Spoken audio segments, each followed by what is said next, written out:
Hello, this is Matthew.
Hi everyone. Yeah, just a sec.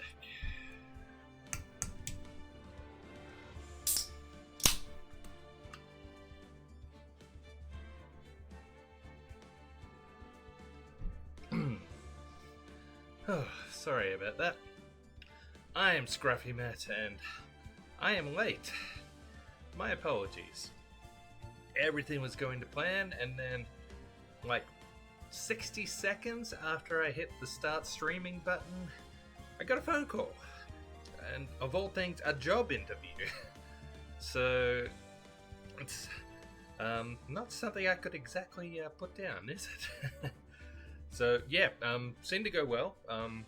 They're going to be following up with me, but for now, fingers crossed. Thank you for your patience, sir. So yeah, we're here today to begin the end of the Ace Attorney trilogy.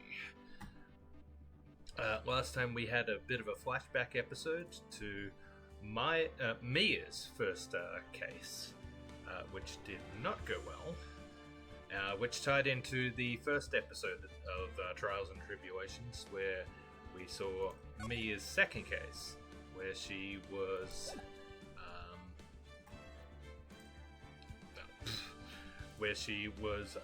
defending a young Phoenix in court. So yeah, let's just jump into it. From the episode, let's not say what's going on this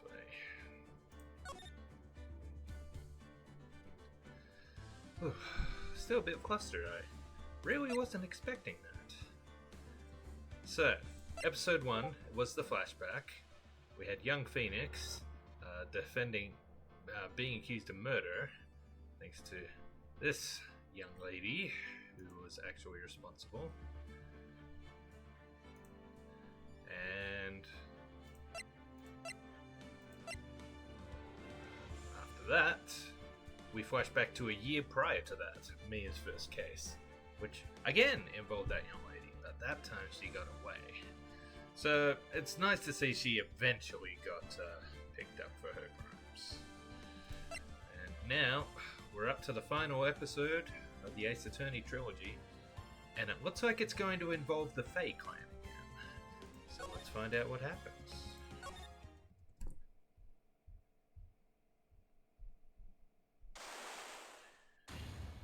Really not entirely sure what to expect here. Shichisito, the treasured Korean village heirloom, whose name means seven-branch sword. Right, I remember that from episode 2. It is said that this sacred sword represents life itself.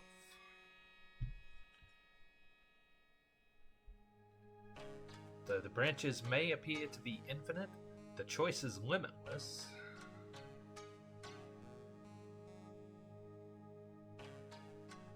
Like our destinies, the sword comes to but one end, one merciless point. And when the silver cord, the fragile thread that binds us to this world, is severed,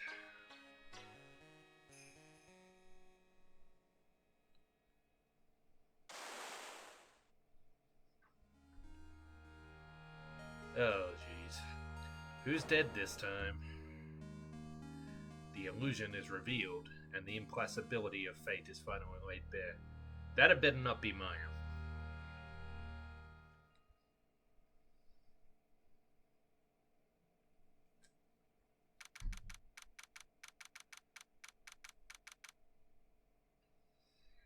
February 6th, 9:48 a.m., Wright & Co. Law Offices. Hey Nick! Yeah, what is it? You know how I've got spiritual powers, unlike you? Sure. You are a spirit medium, after all. Hang on. That's better. Wasn't getting all the sound. I actually need to turn it down a bit. But just like you, if I don't keep my powers sharp, they get dull, right? I guess so, yeah. glad you agree. Okay, Pearly, you're up. Pearls? So, that's why we need to go on a special spiritual hotspot tour, Mr. Nick. Huh? I'm lost. What's this magazine you're shoving in my face?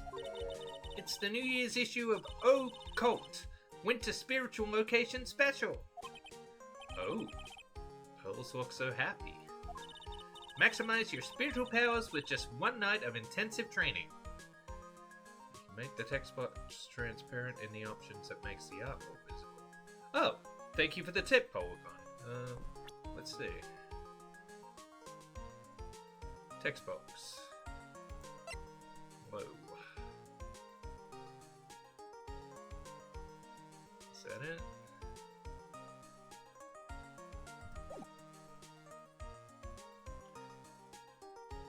Yeah, okay. Do I want low or do I want high? Let's see. Yeah, that's good. Oh, thank you very much for the tip, Polygon.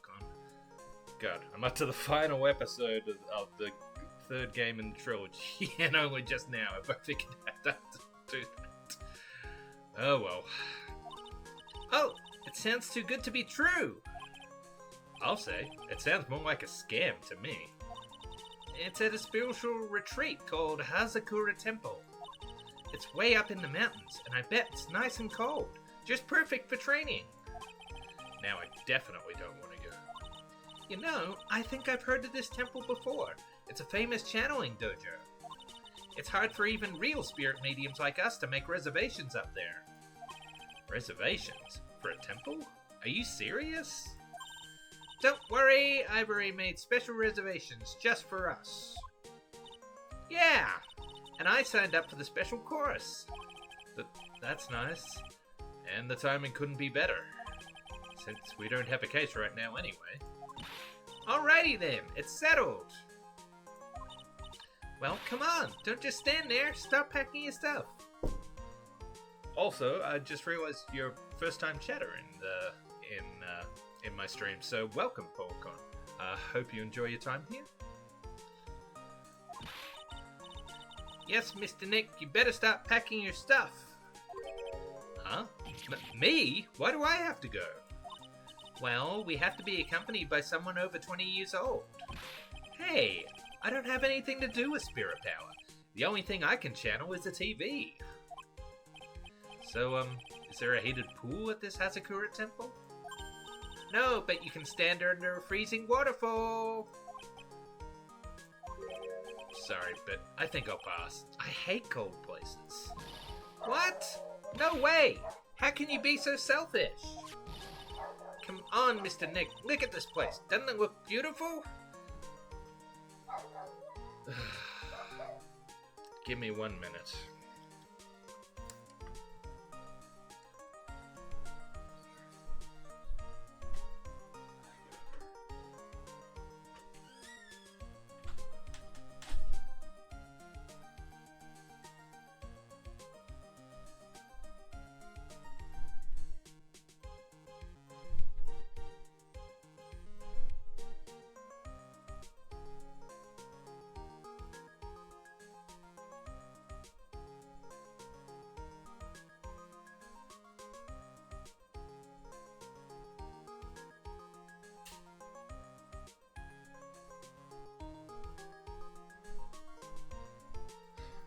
Alright, our dog was outside and I think a cyclist went past and upset her.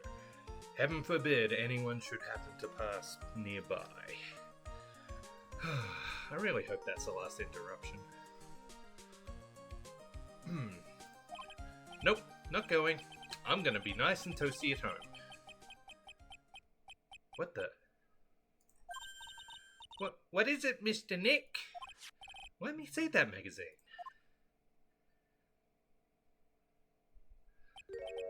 This nun. Hang on. Isn't that girl... Isn't that his ex? This nun. Is she a friend of yours or something, Nick? This girl.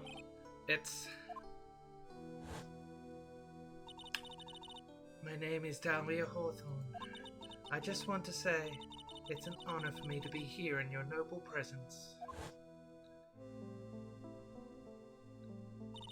Honestly, how can any woman ever count on you for anything?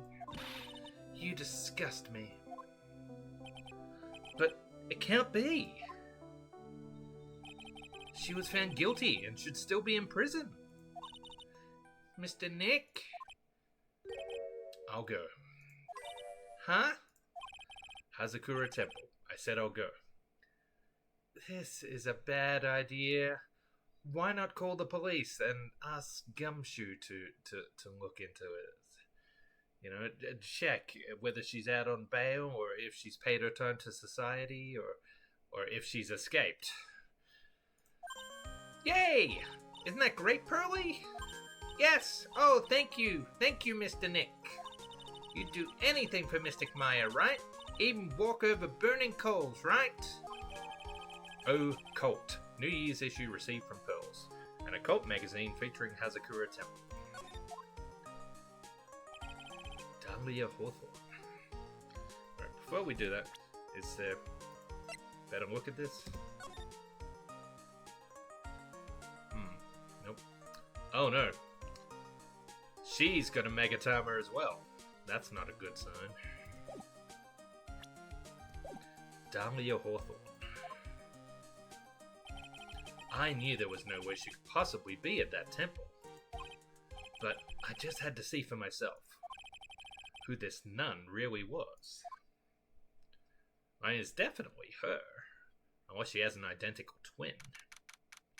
February 7th, 3:24 p.m. Hazakura Temple main gate.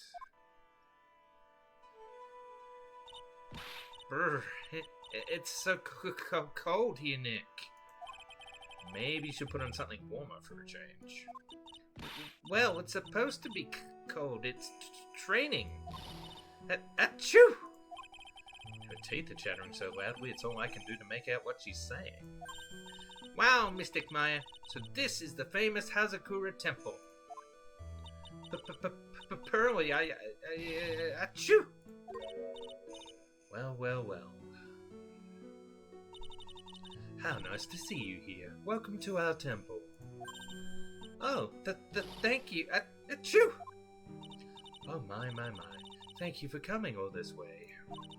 Come now. You must have been cold. What's with the past tense? We're freezing into human popsicles as we speak. Ho. Well, we are high up in the mountains after all. In any case, we shouldn't speak here. Please follow me inside. Thank you. I was starting to think I would pass. Oh, yes. I almost forgot to introduce myself. I'm the head nun here at the temple. My name is Bikini. Not a word you would normally associate with nuns. Bikini? That's right. Actually, that's my temple name. What do you think? It's a tradition to have one, and I wanted something that has a nice image to it. Yeah, alright. So I thought, why not choose a bikini? Besides, it makes me seem younger. It certainly does. Oh, I signed up for your special course. Well, my. Quite brave of you considering how cold it is. I think this is going to be a stream full of interruptions. Come on, Tofu. Come chill out. No. Do you want to go to see Evs?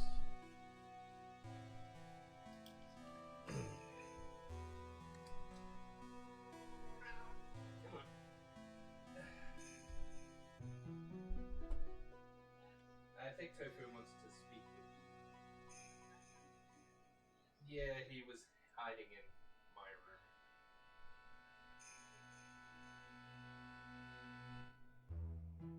He warned all the cats and gathered that here.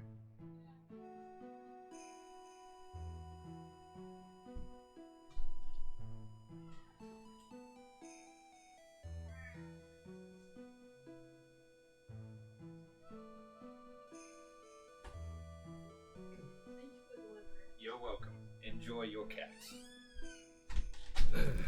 Oh. Almost lost my headphones again. Alright. My. Quite brave of you considering how cold it is. Young people can be so reckless with their health. Don't blame me if you become one with those you channel. Wahaha! Ho ho ho! Reckless? Wahaha? Maybe you should take it easy tonight, Mystic Maya. We can come back another day. But you went through all that trouble to get reservations from me. Yes, that's right. You've come all this way, so please, enjoy yourselves. I think she needs a different name. Not Bikini. I dub her the Interrupter. There's still time before supper, so why don't you have a look around? Okay.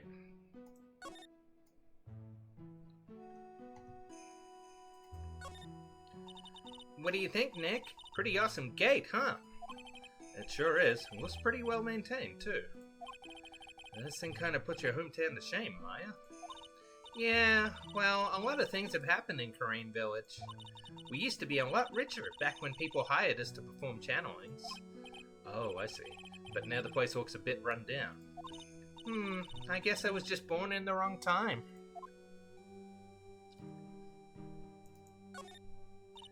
That looks like the main hall where we'll be staying tonight.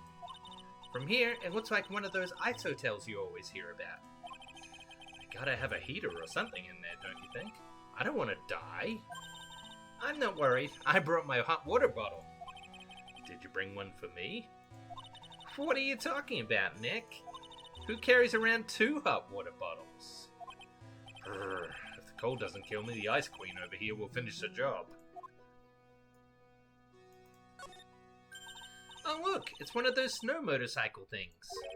Most people call that a snowmobile, you know. Snow motorcycle things, snow blow meal. Nope, not saying anything. Too bad we didn't invite Desiree. I bet she could race like the wind on this snowmobile. Or may she give me a ride on this blow snow bile? Oh, no. I told you, it's snowmobile. It's a big bell. Can't wait to tell my friends. None of them have a bell this big. Oh look, it's a cute little bell tower. I absolutely love the sound of a giant bell. Oh? So, which do you like better, that or the sound of money? Sorry, but I'll take money for the win, Nick. What are you apologizing for?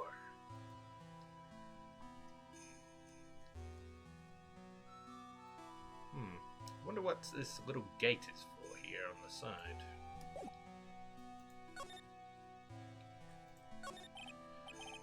So what's a channeling dojo anyway?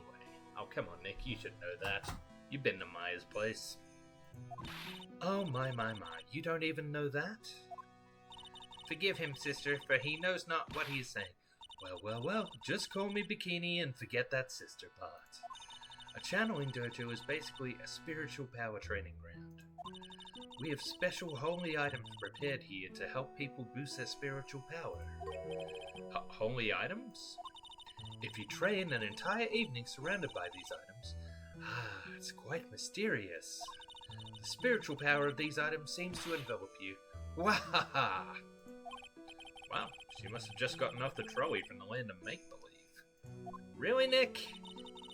You haven't seen enough to be convinced that this stuff is real yet? You must be incredibly devoted to be interested in that at such a young age. It's a training session where you sit on a block of spirit ice and chant a spell 30,000 times, all while being showered in freezing cold spirit water. Eh?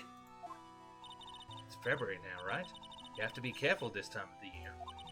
If you don't watch it, you'll catch pneumonia, or maybe even die of hypothermia. So be careful, you hear? Wahaha! Ho ho ho ho ha! How am I supposed to be careful? Oh no, I knew I shouldn't have signed Mystic Maya up for this. Sister? About this picture. Well, well, look at that. I must say I look rather divine here, don't you think? Oh, yeah, unforgettable in every way. You mean it? Oh, I knew it. Wahahaha! Ho ho ho ho! The makeup was pretty tough, but Iris helped me out. Iris, huh? Iris? The cute little girl in the photo. She looks just like me, doesn't she? We're just a small temple here, so she and I run the entire place. Really? That kind of sounds like fun. Sorry to cut in, but this Iris? Where is she right now? Oh, just listen to you. You haven't come all the way up here just to find a girlfriend, have you? Uh-oh. We're gonna get punched again. No. That's not what I had in mind at all. Anyway, Iris is in the inner temple preparing for this evening. Inner temple? Yes, that's right. Iris will be back this evening. Why don't you go have a look at the main hall now? Waha! So she's in the inner temple, huh? I don't think I like the way this is going. Ooh, suspension bridge? Sure. Well, we've been asked to go into the main hall. I guess we should start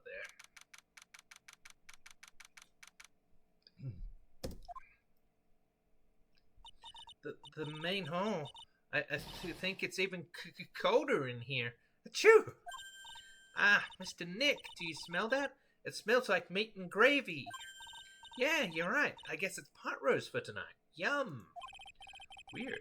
I thought they would serve something a little more, well, traditional. What are you talking about, Nick? You think monks and nuns just sit around eating rice gruel all the time? Mr. Meyer's right. Ooh, I hope there's mashed potatoes too. I love mashed potatoes. Ha ha ha, what a cute little acolyte. Hello. Greetings to all of you.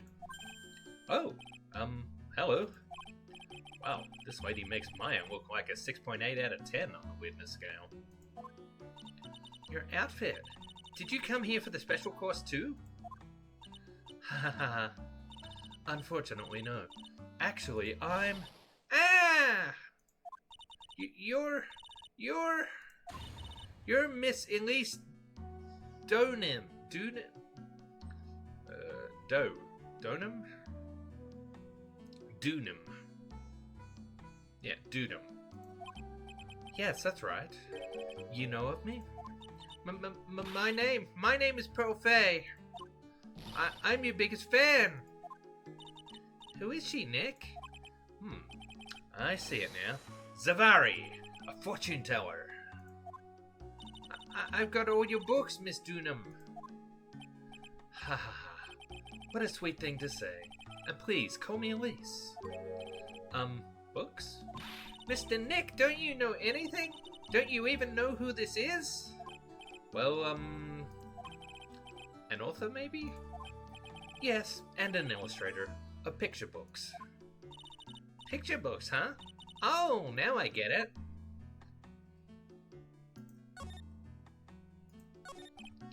I'm sorry I didn't know who you are. I don't get a lot of chances to really enjoy picture books. It's alright. I take no offense to that. My books are nothing but simple stories for children. And really beautiful pictures too, Miss Elise. Your books always make me feel as if my heart has been purified. It makes me feel very happy to hear you say that. I do have to admit, she certainly seems like a kind, sensitive lady. Miss Elise won an award last year for her book, The Magic Bottle. Yes, a friend of mine secretly submitted a story I'd written to a publisher. They liked it so much that they asked if it was alright to make it into a book. Wow, must have been a really great story. Maybe I should try to write a children's book too. If I do, you can secretly send it to a publisher for me, Nick. Recently, I've accepted a sort of apprentice, you might say. An apprentice? He calls himself Maurice Dunham. I believe he's off doing some landscape sketches now. On Larissa's behalf as well, I'd like to thank you for your support. Of course, Miss Elise. Anything for you. Ha ha. Why did you come to Hazakura Temple, Miss Elise? Are you here to do some spiritual training? Ha ha ha. No, that's not it. I'm actually here to gather materials for a new book I'm working on. Wow, I can't wait to read it. Pearls is completely taken with her. I want to do a book with a more Japanese feel to it this time. So is that why you're dressed like you are? The children have a certain image of me in their minds. I don't want to disappoint them. What can I say? She's really a sweet lady. Why do I have a sinking feeling about this? Wow, Miss Elise, you're dressed up like a mountain nun. Yes, the good people here were kind enough to let me borrow this. I'm wearing training clothes underneath my robe as well. I want a staff like that. You like the crystal sphere? It's really amethyst, you know. Maybe we'll find one like that up here on this mountain. Good luck, Nick. I know you'll find me one. Well, you'll have to excuse me now. I have to go help with the dinner preparations. Wow, you mean you're cooking dinner tonight? That's right. Would you like to help too, Pearl? Yes, I want to help with whatever I can. Pearl looks like she just won the lottery. Oh, I'll help too then. No, it's fine. Please don't worry about it. Feel free to relax and explore the area with your friend. Why do I'm not sure I like the idea of sending the 9-year-old off with this stranger. She seems nice enough, but something's fishy here. Huh? But...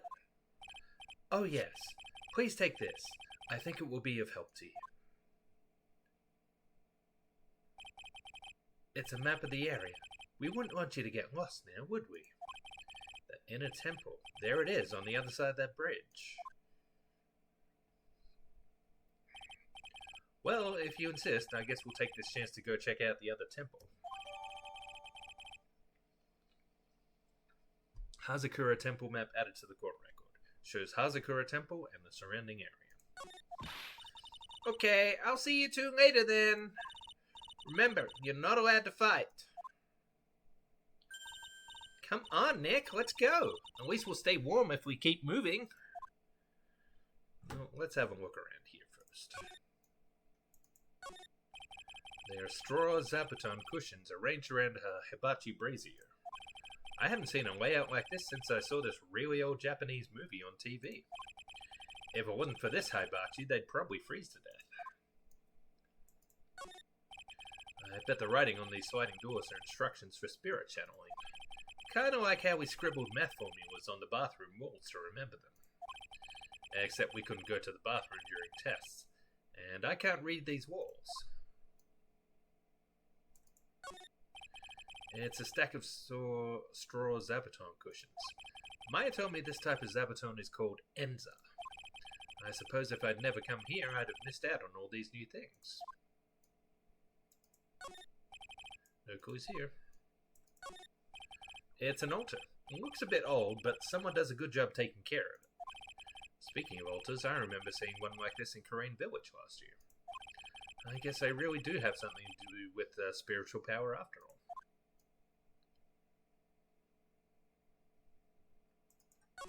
That is one big Magatama. There's a laughably large Magatama on the altar. If I can see Cyclops with the tiny Magatama I've got, I can only imagine what kind of power this bad boy has under his hood.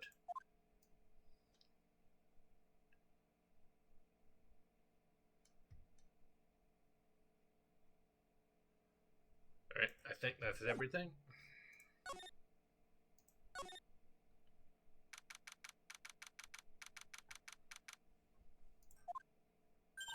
Huh? Where did Sister Bikini go? I guess she went to the inner temple to go help that other nun out. Oh, right. I think her name is Iris? Yeah, that was it. I want to find out who Iris really is, but I'm scared of what I'll find. Hmm?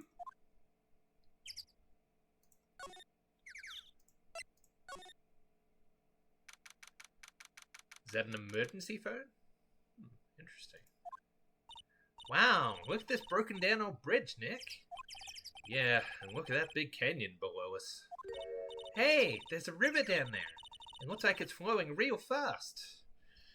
I really hope this doesn't end up going like the previous case did. What's wrong, Nick? You look like you've seen a ghost. I'm just not very good with heights. Oh, hey, I got it. Maybe you should face your fear and try hurling yourself off the edge. You know, 1, 2, 3, jump. It might be just what you need to get over your fear of heights. Yeah, death is a real good way to overcome phobias, alright. Anyway, it sure looks like a rickety bridge. Can't argue there. That's probably why it's called Dusty Bridge. Isn't it Dusky Bridge? Isn't that the same... Wait, is this the same bridge? Are we on the same mountain? No way. Oh. The map did look different, didn't it?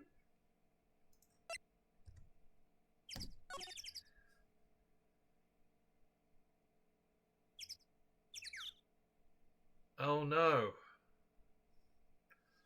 I think it is the same bridge. I recognize this outcropping here. The camera photo was taken from over here, right? And this was the car. It was just more zoomed in the previous case. That's why I didn't recognize it. Oh, jeez. This is not going to go well.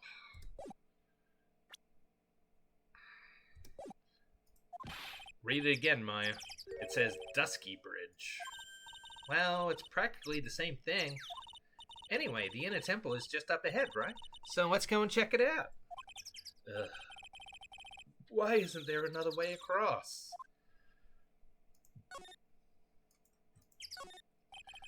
Some letters are engraved into a roughly cut boulder. The D-U-S-T-Y bridge, huh? It says Dusky. Dusky Bridge, okay? Come on, Nick. Take a look at that bridge and tell me it's not supposed to be dusty. The sign is obviously wrong, and I'm gonna fix it. Now give me a pencil, Nick. Do I look like a pencil holder to you? I can't believe there's a public phone here. Who would ever use it? The people who live here, I guess. I doubt they have any real phones here.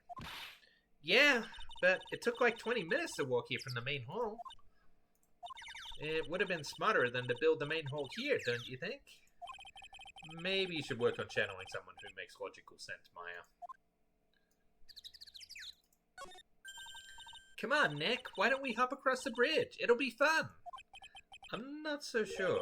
It looks like a bunny hopping across the bridge would destroy it. Okay, Nick. Then let's try to find a cute, fluffy little bunny and test your theory. That right there sums up the fundamental difference between sane and insane.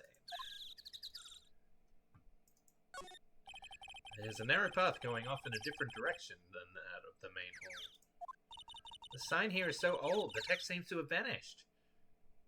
And yet, in this picture, it's clearly readable. Path leads to a wooden staircase that goes down to the bottom of the canyon. Okay, alright, wooden staircase on it then.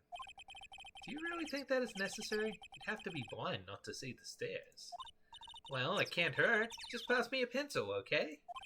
Graffiti is a crime, Maya.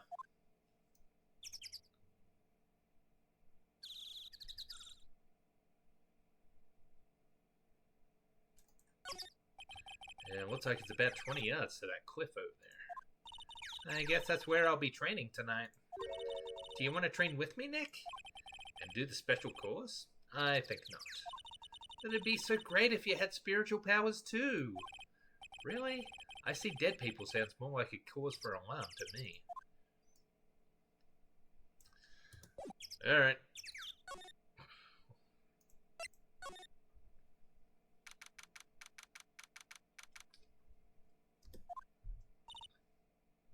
Whoa, that bridge was shaking like jello in an earthquake. At least half of the wood on that rickety bridge was rotting, I bet. Not to mention the last part only had one board left on it. What's wrong with you? Your face is all green. Can you not pick on me for a second? I'm still trying to get over the shock that we made it safely across that death trap. Yeah, I guess I'm a bit surprised too. Yikes! That temple is in bad shape. Looks like it could collapse at any time. I guess people don't use it too often. Is this really where you're going to train tonight? That has to be it. It's kind of creepy around here, like a ghost might jump out at you or something. A spiritual medium afraid of ghosts. Isn't that a run? Don't you think? It's like rain. No.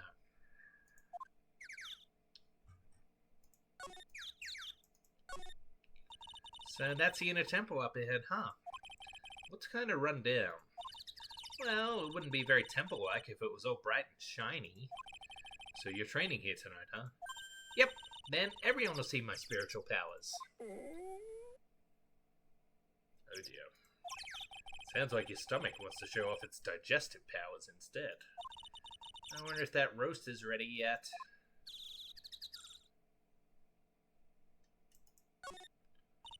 Looks like there's something written on it. I can't read it, but if I had to take a good guess, I'd say it says in a temple.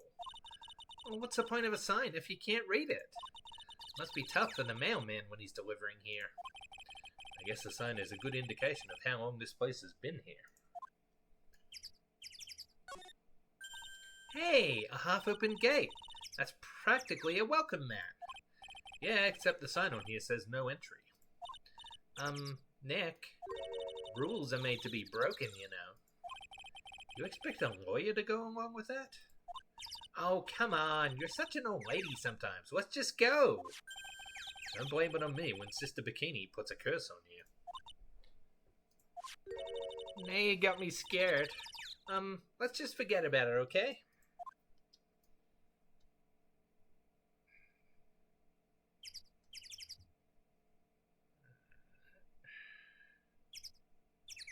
Hey man, this side. I don't care how much you pay me, I don't want to cross that bridge again. No worries, Nick. No one is offering you any money. It's because no reasonable person would call that pile of popsicle sticks a bridge. The latter half of it was nothing more than a few planks of wood and some string. Hey, if we want to get back, we got no choice but to cross it again, you know? Maybe I'll just stay. I've always dreamed of living in a little shack in the woods. Wow, you really are scared, aren't you? Oh wow, look at these neat Buddha statues. Maybe I'll take one home with me. Maya! But there are so many, they wouldn't notice if I took just one. Are you kidding? Of course they'll notice. What are you gonna do with one of those anyway? Put it in the office, of course. We can trade that wooden statue in the office reception area for one of these. You know, come to think of it, where did that wooden statue come from anyway? Hey! There's a giant robot buried in the snow. Looks like an incinerator to me. Well, there's something buried in the snow, but I think it's an incinerator. Oh, but you gotta admit, it looks a lot like a robot. Sure. Anyway, I don't think it gets used much. It looks pretty rusty. Hey Nick, do you think this giant robo-incinerator can walk? I told you, it's not a robot. It's not especially big either. Bah, you have no imagination. I thought it'd be real neat if you had to beat it to advance. A fight between a lawyer and an overgrown furnace? Who do you ever pay to see that? I feel like that's referencing something, and I don't know what it is. It looks like this bridge is suspended by 4 of these wires. They're really thin. Shouldn't they be just a little thicker? Oh, stop it. You're such a worrywart, Nick. If the bridge were really going to collapse, I'm pretty sure the boards would break before these wires ever did. What's wrong? You're turning into an overripe avocado again. Oof. Alright.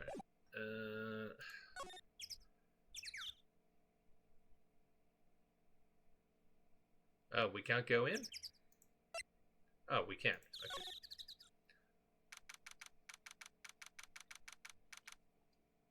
This looks like a mine shaft, less than a temple. Man, look at this place. It's just a tiny, freezing cold room. So this is where you'll both be training, huh? Huh? What do you mean both? I'm the only one. Really? But I thought Pearlie's just a little kid. She couldn't handle this kind of intense training. So says the girl who I can barely hear over her teeth chattering. Anyway, the real training room must be behind that door over there. Yep, definitely getting the feeling it's back there. Even I can sense that there's something supernatural about the cabin behind that door.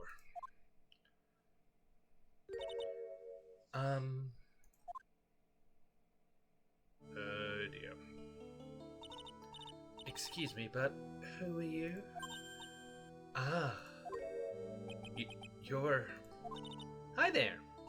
We're just looking around since we're going to be staying here tonight. Is something wrong? No. It's nothing. I wonder why she's spaced out like that. Don't you, Nick? Did you say something, Maya?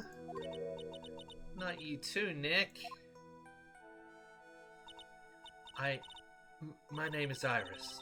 I'm one of the nuns here at this temple. I'm Maya Fey. It's a pleasure to meet you. Pleasure is mine. Oh, please excuse me. I have some, chores to attend to.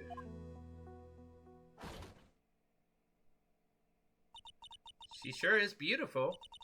And a bit spacey, I guess. I guess she's just not used to talking with urban sophisticates like us. Nick? That girl. It can't be, but...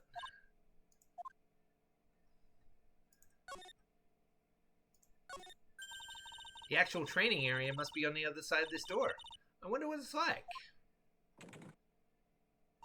Ah, phooey. It's locked. Come on, Nick. You know you want to open it for me. I can't.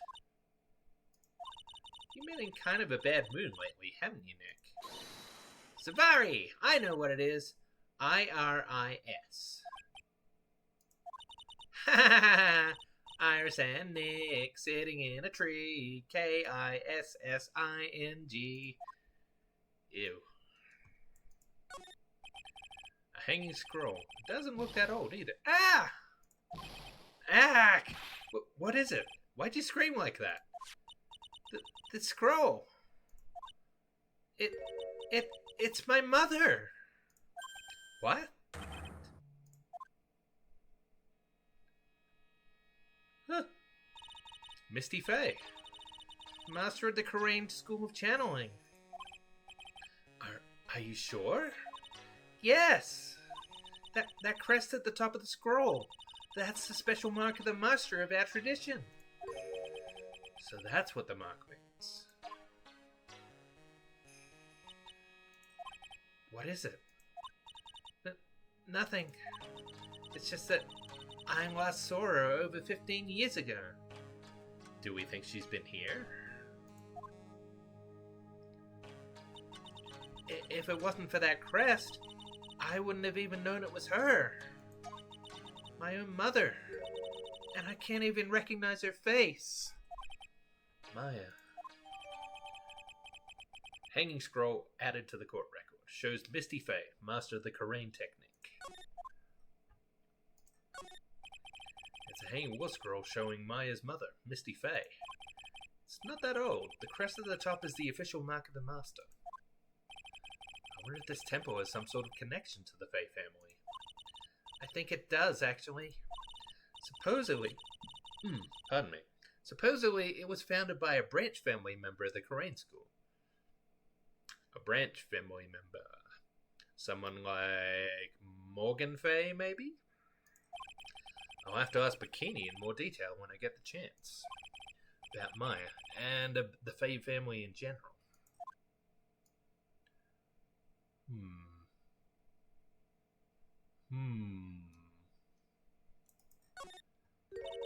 Look at this antique dresser. I wonder if there's anything valuable inside. Let's have a look. Nothing. Just a bunch of clothes. Hey, Nick. Huh? Oh, sorry, I was just thinking. Oh, about Iris, I bet. Looks like you've been bitten by the love bug, Nick.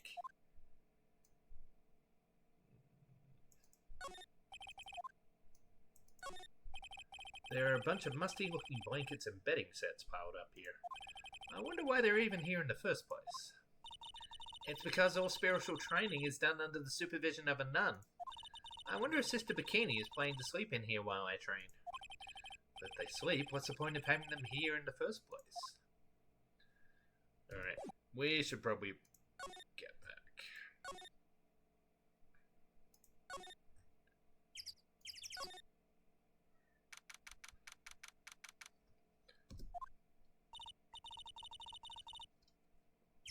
Phew! We managed to make it across Dusty Bridge. Nick, you look green. Are you feeling alright? Hey, what's wrong with you? Ever since we met Sister Iris at the training hall, you've been really quiet. Huh? Oh, sorry. Hey you, wait up. Why doesn't he tell her? You think he's yelling at us? He must be. There's no one else around. Would you mind moving? You're standing right in my way. Oh, it's Larry. Ah! Maurice, I assume. Hey, I know you. You're... Whoa, sorry, gotta run. See ya! Hey, wait a minute. Oh, nice to meet you. I'm Maurice Dunham. Why, you're Larry. Your clothes may change, but you're still the boss. Oh, yeah, right. Alright, bear with me a minute, everyone. I have to, go put tonight's dinner in the crock pot. I'll be back in just a minute. And no, I'm not gonna pee in the crock pot.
Alright, hopefully that will be the last interruption.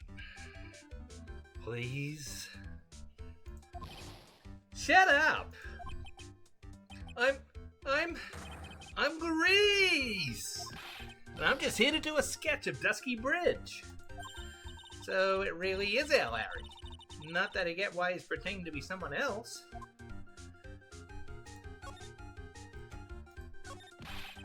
So, what are you doing with the last name Dunham? Well, I want to start over again with a clean slate. Clean slate? A clean slate? You remember, don't you? Last time? The Master Mask case. Oh, the Master Mask case. After that, I started to realize I didn't like this guy known as Larry Butts. And that's when I came across it. The Book of Destiny. The Book of Destiny? Do you mean The Magic Bottle by Ms. Elise Dudham? It's so beautiful, so moving, so gentle. My heart felt cleansed. I was saved. Pseudonym, perhaps? In which case, head the facepalm. GIF. Yep. GIF. Emoji GIF. Emoji GIF? GIF emoji? GIF emoji. That'll work. Also, hi Dom. How you doing? Maybe I should buy a copy of the Magic Bottle. Wow, Larry would make a great book salesman. I really want to get that book now too. She's the most wonderful person I've ever met. I'd follow her anywhere. Well, she certainly is a very elegant lady. You see? Here's a photo I took of her in secret. Not creepy at all, Larry. Nice photo, though. Wow, that's a beautiful photo. You want a copy, don't you? It's okay. I just happen to have made extra prints. Photo of Elise added to the court record. Taken by her only pupil, Maurice Dunham. Still, it's kinda hard to imagine you as a picture book illustrator. So, tell the truth, you must have some kind of ulterior motive, right? Yeah, is he out just to get a date? What are you talking about? Imagine Life is Strange crossing over with this series. Oh no. That could get messy. Hi, Chet, the bringer of death. Hope you're well. I don't trust anyone anymore, especially not women. Talk about a bad case of denial. Anyway, can you even draw well enough to make a picture book? Art isn't only about technical skill, you know. It's also about having a pure heart. And that's why I'm asking, can you draw well enough to make a whole book? Oh, I think we've offended him. Now you mention it, I wonder. It looks like you still have some doubt in your heart. It's true, I do. But when I first saw her, I felt it. Oh, Larry.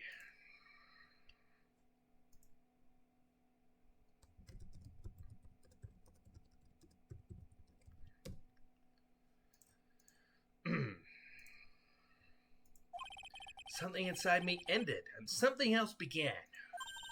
Oh, Larry, it sounds like you've fallen in love with Miss Elise Dunham. No, you're wrong. It's not her. It's the other girl. Other girl? Uh-oh, I got a bad feeling about this. Perhaps we should check.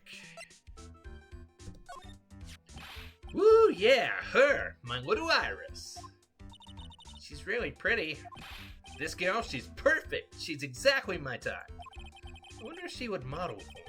I want to draw a portrait of her. Yeah, you always liked those model types, didn't you, Larry? Hey, wait a sec. Didn't you say you were swearing off women? Huh? Oh, yeah, that's right. Of course I have. I have, basically. But Iris is different. I feel like I still have one chance left at the dream. Oh, Larry. Sweet, innocent Larry. This guy will never change. Everyone! Oh, good, she's okay. Hey, Pearly! Dinner preparations are complete. Please come quickly to the main hall. Alright, I can't wait to dig in, Pearly. I'm going to the inner temple and call Sister Iris. I also want to have a look at where Mystic Maya is going to be training. Oh, I still don't like the idea of letting her wander off by herself.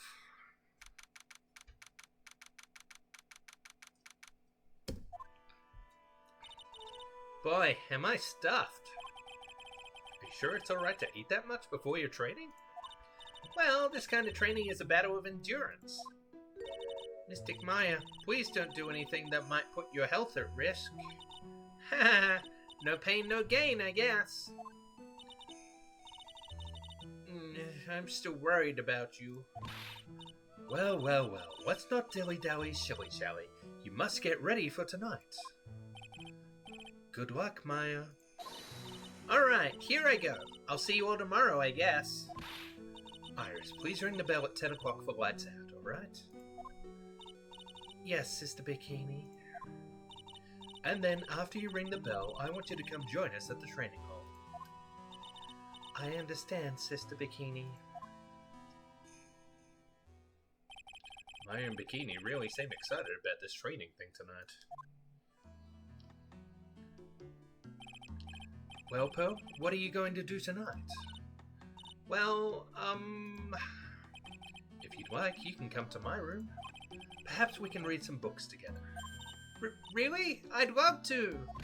I'm not very good at reading. Ha ha. Well then, would you like to practice reading with me? I'd love to. Pearls is absolutely smitten with Miss Donham. So Larry, what are you going to do? Huh? Me? Well, I'm just gonna hang out in my room. I can't stand the cold at all.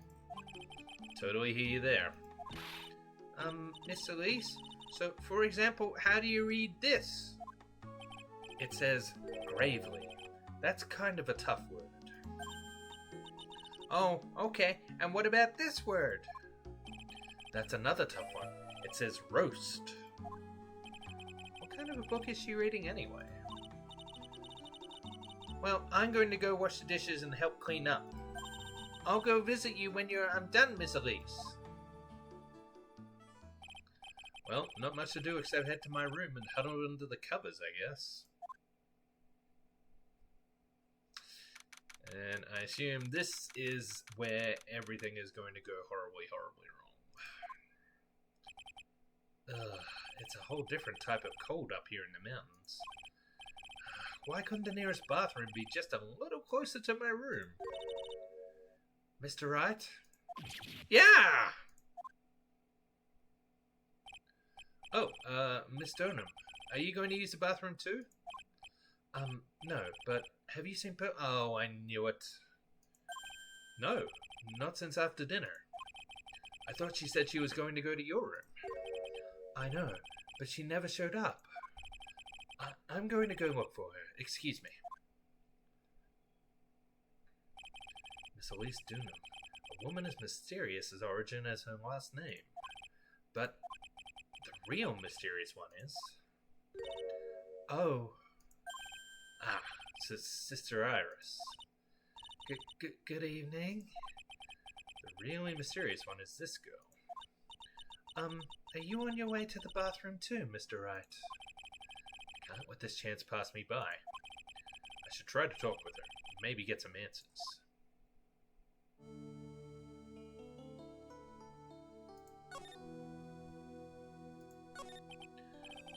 Your sister Iris, right? She's dyed her hair. Yes. So, when did you come to Hazakura Temple? I don't remember. Ever since I was a small child, the temple has been my home. So you've never left? Well, I don't have any family left to take care of me. Sister Bikini, I've come to think of her as my real mother, as it were. Ah, I see. But didn't you go to college?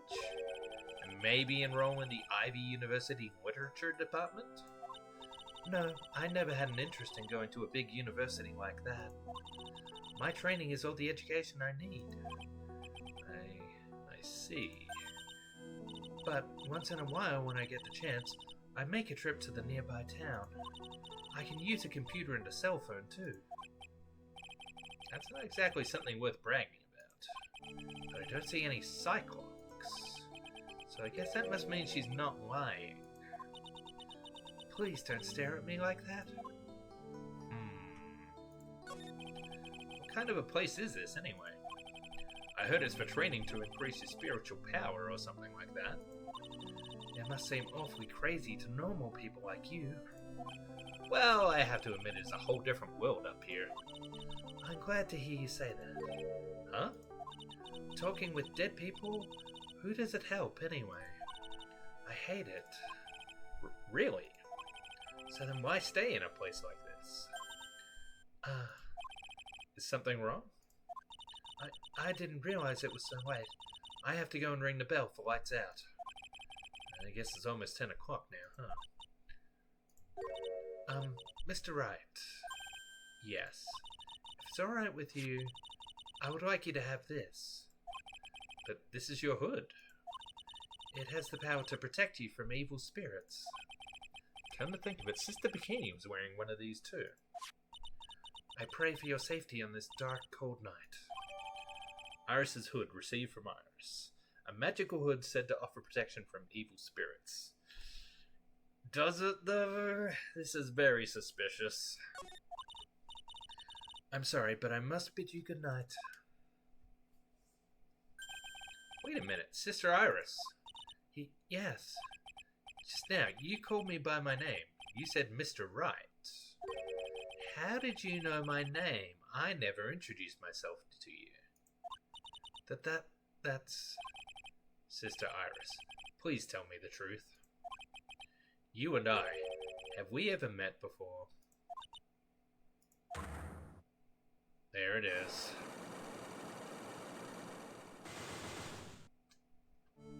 Oof, 5 of them.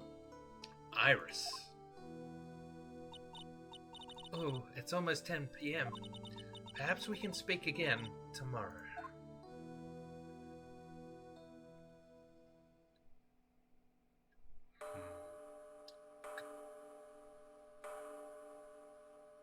Gong is a funny word. So my hunch was correct. She does know me. I'll have to try to talk with her again tomorrow. Are you gonna go and look for Pearl? Missing young girl? Supposed to be in your care? Oh dear. Ah! What the? That blood-curdling scream came from the courtyard. Oh jeez. That scream, I'm sure it came from around here. Ah! Someone's there, on the ground. Miss Dunham! Squish? I just stepped on something soft. Hey, don't step on my tummy like that! What are you doing lying there in the snow? I was passed out. What do you think? So that blood-curdling scream was that? Forget about that. Hurry up and call the police. Is there even a phone in the main hall? No, but we still get reception up here in the mountains. You must have a cell phone on you, right? I didn't bring it with me. Oh, you're useless. I mean, even Iris has a cell phone. We've got no choice. You'll have to use the public phone by Dusky Bridge. Hurry, hurry, hurry! Run as fast as you can! Yes, ma'am. If you don't hurry, Iris will...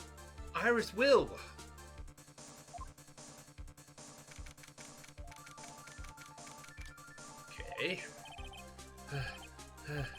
It's farther than I thought. The bridge is just up ahead. I have to go tell Maya what happened too. Ah! Oh dear. Dusky Bridge, it's burning down! What the heck happened?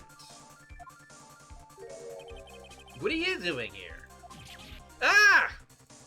Huh? What is it? Is it me? Don't scare me like that, Larry. I almost had a heart attack. My name isn't Larry, it's Laurice. Larry, hurry up and call the police. I'm going to the inner temple. You can't cross that bridge now, Phoenix. Don't be stupid. The bridge is nothing but a burning rock right now. Listen to me. There's been a murder here at Hazakura Temple. What? The murderer might have fled across the bridge. I have to make sure Maya is safe. But... Please, call the police. I've got to go.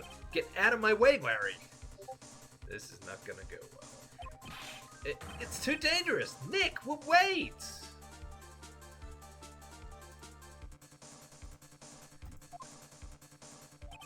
I must have been crazy. I knew how dangerous it was, but I still went for it. Oh dear. Ah! Nick! Oh jeez. Weakened even more by the fire, the rickety old bridge's plank snapped and gave way, and as I was swallowed by the eternal darkness that surrounded me, a final terrified scream rose up to pierce the frozen air of that harrowing night. Oh, jeez.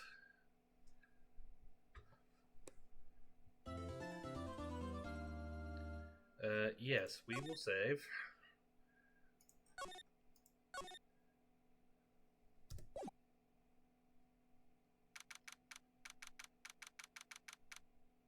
Oh, well, that's useful information.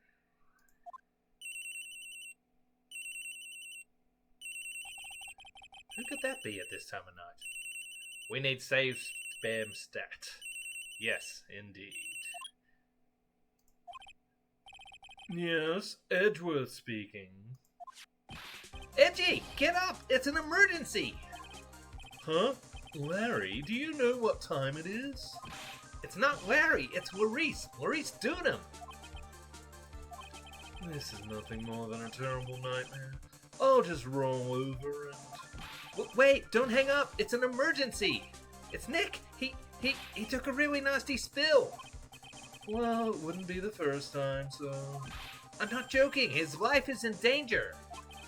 What? What happened? Tell me. Talk a bad guy with bad luck. He may already be dead. Anyway, you gotta come back. You're the only one that can help. My Iris, my beautiful Iris, she needs help. Alright, I don't know what's going on, but I'll be there as soon as I can. I'm at the detention center. Please, hurry! So... are they blaming Iris or are they blaming Larry?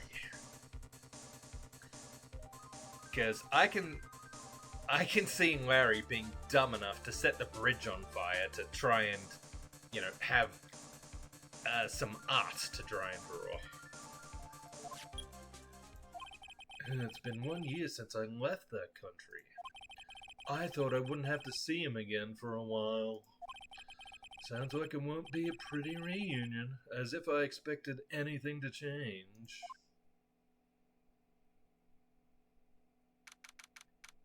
February 8th, 2:19 p.m., Detention Center, Visitors Room. You're late, Edgy. What took you so long? I don't want to hear it. I chartered a private jet to come here as quickly as I could. Well, you should have chartered a faster one. Anyway, just listen. Something happened to Miss Elise, and Nick is... Maya? And Iris's bikini? Huh? Say something, Edgy! Before I came here, I stopped by the hospital and paid Wright a visit. I believe I have a better understanding of the situation than you at this point. Okay. So, sounds like we're gonna be playing as Miles for a while now? That's awesome. The murder victim was the picture book author, Ms. Elise Dunham. She was found by Wright and the head nun. The suspect is the temple's younger nun. Yep. Well, that's great. He has some other games where he's the main character, doesn't he? Is it the Ace Attorney Investigations games? I have those on my Steam wish list at the moment. I'm waiting to see if the price comes down. Because I'd love to see more of Miles. 2 of them. Okay, great. Then later, while Wright was crossing the bridge, it broke and he fell into the river. The hospital says that he'll need at least 2 days of bed rest. Yes, that's right. You got it. Well, that means he's probably going to be out of action for most of the trial, doesn't it? I dare say he'll probably show up to make a dramatic return for the final day of the trial. But they arrested her! My sweetheart little Iris! And here I was convinced he was the one the police had arrested. I mean, I wouldn't have been surprised. However, I still don't understand what these 2 items are for. What are you talking about? They're things Wright gave to me when I was leaving his room. This is the first. He said some nonsense about being able to see into people's hearts with this. And the other, he couldn't possibly be asking what I think he is, could he? There is more good than bad about the Apollo Justice trilogy on the whole, but the whole series really could have ended here because this case is that epic. Okay. Yeah, I haven't heard much about the Apollo Justice trilogy. I did read a basic, little description, and it sounds like Phoenix loses his attorney's badge, and this Apollo Justice guy takes up his mantle. I'm begging you, Iris's trial starts tomorrow. With Nick out of the picture, you're all I've got left. You're the only one that can represent her. What did you just say? Represent, defend. What were you expecting? Why do you think I called you anyway? I'm a prosecutor, Larry. A prosecutor. The last game is almost all in Korean. Ooh, interesting. Do you understand what I'm saying? A prosecutor is a lawyer who... Don't talk to me like a kid. I graduated from junior high, Don't worry about it. I promise I won't tell. But I heard a paper badge had no problem fooling an entire court before. Well, he's got a point there. How could this country's judicial system have fallen into such decay? Please, Edgy, at least listen to her. Listen to Iris's side of the story. So Wright wasn't joking when he gave me this badge after all.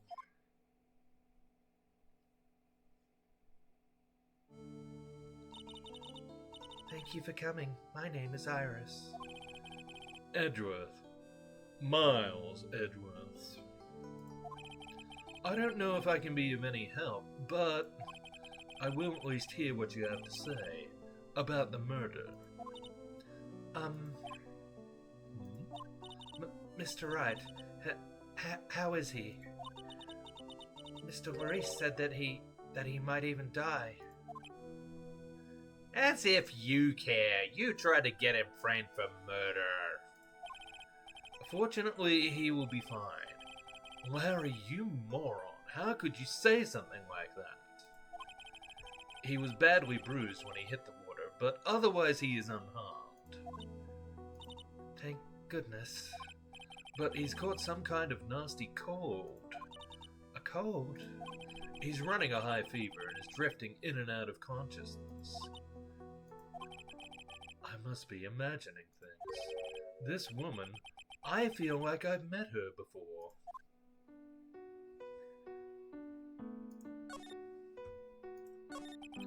Pardon me, Iris. I would like to ask you something, if you don't mind. I have the distinct feeling you and I have met before. It must be your imagination, Mr. Edgeworth. After all, I hardly ever leave Hazakura Temple.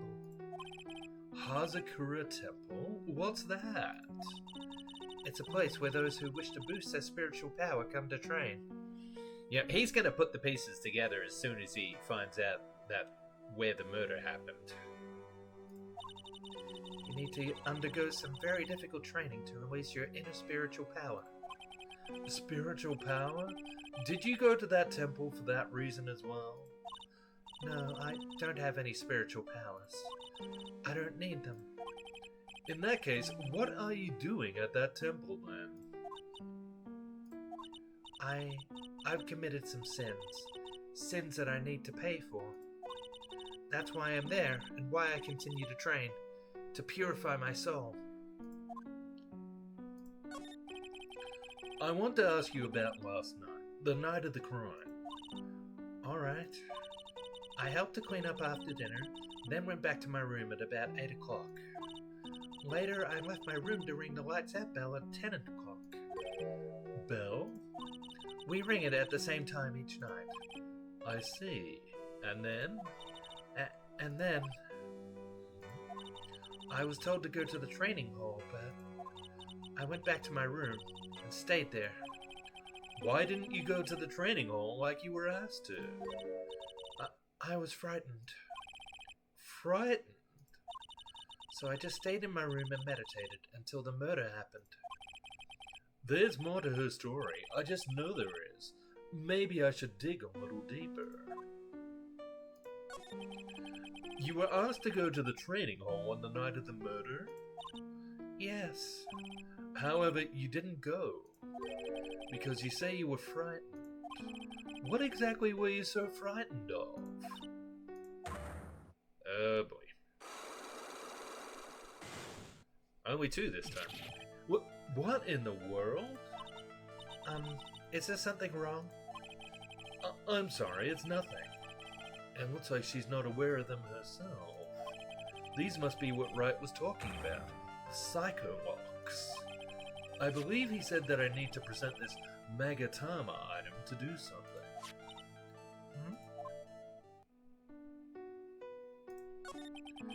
So do you have any idea as to what really occurred last night? I think it was a result of the tremendous spiritual power that was unleashed. Spiritual power? Yes, spiritual training has been a cause behind many great tragedies. Yeah. Like the murder that... the last murder that Maya was implicated in. This incident was just another example. Iris, I'm sorry, but I can't accept that. I'm a man of science. I don't believe in spiritual power. Yes, I understand. Most people don't. And I am certain that the thing that killed the victim was a human. Well, to me, it looked like the thing that killed the victim was a seven-edged sword. So please, answer me this simple question. Were you the one who killed Elise Dunham? No, I'm not the one who took her life. Those psycho lock things aren't appearing. I suppose that means I can believe that she's not lying. What's wrong? I can't believe what I'm thinking. And here I just finished saying that I don't believe in spiritual power. It appears that's about all you can tell me. Thank you very much for listening to my story. I visited Wright at the hospital before coming here. He asked me to take care of you. Me? Yes, at the trial tomorrow. He asked me to defend you. If Mr. Wright has that much faith in you, Mr. Edgeworth, then I will gladly entrust my fate to your capable hands. But before that, I have one question. Yes? Do you know Wright? Why would you ask that? Whenever you came up in our conversation, he would begin to act a little strange. Mr. Edgeworth, what is Mr. Wright to you? He is a very dear and indispensable friend. It was 5 years ago. That's when I deceived him. You deceived him? I heard that he was in a lot of pain afterwards because of what happened. I know what a weak person I am. That's why I thought it was best if he never saw me again. I wanted him to just forget about me without learning the truth. Well, if you ask me, Wright is still suffering. And until he learns the truth, I don't think he will ever be able to truly recover. Iris, it's not too late. You should go to him, tell him the truth. She's locked in jail, Edgeworth. She's not going anywhere. I'll defend you, but only if you agree to that one condition. Alright, Mr. Edgeworth. I promise. Very well, I'll do everything in my power to get you an acquittal.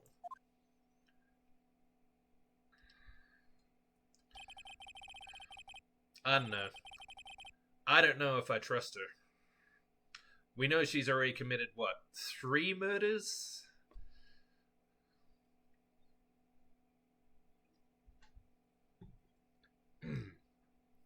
That's enough information gathering for now. I should head to the crime scene. Well, I probably don't have enough information to use this yet, but let's give it a try anyway. Attorney's badge, received from Wright. He wasn't serious when he gave this to me, was he? Magatama, received from Wright. Something about reading people's hearts. Utter nonsense. hanging scroll shows Misty Fey, master of the Korean technique. You know, I should be asking her about all these, shouldn't I? Is that an attorney's badge? Yes, this belongs to Wright. Really? I'm actually a prosecutor. Oh, then why do you have a defense attorney's badge pinned on your lapel? Well, you see, I borrowed it.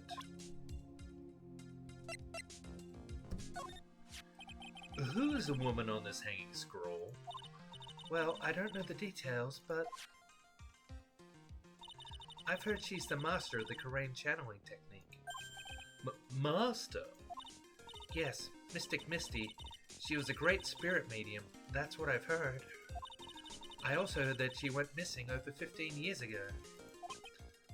Oh yeah, Edgeworth was involved in that, wasn't he? Spirit mediums. There's no such thing anyway. Right, yeah. The whole thing with his father being murdered, I can see why he'd have a grudge against them. Mr. Edgeworth? I know all about them. They're nothing but frauds. She doesn't know anything about it, of course. But there was a time, 17 years ago, when I met the master myself. Iris's hood, received before the lights out bell the night of the crime, protects from evil spirits. That's called a demon warding hood. I gave that to Mr. Wright last night. He was wearing this when I saw him at the hospital today. It's an important item for protecting acolytes from evil spirits. If it's so important, then why did you give it to him? Last night, I felt something. I felt that something terrible was about to happen. I didn't want Mr. Wright to fall into its grip. Well, he wound up falling into something much deeper and colder. I probably shouldn't say that out loud, though. Thank God for inner monologue. Kind of tapping on the fourth wall there, aren't we, Miles? Hazakura Temple map shows Hazakura Temple and the surrounding area. I'm sorry. I don't leave the temple grounds very often, so I don't know very much about the outside world. Occult New Year's issue, an occult magazine featuring Hazakura Temple. I was against the idea of our temple appearing in that magazine. I was afraid that this type of tragedy might occur. In that case, why did you allow them to run an article about you? It was Sister Bikini. She's actually rather fond of attention. Surprisingly so. She certainly does look rather happy in this photo. Photo of Elise, taken by her only pupil, Maurice Dunham. That's Mystic Elise Dunham. She's a picture book author, or so I've heard. Does she come to Hazakura Temple often? Wait, she call her Mystic? I thought she didn't have any spiritual powers. No, this was her first time. It's just that she was a very important visitor. Is that so? Yes, Sister Bikini told me. Be certain not to offend her. The victim, Miss Elise Dunham. The prosecutor's office still doesn't have much information about her, it seems. Phoenix Wright, age 26, my friend since grade school, fell from Dusky Bridge and is currently hospitalized. Mr. Wright, how bad is his cold? Well, his fever is very high. As a result, he's rather confused. He's worried about Maya, who is still trapped in the inner temple. And he's quite worried about you as well, it seems. Are the prosecutor and defense attorney courses or tests that different? The other YouTuber you're watching play these is actually a lawyer. You should ask her. Yeah, probably be quite an interesting discussion. Really? Yes. Naturally, once he recovers, I'll pass it back to him. No, don't. I'm sure that Mr. Wright wouldn't want that. He wouldn't want to defend me. Probably doesn't know, Gumshoe. Homicide detective at the local precinct, in charge of the initial investigation. Yeah, okay. Larry Butts, age 25. My friend since grade school. I don't remember how we became friends, sir. Oh, that's Mr. Maurice. I'm sorry, who did you say it was? Maurice Dunham. He is Mystic Elise's apprentice, I think. There she goes, she's calling her a mystic again. I thought Elise didn't have any powers. Alright, now who exactly is this guy? He's a very sincere, hard-working person. Definitely not Larry. Did I say something wrong, Mr. Edgeworth? Excuse me, I was temporarily at a loss for words. Take a trip, come home, be thrust suddenly into Bizarro world. Elise Dunham, age unknown. The victim of this incident, a picture book author of unknown age. Larry's teacher. That's Mystic Elise Dunham. She's a picture book author. Oh, we've already had this conversation. Iris, age 25. The defendant, a nun from Hazakura Temple, doesn't seem to have any spiritual power. You want to know about me? There's not much to tell, I'm afraid. Just let me get one thing straight. You were raised at Hazakura Temple, correct? And yet, somehow, you seem to know right. So you two must have crossed paths somewhere. No, Mr. Edgeworth. Whomever it was, it couldn't have been me. What is that supposed to mean? Alright, we'll try the Megatomer on her.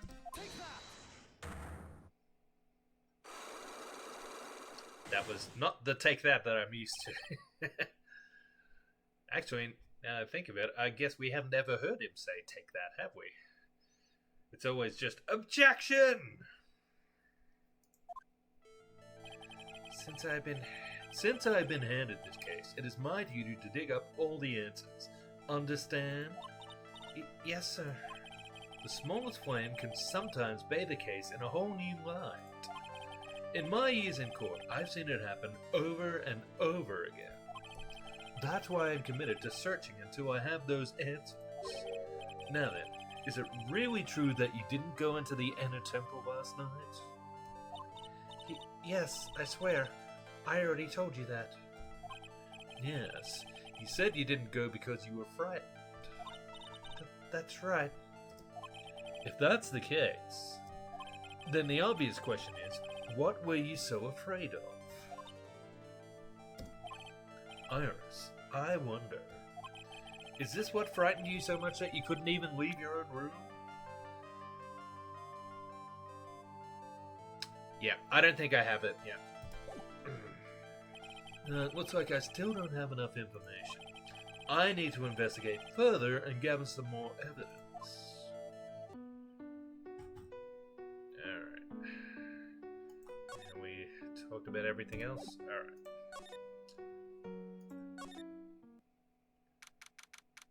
Oof. Yeah, that bridge is in bad shape. There must be some other way across, surely. It sure is cold, alright. So this is it. Dusky Bridge. Oh, wow, it's you, Mr. Edgeworth. Pearl? Oh, it's Gumshoe. Detective Gumshoe. Long time no see. It's been about a year. Or has it been longer? It doesn't matter, Detective. What does matter is why you're shuffling around up here. Well, why else? Obviously, he's in charge of the case. Oh, ouch! And there's that sharp left jab. Well, I'm happy to see you anyway, Mr. Edgeworth. Let me guess, you were transferred by HR to the local precinct? A wise decision. The vast amount of nothing up here should be quite easy to guard. I heard you were back in the country and arranged to come all the way out here. Everybody was real nice. They even let me take charge of the investigation, sir. Gumshoe indeed. Like gum on your shoe, he's impossible to get rid of. I'm supposed to report on the details of the crime scene, sir. Anyway, here I am, Detective Dick Gumshoe, reporting for duty. Great. Thank you, Detective. I thought Prosecutor Godot was gonna get here before me. That guy's a real mystery, I tell you. Yes, so mysterious. It's not like we saw him at all without that mask in the previous case. Prosecutor Godot?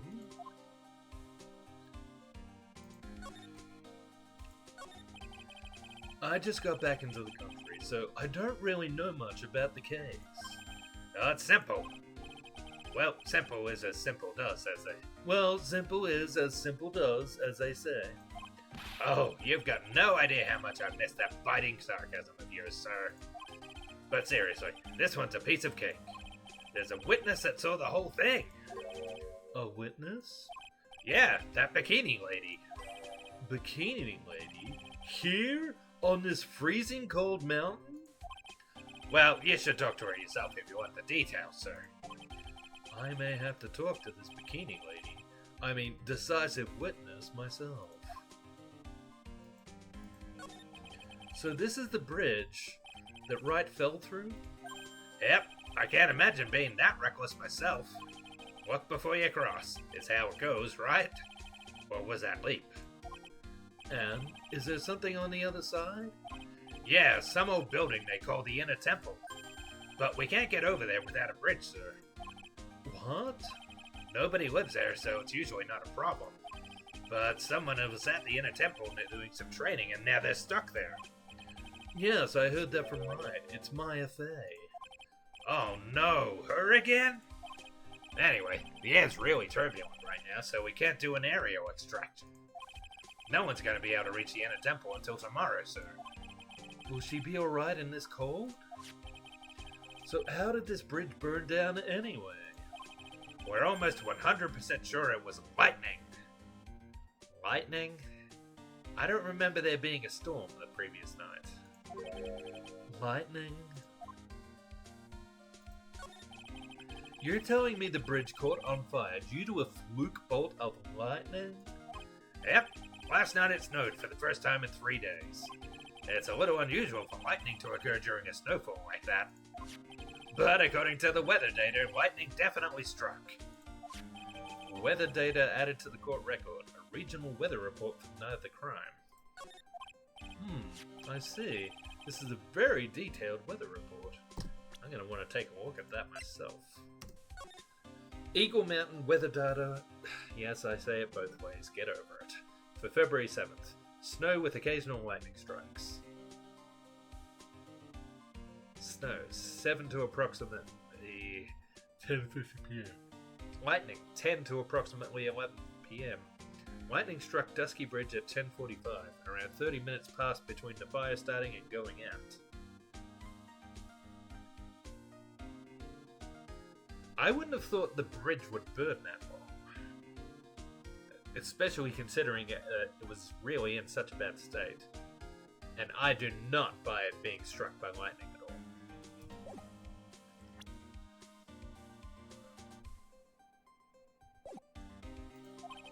Almost too detailed. It even has the exact time that the lightning struck the bridge. Oh, that? We got that information from the witness's testimony. Someone actually saw the lightning hit the bridge? Who is this witness? Who else? It's the Bucks. Sorry. I'll go ask one of the local cops later, sir. So, who is this Prosecutor Godot? I've never heard of him. Yeah, he's a new guy. Showed up after you left the country. He's a complete rookie, but nobody can say a bad word about the guy. What kind of a man is he? He just became a prosecutor recently, but he's good, sir. Real good. If he's so good, how is it that I've never heard of him? Is he the lead prosecutor on this case? You bet he is. After all, you know who is right in the middle of it. You know who? Voldemort? Phoenix Wright, of course. For some reason, Godot has really got it in for Mr. Wright. Oh? Yeah, he seems to have some kind of a grudge. And what would be the cause of this grudge? I don't know. Maybe he made fun of his mask or something. None of this is making any sense. I'd better look into this Godot myself. Alright. let's go through the objectives of the inventory here. Huh? What's that thing doing on your lapel, Mr. Edgeworth? Is it really that odd? You bet it is, sir. A prosecutor wearing a defense attorney's badge? That's like a detective with a license to kill.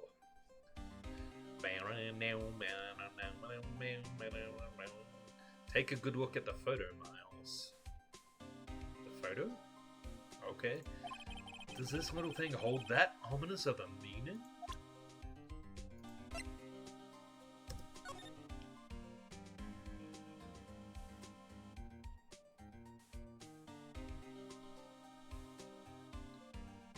The magic bottle, that's her book. There's a mysterious castle in the background. Don't really see anything. Unless you're talking about this photo. In which case, yeah, this should jog his memory, surely.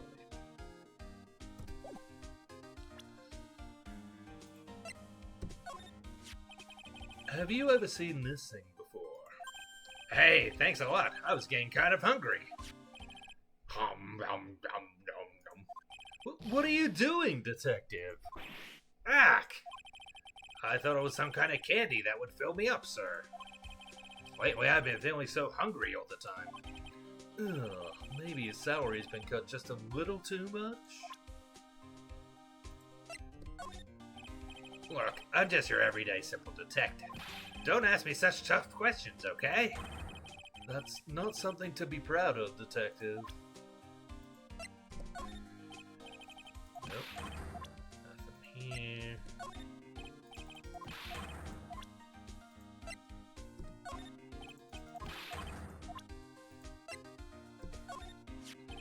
There's a lot we don't know about this victim.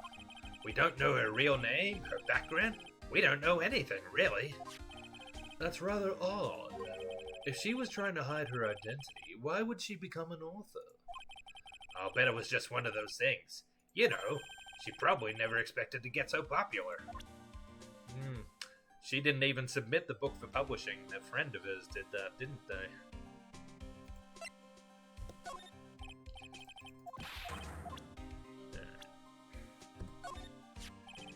Whenever something happens, this guy always shows up like he hasn't got a care. In fact, you know what? Every time he shows up, I always wonder the same thing. Maybe somehow he's actually the cause of all these incidents. I wonder if Gumshoe has realized it yet. But you could say the exact same thing about him. Your face is more drawn out than the last time I saw you over a year ago. Really? I thought so. No, wait. It's not so much drawn out as weary and tired, or maybe just plain old thin. I thought that too, sir. My salary's been kinda on the low end. So yeah, my food options have been kinda non-existent. Off-brand chicken soup, off-brand spaghetti, off-brand bread, that sort of stuff. I thought you were really into instant noodles last year. I got really sick of this stuff after a while, sir. Can't say I blame him. You stay on those things long enough and you'll never want to eat them again. He's supposed to be Miss Elise Dunham's apprentice or something. I see. Yeah, he drew a nice portrait of me. That's nice. But he made me pay him 50 cents for it. 50 cents? I'm sorry about that. You don't seem very interested in him, Mr. Edgeworth. I really don't want to talk about him, that's why. Well, you shouldn't have brought him up then. It's probably going to be the same thing as the picture, isn't it? Yeah.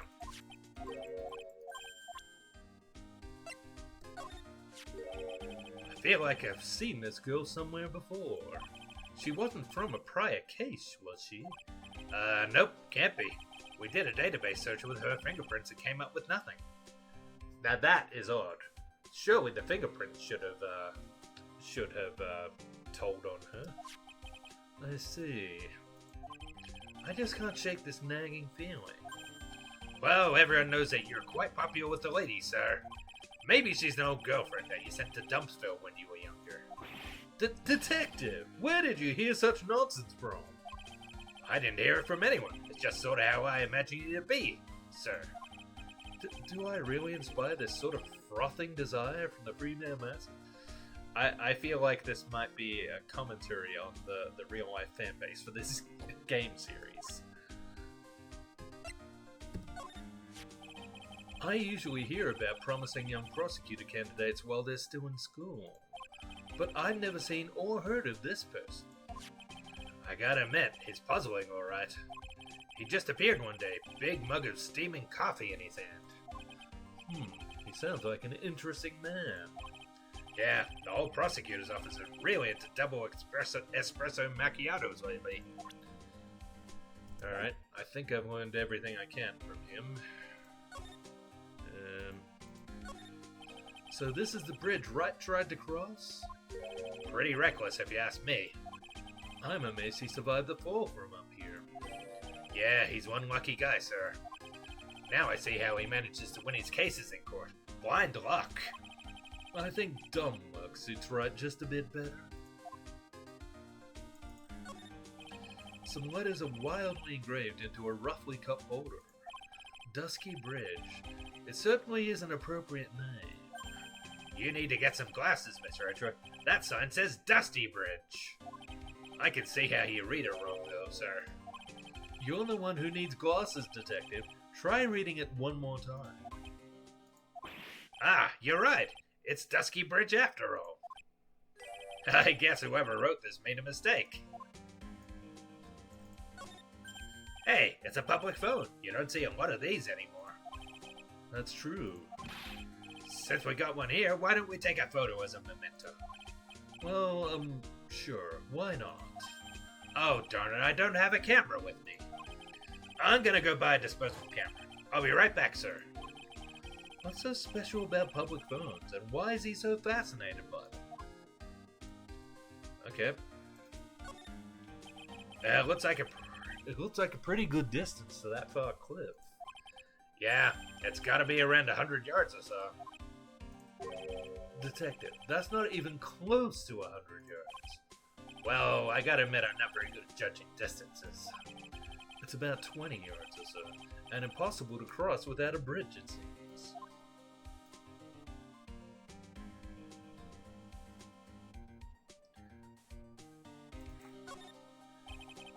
There's a little shack down that way called Heavenly Hall. A shack? It's like a rundown doghouse for losers that can't bear the freezing drafts of wind. Kinda reminds me of my apartment, sir. The name Heavenly Hall makes it sound like a palace. Giving a hovel a great name is a crime itself. I'd call it false advertising. By the way, the name of my apartment complex is Compton Castles. That's not such a great name, if you ask me. Well, it's not such a great apartment either, sir.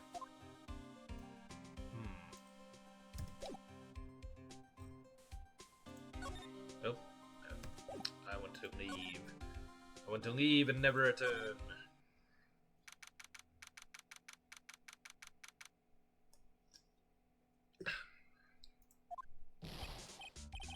Yo, Edgy, what took you so long? I'm so cold my brain's turned to sherbet. I knew it was a mistake to race back to this country. What do you mean? Wright is going to be fine, and the case itself isn't anything unusual. And I find myself taking a request to defend a woman accused of murder. Hey, wait a sec. Hold it. Objection! What's going on here, Mr. Edgeworth? It's hard to explain, but one thing led to another, and... What kind of lame excuse is that? And you call yourself a defense attorney? Prosecutor Edgeworth is a prosecutor, and that's why he's Prosecutor Edgeworth. Prosecutor Edgeworth, defense attorney, just sounds plain old weird, pal. Right, Prosecutor Edgeworth? I'm not sure what role I'm supposed to be playing anymore. Dude, Edgy. I don't see you for a couple of years and your heart turns to sherbet. I'd say more like sorbet. It is rather cold here. Iris didn't murder her. Someone else did it. I just know it, okay? So trust me on this one. Ever the romantic, aren't you, Larry? Nevertheless, I'll do whatever I can to prove her innocence. At least until I pass the baton on to Wright. Any that is.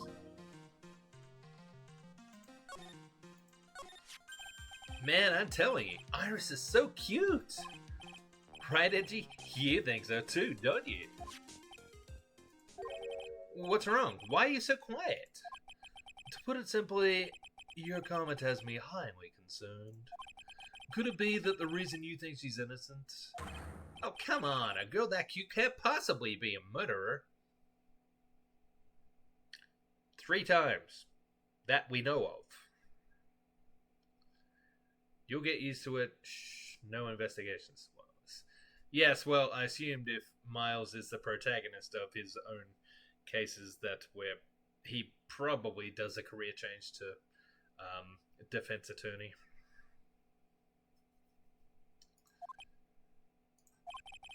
I was right after all. I should never have come back.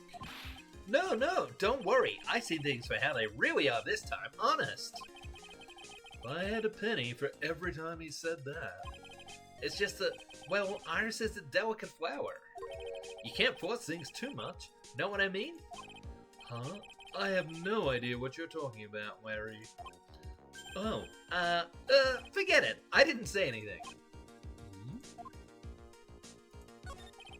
Larry, where were you and what were you doing on the night of the crime? Larry? Cyclops. What? Don't tell me. You think I might have done it? What? Get lost. Go back on your charter jet and get out of my sight, you creep. I hope your plane crashes and you die. I'll ask just one more time. On the night of the murder, where were you and what were you doing? There it is. I knew it. He's the one who burned down the bridge. As I suspected, Psycho Lux. I'm sorry, man. You know me. I just don't remember. My short-term memory is a wreck, dude. Yeah, right.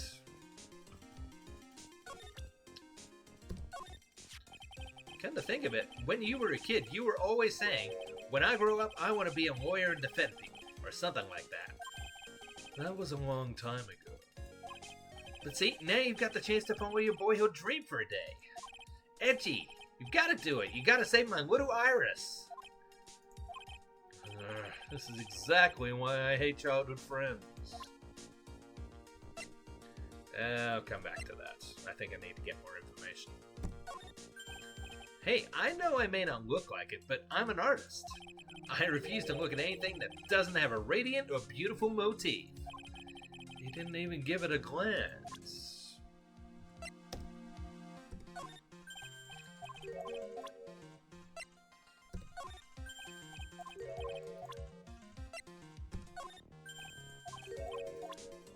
I thought that would have at least earned a discussion from him because the Iris's picture is in it. I still can't believe it. She was such a great person. But someone's pinning this murder on my sweet little Iris. Edgy, please, I'm counting on you. Well, frankly, I was hoping you could give me a little more than just that. Well then? I got it. I'll draw you a portrait. How about that? Since you're kind enough to offer, alright.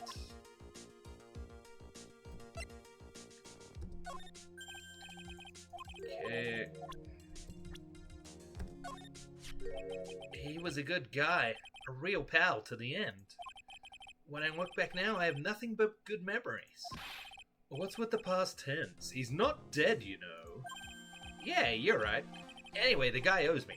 After all, I saved his life. What is that supposed to mean? If I hadn't called for help so quickly, he would have died. It's no surprise, though. I used to be a security guard. It was all instinct, baby. He has a point. He called me pretty quickly, too. I think Larry's pretty good at motivating people. I just wish he would try motivating himself once in a while.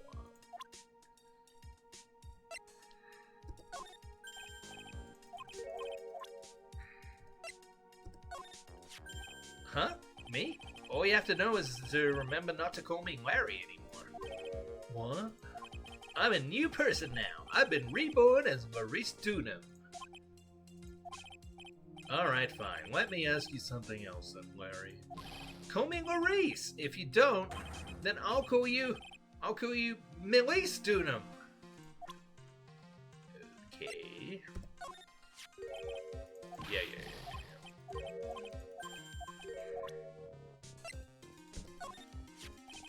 I have a feeling that she's hiding something. Could be. After all, she's shy and gets embarrassed pretty easily. I don't think that has anything to do with it. Why not? Look, I know all about this kind of thing. Come on, Edgy, you were a guy once. What's a girl to like Iris? You know I'm right. Well, you most certainly seem to have convinced yourself. Man, I love shy girls like her. It's just so cute. You know what I mean? Still doesn't listen to others, I see. I guess some people just never change. Nope. Alright. Should I have a look around here too?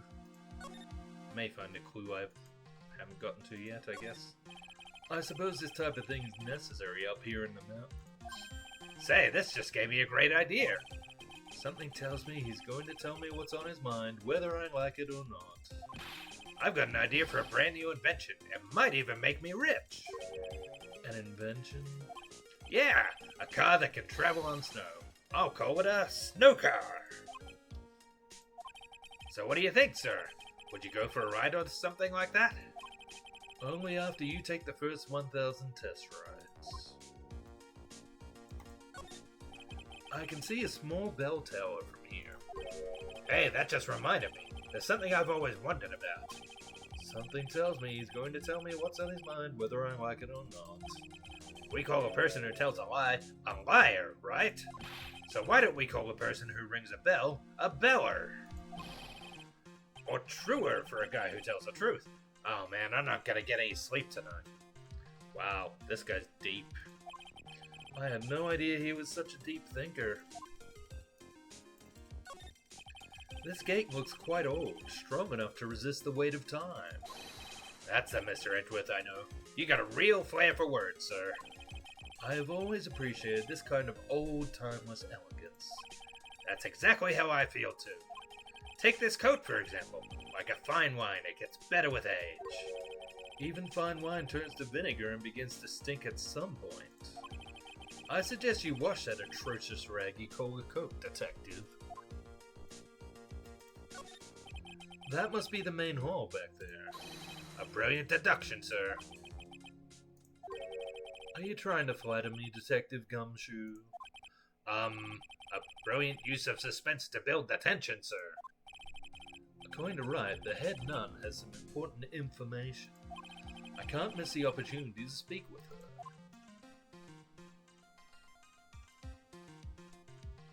Alright, I suppose I better go do that.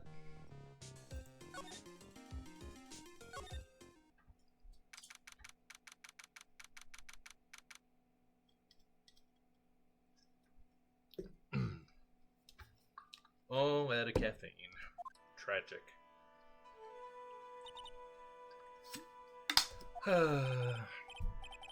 Hey, hello there. So how are you feeling? Alright, I suppose. Huh? Who is this? My name is Miles Edgeworth. My. A handsome boy such as yourself is always welcome. If circumstances weren't so tragic, I might just... Please don't call me boy. I'm sorry to trouble you, but I'm looking for a woman in a bikini. Well, you have found her. Now, what can I do for you?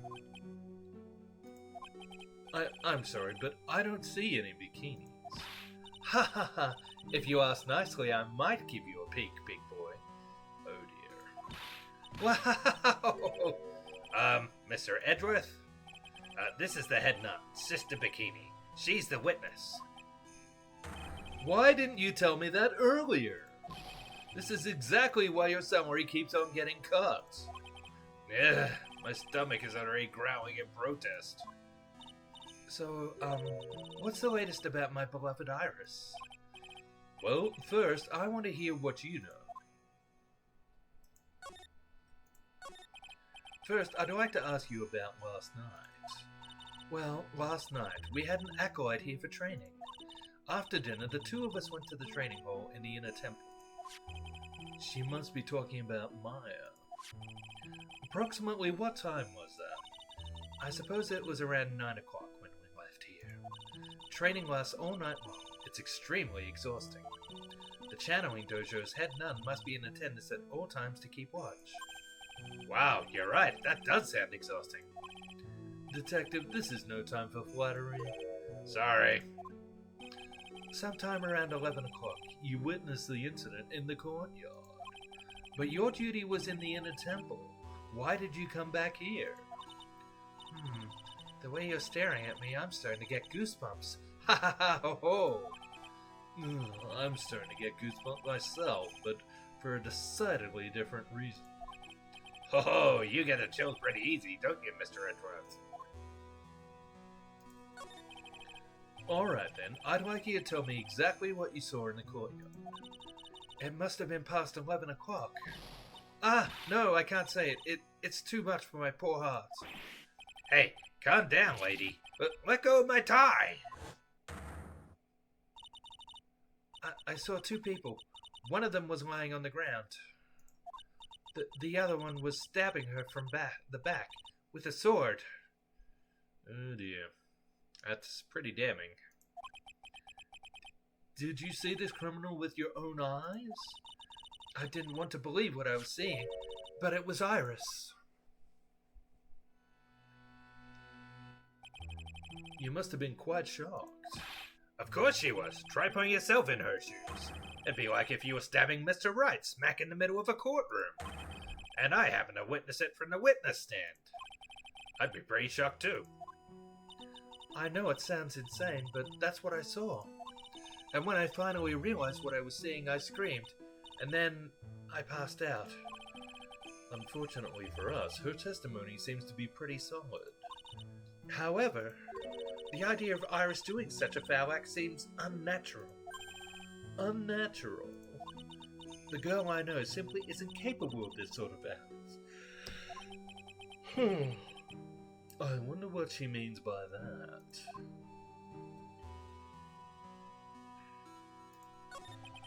As the head nun, it's your duty to stay with the acolyte at all times, correct? Yes, that's correct. I know I may look strong, but the truth is, I've got a bad lower back. A bad lower back? Yes, it's especially bad in the winter. So bad that I can't even lift a bucket. Do you remember how cold it was last night? My bad back felt as stiff as frozen glass. I just wanted to take a nice hot bath to ease my aching back. That's why I returned to the main hall. So you left the disciple all alone? Don't be ridiculous, I would never do that. That's why I ordered Iris to the inner temple after she'd rung the bell for lights out. Yes, but she never went to the inner temple, did she? So did this head nun actually see Iris there? I think I'd better try to get some more details. She does seem a bit suspicious, doesn't she? So who is this acolyte that was to train at the inner temple? Her name is Maya Fey. I treated her very badly, I'm ashamed to say. And after she went through the trouble of signing up for the special course. Special course? It's a training session where you sit on a block of spirit ice and chant 30,000 times. You don't mean to tell me she's still doing that over at the inner temple, do you? No, of course not. You don't have to worry about that one little bit. Last night, we still hadn't started the training session itself. Well, that's good to hear. Oh, dear, there's one thing I forgot to tell you. Uh-oh, I don't think I like the sound of this. Do you know that small girl? I believe she is Mystic Maya's little sister. Maya has a little sister? Oh, you mean Little Pearl. That's Maya Fey's cousin. Little Pearl? I thought she was going to visit Mystic Elise after we'd finished with dinner cleanup. But I haven't seen her at all since last night. Last night. She's nowhere to be found. You mean she was with the victim? It's all the fault of my stupid, creaky old back. little girl who was with the victim on the night of the murder is gone. As they say, the plot thickens.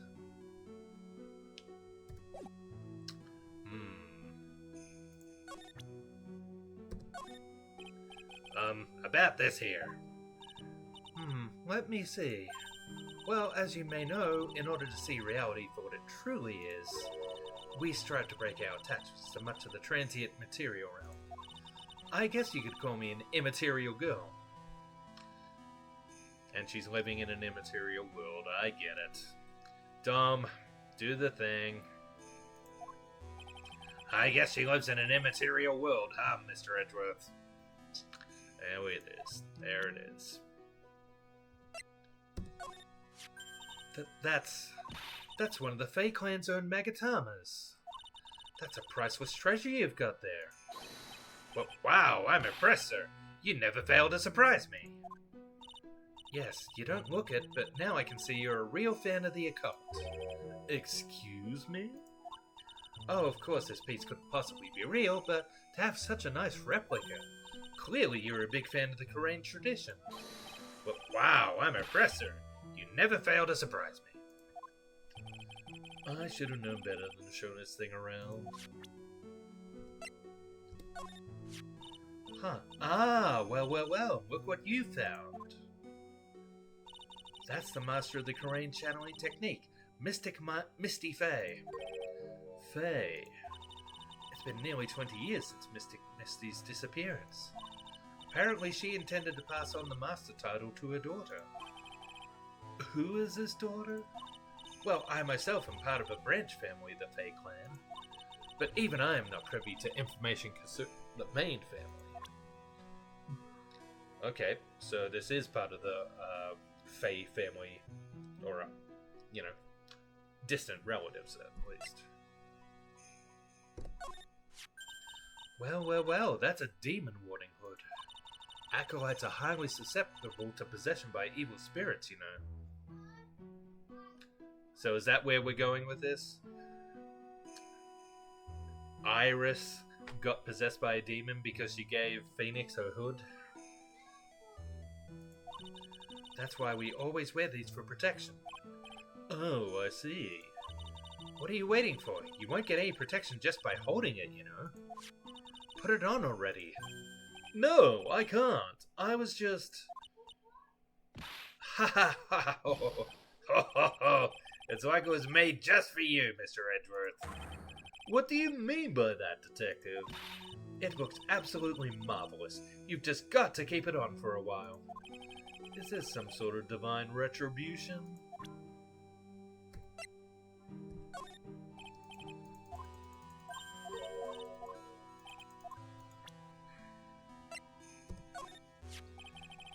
About this picture.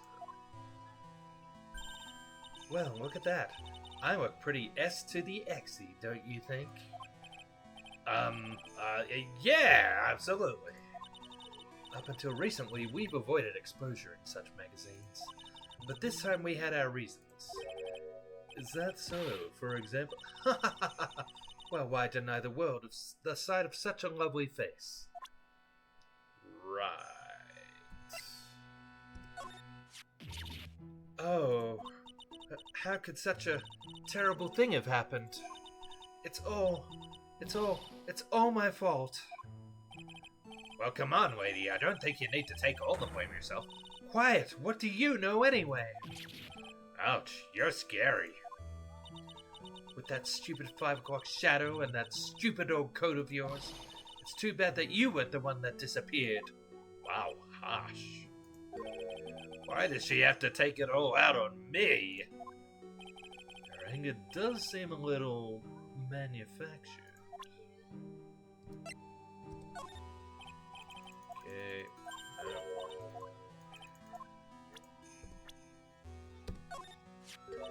This man, his face betrays a life of suffering and great weariness of the world. Sure. But even so, I can't believe this guy actually jumped into the river.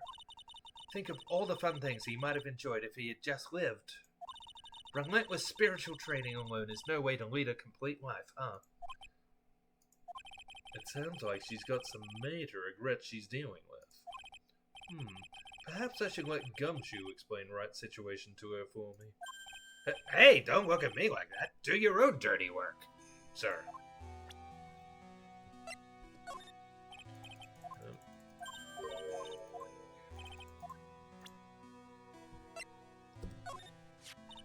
This is Mr. Elise's apprentice, is it not? I think he might have a bit of a crush on me. Sweet boy, at any rate. Huh? Oh, I don't blame him. Sister Bikini understands the temptations of young men. Sure. But I'm afraid it wouldn't be proper to abuse my position. I am head nun, after all. But in return, I did allow him to draw a portrait of me. I pray it was a pose that maintained your modesty for everyone's sake. Hush, Miles, hush. The human body is a beautiful thing. I assume we had this conversation already. Yeah.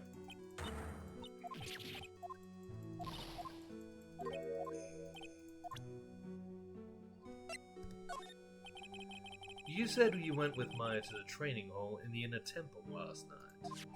Did you happen to see Iris while you were there? Of course I saw her. I told her to meet us after ringing the 10 o'clock bell for lights out. So you're saying Iris came to the inner temple then?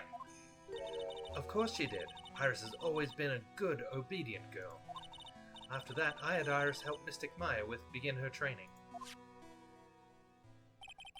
But that doesn't fit with Iris's story at all.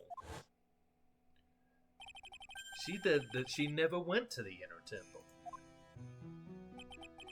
As they say, the plot thickens. I'm sure she has no idea who this dude is. Ah, they've added the Fae girls to the list of characters now.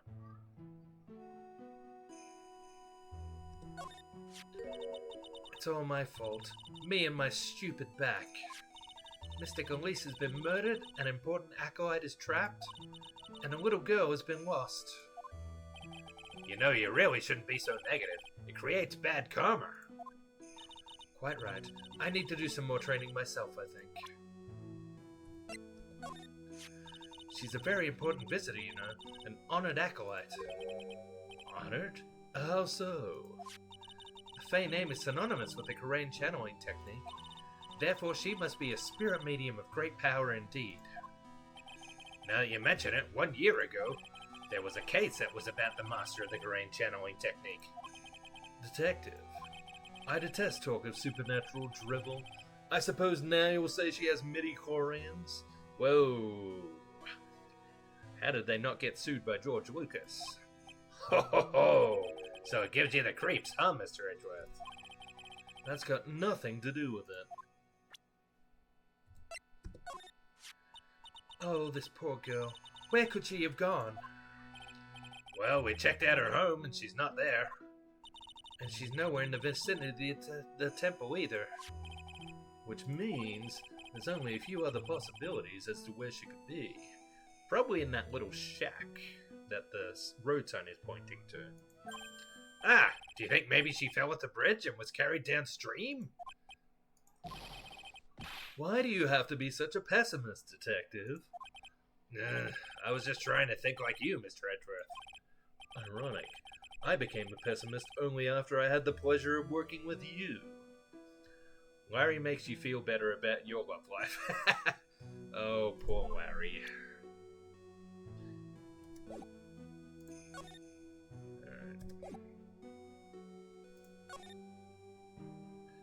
Well, I doubt there's anything different here, but let's have a look around anyway. Oh, it's a warmed cat box. But where are all the cats? It's called a hibachi. It's for heating the room. Oh, look at all these ancient straw frisbees. Those are a type of zabuton cushions called Enza. Why are you giving me such a hard time, huh, Mr. Edgeworth? Why? Because learning something new might actually be a good thing for you, Detective. It's an altar with a giant Megatama enshrined on it. There are lots of candles lined up on it, too. You know, I haven't had a birthday party for myself in a while.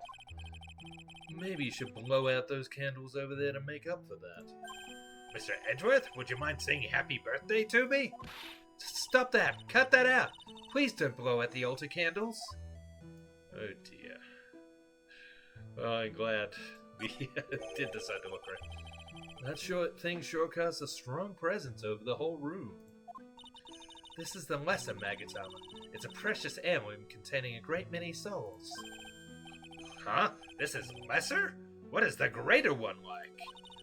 The greater Magatama is displayed in the main room of Fey Manor.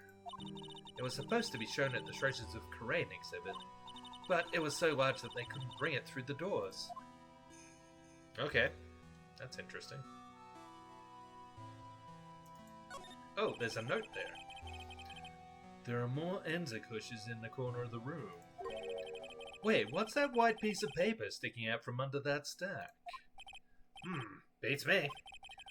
Would you mind checking that for me, Detective Gumshoe? Yes, sir. Here you are, Mr. Edgeworth. It looks like an old manila envelope. Yeah! What is it, Detective? This could be it. An ultra-important clue. A super special clue. I suppose I should read it myself, then. It looks like a letter addressed to Sister Iris. Tonight at 10 at Heavenly Hall, unless you want your secret to be exposed. Ooh. Now, who could have written that? Maya was busy at the time. Could it have been Pearl? Pearl still can't really read or write, can she? That doesn't leave many options. Larry's trying to date her.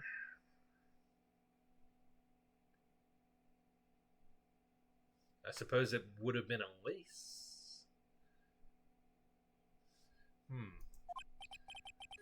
This sounds like a blackmail letter. Note to Iris added to the court record. Found in the main hall. Maybe she dropped it? Nice going there, Mr. Edgeworth. Why can't I ever find clues like that? You're an ultra-important prosecutor, a super-duper prosecutor. Well, I suppose it takes a super-duper kind of dumb to miss a clue like this. I'd like to have another look at that for myself. To Iris of Hazakura Temple. Salutation here. There is something I must talk to you about. I will be waiting for you tonight at 10 at Heavenly Hall. Make sure you come unless you want your secret to be exposed.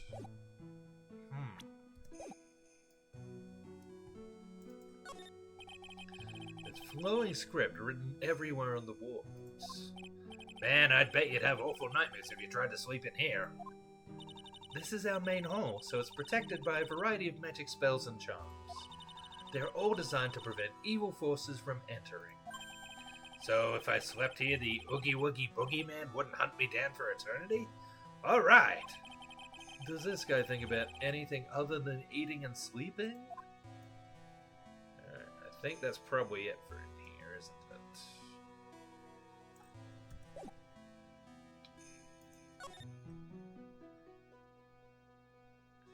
Oh, we haven't been to the actual scene of the crime yet.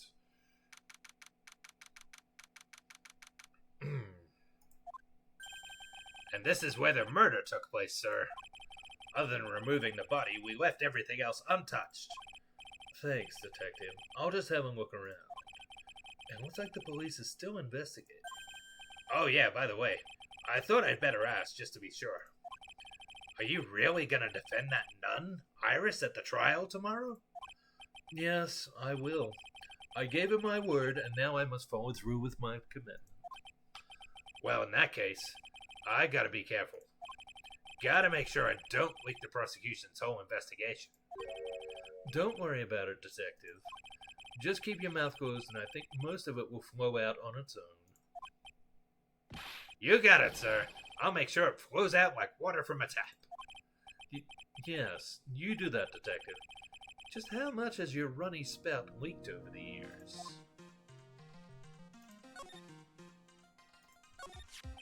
The victim is the famous picture book author, Miss Elise Dunham. Her entire past up until she won that writing award last year is a total mystery.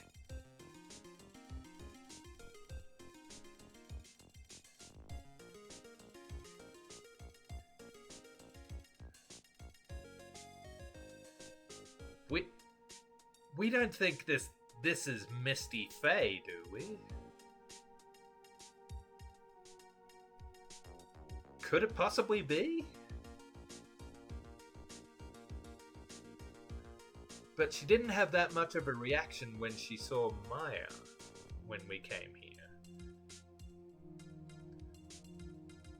You'd think she would react strong, unless she didn't recognize her.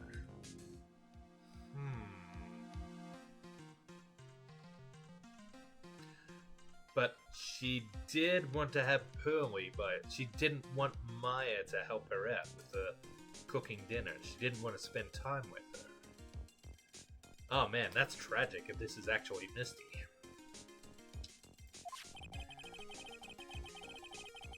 It's hard to believe in this day and age you can still find people like that.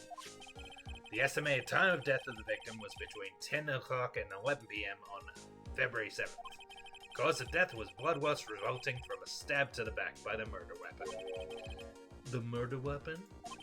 The victim was found skewered with a giant sword, sir. That's terrible.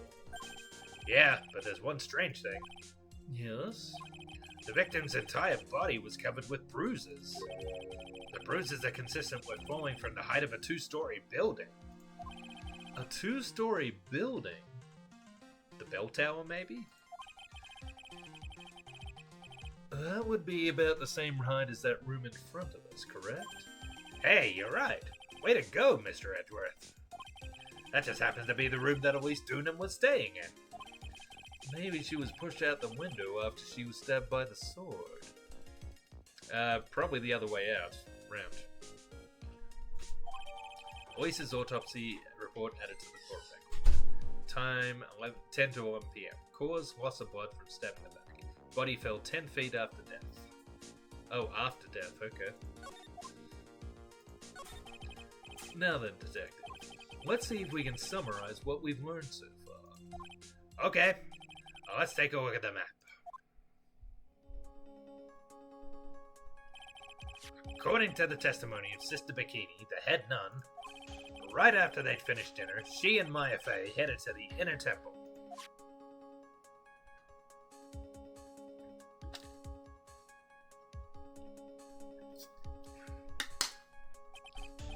At 10 p.m., after ringing the bell for lights out, Iris went to the inner temple.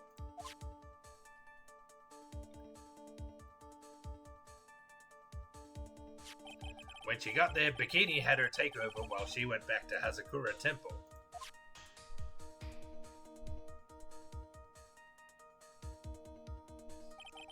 After taking a hot bath to soothe her back,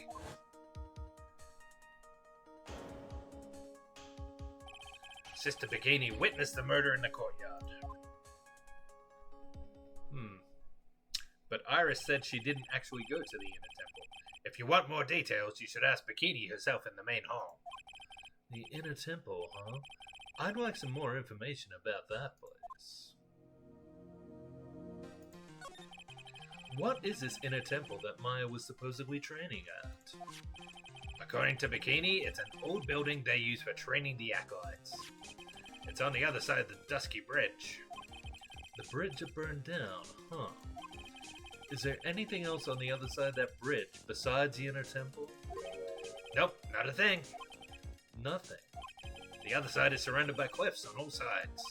In a way, it's kind of like a little island out there. So the only thing there is the inner temple. I hear it's not the kind of place a person could survive in.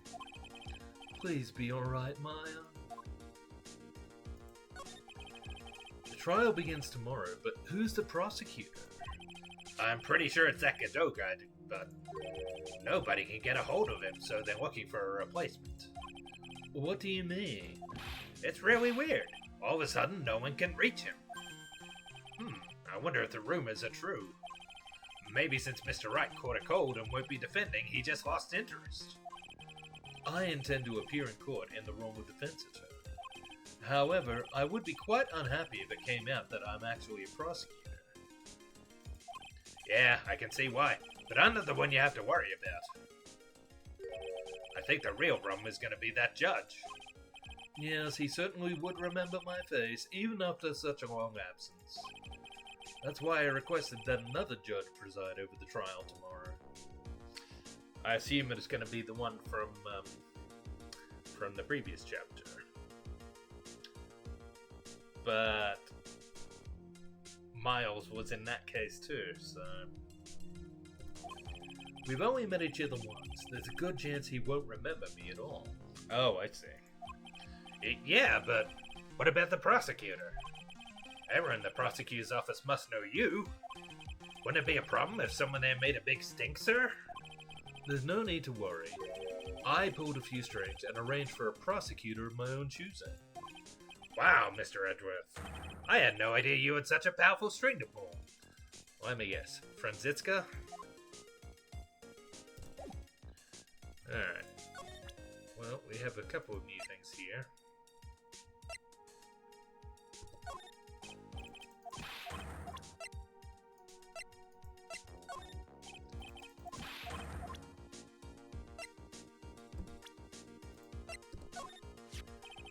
I wonder if Maya is alright. I could never show my face to Wright again if something were to happen to her.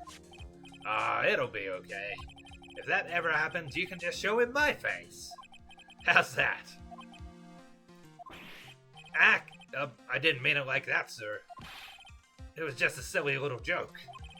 I wonder if there's another way to get across to the other side. The support wires for the bridge is still intact, correct? That bridge is almost 20 yards long. I know I may look like it, Mr. Edgeworth, but I'm no superhero. In any case, I just hope Maya is alright. What about Pearl? Has no one seen her at all since last night? Seems that way. Apparently, she hasn't gone back to Karain Village either, sir. But it's true that she was with Elise Dunham at some point last night. No doubt about it. Ah. You mean that maybe whoever killed Miss Dunham also... Don't jump to any crazy conclusions. Ouch. You sure have one mean punch, Mr. Edgeworth. It's downright fierce. I don't think we need to hit him.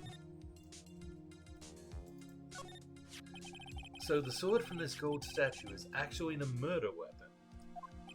It sure is. It's called a Sichisito. Sichishito. It's called a sword, by the way. Nasty piece of work, sir.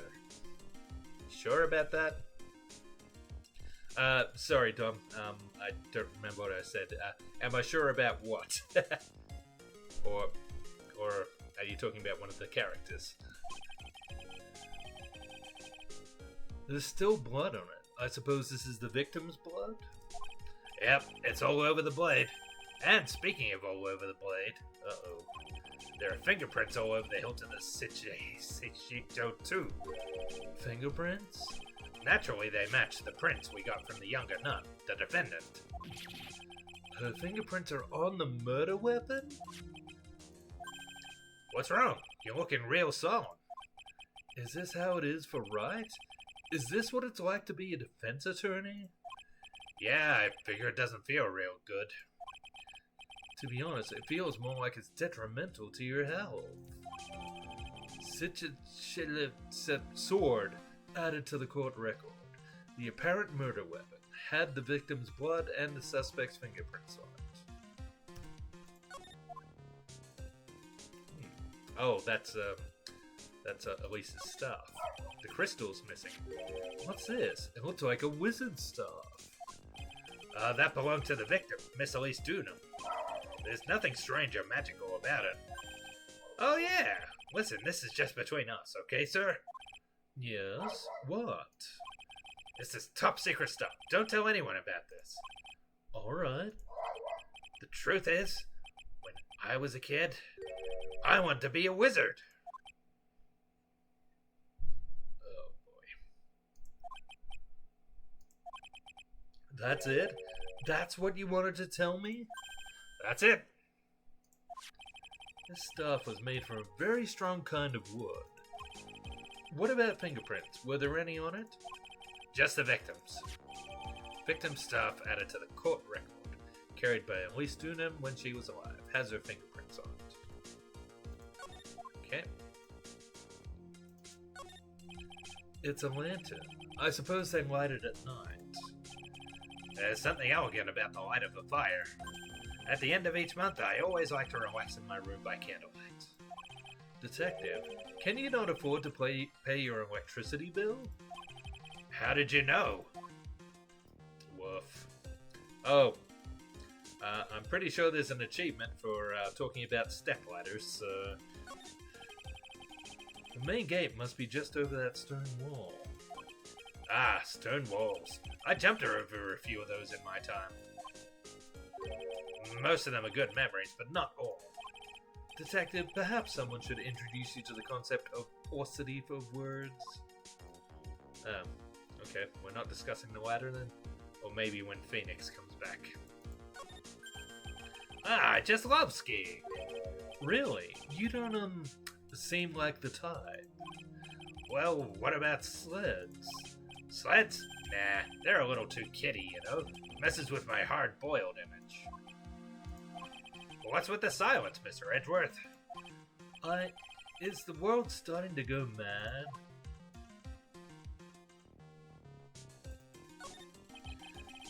The main hall of Hazakura Temple is above us here. Hey, you're right, but I'm pretty sure the main hall didn't have a second floor. Hazakura Temple was built on a steep part of the mountain. The front and back of the main hall were on different levels. Oh, that makes sense. But wouldn't it be easier just to build the place slanted, sir? I fail to see how I can consider that to be an even remotely good idea.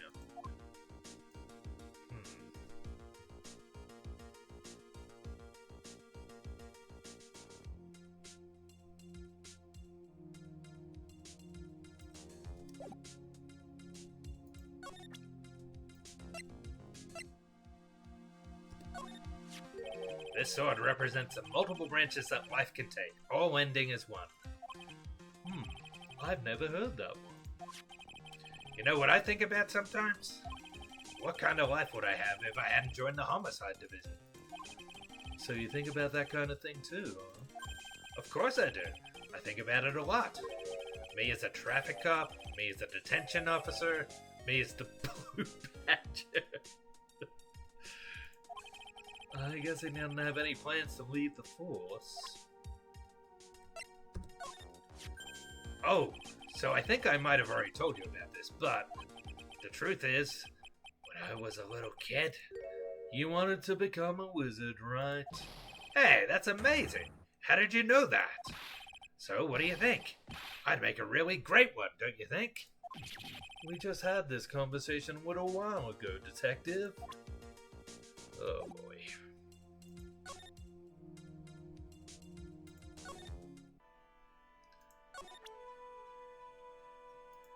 Let's... Do you know anything about this old crumpled up letter? Is that addressed to Iris? Yep, it clearly says to Iris on it. I can't believe it.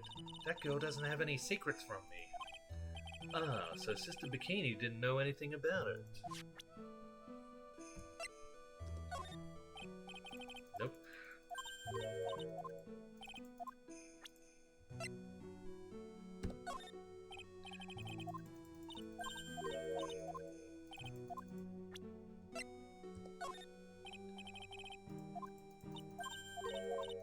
Wait a second. Is that the crystal from Elise's staff that she's wearing on her collar? Because that is very suspicious. Did she have that before the murder?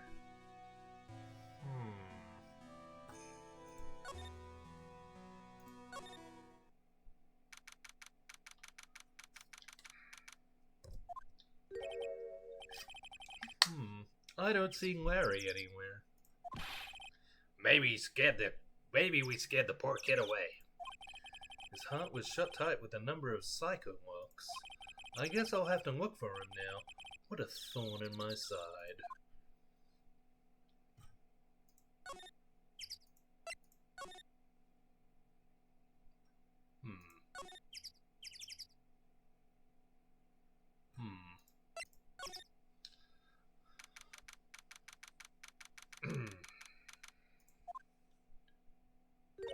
Ah, Mr. Edgeworth.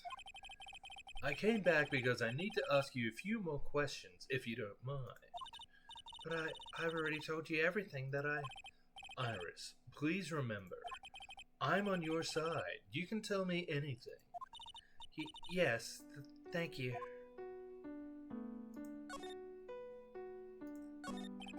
I just finished speaking with the head nun of Hazakura Temple. She testified very clearly as to what happened.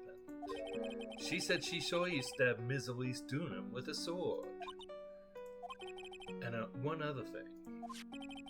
She said that when Maya Fey began her training at the Inner Temple, you were there as well.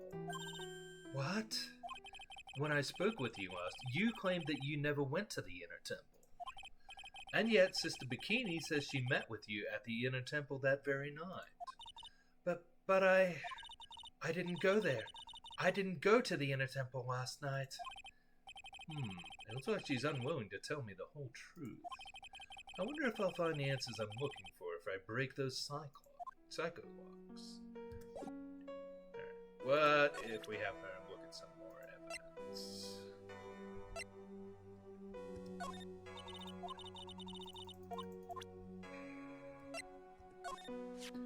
This letter, it appears to be addressed to you. I think it's someone's idea of a joke, Mr. Edgeworth. That's why I threw it away. She's not giving me a straight answer for some reason. I'm going to have to find someone else who can give me some more information about this.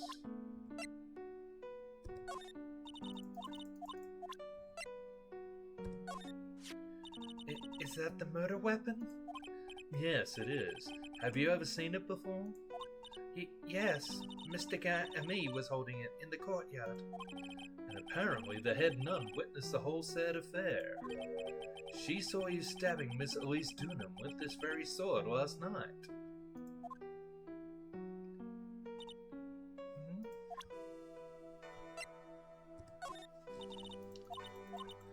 Alright.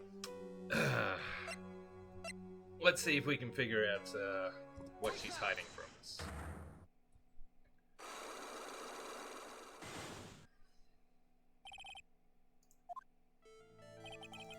Alright, so we've already had this part of the conversation. Then the obvious question is, what were you so afraid of? Iris, I wonder, is this what frightened you so much that you couldn't even leave your own room? The blackmail letter?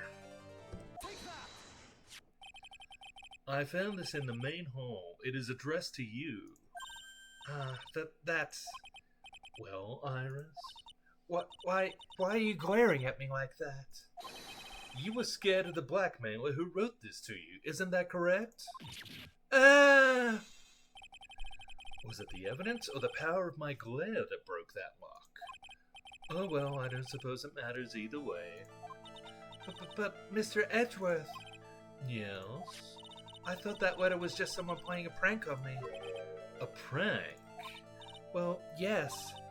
After all, even if I did have a secret, there's no one to tell it to that would cause me any grief. I wonder about that. Sister Bikini is like a mother to me.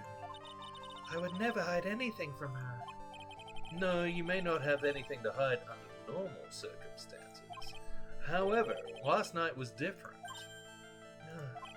Unfortunately, I don't know the exact nature of your secret yet. However, whatever it is, there is one person you didn't want your secret told to.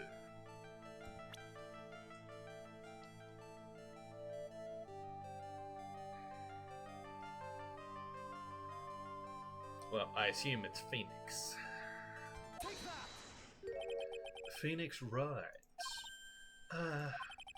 You mean something to Wright, it seems. And I can tell he holds a special place in your heart as well. That's why you didn't want him, of all people, to know your deep, dark secret. Well, what do you have to say? I should have expected as much, especially from a friend of his.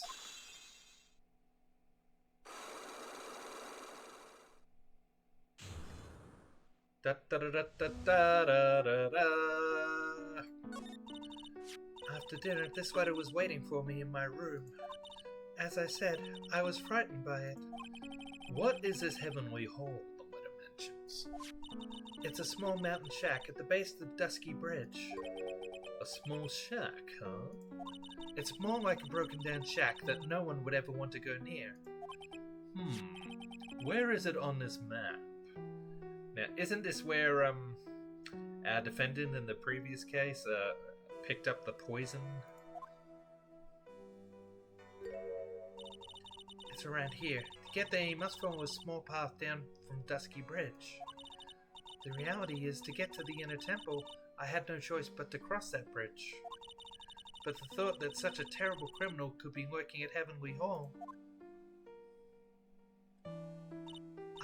I was so scared by the whole affair that I didn't even want to think about it.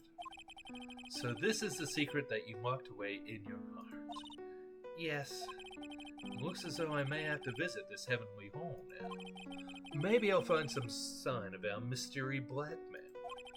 In any case, you still claim to have never left your room last night? Yes, that's exactly right. Iris's testimony added to the court record. Rang lights out bell at 10 p.m. and then was in her room until the murder was discovered. The trial starts tomorrow. I promise you, I will win. The poison for Falls. The poison specifically meant to kill Falls. Falls is poison. That poison? Got you covered. I'm going to win so that you and Phoenix Wright can see each other again. Please, no. I don't want her anywhere near Phoenix. Maybe she's reformed now, I don't know, but... No.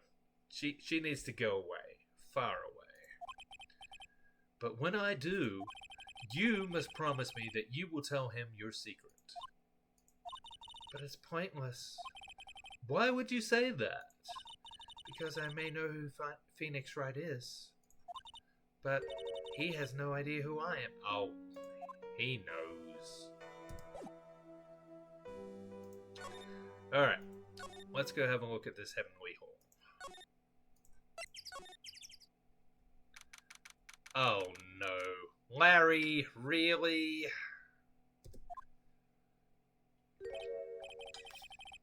Whoa, not much of a view down here, huh? It's still better than the view from my apartment, though.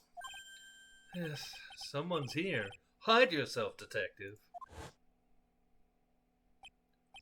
Oh, why? Why does this always happen? Whenever I find a girl I like, they always run away. I even chased one of them to Japan. Next it's going to be prison, I guess. I'll steal that detective's wallet. That'll get me locked up for sure. Nah, I can't do that to someone who looks like he's down on his luck. He's just talking to himself. Shh, be quiet and listen. I knew it. I shouldn't have done that. I blew it again.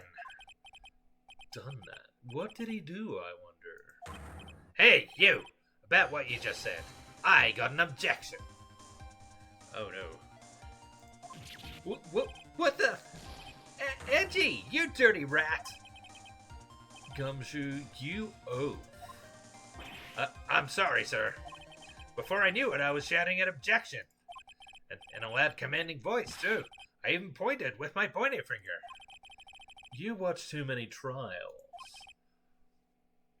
I'm sorry. Okay, Larry, the jig is up. What have you got to say for yourself?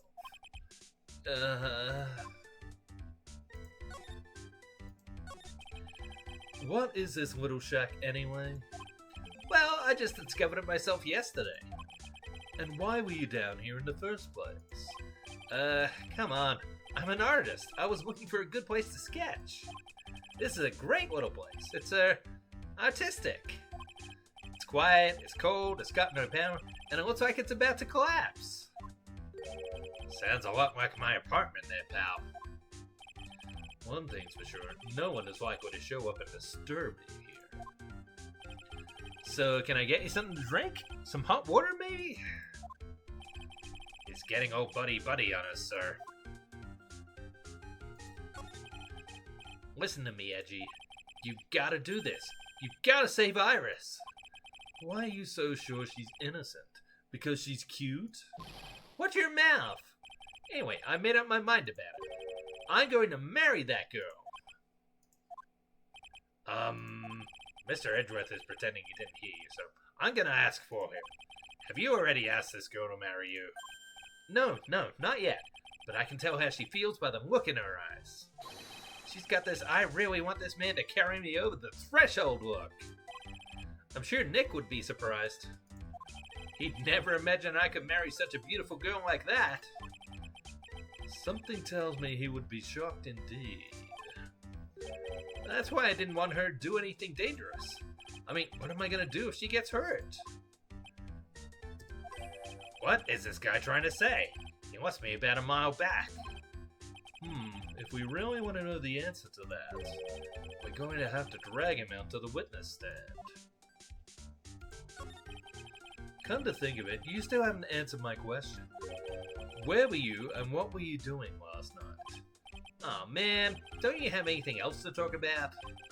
With that kind of attitude, you'll never be a ladies' man like me. Okay, chill out with those scary eyes. I got it. If you really want to know, last night, I saw something incredible. Something incredible?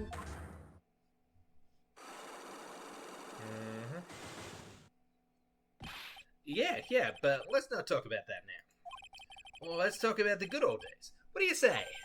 Come on, I'll pour you a nice cup of hot water.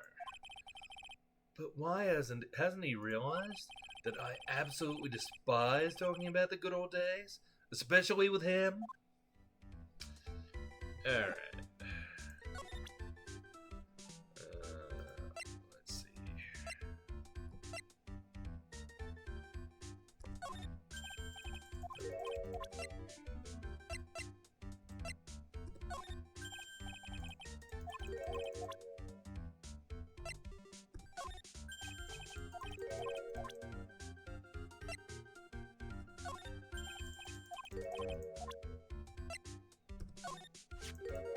That's the stuff Miss Elise was carrying. But Miss Elise, why? Huh? What is it, Larry? Well, there's something missing from this staff. Is something missing?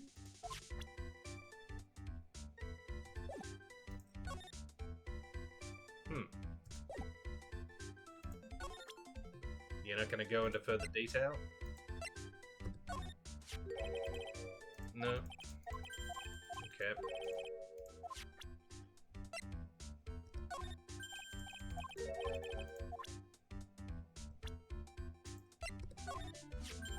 Oh, it's Maya.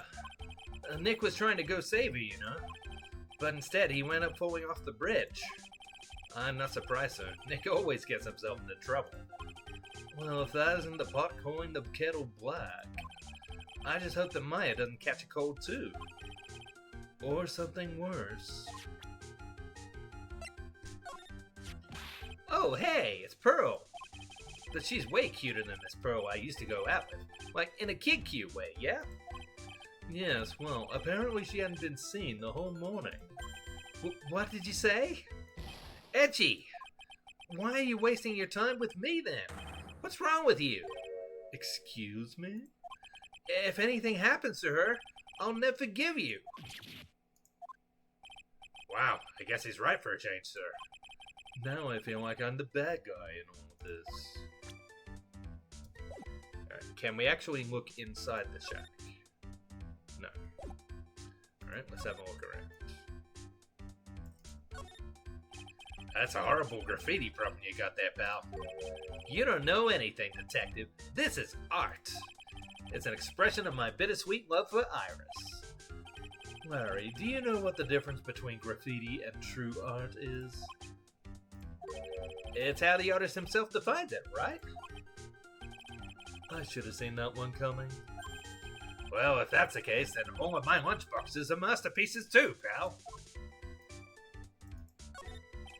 What is it with this festive-looking ornament? It reminds me of art class in grade school. We used to have a lot of fun decorating the classroom with origami, remember? Well, Oh yeah, you were never any good at it. Really? Yeah, this guy was so bad he couldn't even fold a dollar, let alone a crane. Everyone tried to comfort him, but he would just sit there sobbing. Really? I never would have expected that. Be quiet already. I'll never forget the shame of that day. You want a crane? I can make a perfect quarter-inch crane without a single flaw. Oh my. You know, Itchy? Nothing for nothing, but a quarter-inch crane without a single flaw is not easy. Yeah, that's quite a feat, Prosecutor Edgeworth. This is exactly why I hate childhood friends. Oh, got an achievement. Childhood friends. Adds Edgeworth hear all of his and Larry's childhood tales. Haha, nice. This is the Eagle River, sir. It runs pretty fast, so it doesn't ice over, even in the winter. If it had iced over, Wright would have been in some serious trouble. You're right about that. He would have landed on the ice and slid downstream to who knows where. Not exactly what I meant, but alright. It's a little far, but I have a pretty clear view of Dusky Bridge from here. Ah, I still can't believe it. Really? What isn't, Larry? Huh? Nothing. It's nothing. Sounds very suspicious to me. Something about that statement smells, and you know what they say. This straw roof is totally covered with freshly fallen powdery snow. Wow, makes a nice image, doesn't it? I always did like the rustic look. Heavenly Hall. I suppose it's an appropriate name in some sense. You got that right. Look at that bridge up there. This place has to be heaven, because that thing is hell. You would do well to remember, Larry, that this is a sacred place to some people.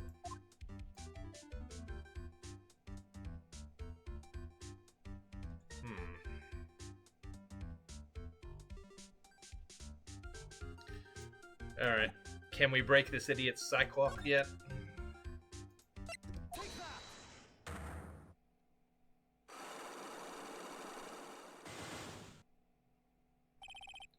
The night of the crime. Yeah, Phoenix has some thick-ass plot armor here. This is true, he really does. Alright, now you're going to tell me what you really saw last night. Whoa, you're really upset, aren't you, Edgy? Okay, I'll talk. Huh? That was a bit too easy. Yeah, anyway, it was awesome. Never seen anything like it. Around 10 o'clock last night, it started thundering. I'd been sleeping, I'm not sure for how long. Suddenly, zing! The world in front of me went white. Like I'd just been slapped in the face by my old girlfriend Naomi. And then? And then, it was on fire. The bridge was on fire. Dusky Bridge caught on fire? Are you saying you saw it with your own eyes? Hey, why are you giving me the evil eye? I'm telling the truth. There's still 3 psycho marks remaining. That means he's still trying to hide something. By the way, Larry, where were you when you saw that happen? Where, you say? What do you mean? What do you mean, what do I mean? Just answer the question. I was in my own room, by the main hall. Where else would I be? As usual, you're as transparent as an empty jelly jar. The problem, I suspect, lies there. There? What do you mean, there? It's impossible for you to have seen lightning strike Dusky Bridge from your room.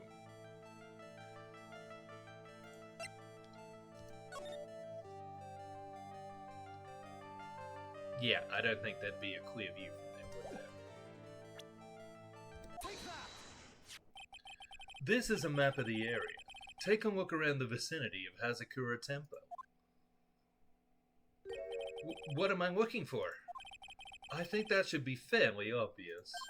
The main hall is surrounded by trees, and it's impossible to see the bridge from here. What? Why didn't you tell me that before? Well, how about it? How about what? Do you feel like talking now? About what? It looks like it won't be that easy after all. You leave me no choice. I'll have to move on to the next step. You weren't in your room at the temple. So then, where were you? You don't know that I wasn't in my room. So where was Larry, and why was he there? If I read the situation up to this point correctly, the answer is fairly obvious. Very well then, let's test my theory.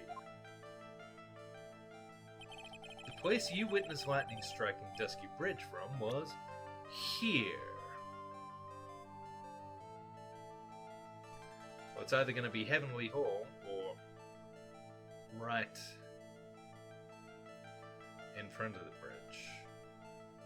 Let's try Heavenly Hall. The place you saw the lightning strike was naturally Heavenly Hall. Why would I be hanging out in this old shack? It's freezing cold, there's no electricity, it could fall apart in any minute. Larry, how do you know that anyway? How do you know there's no electricity? After all, it's not that dark yet. Uh-oh. In other words, you have just provided evidence to prove my theory. My theory that you've at least once in your life visited Heavenly Hall after sunset. I have to admit, I'm impressed, Edgy. You're in a totally different league from Nick. That's nice. Now tell me, what were you doing at this cold little shack last night? That's what you might call a fair decor. I think you mean a fair decor. Could it be you were waiting for someone? Oh no. You really are one scary guy, you know. I believe that last night you were waiting for this person to come meet you.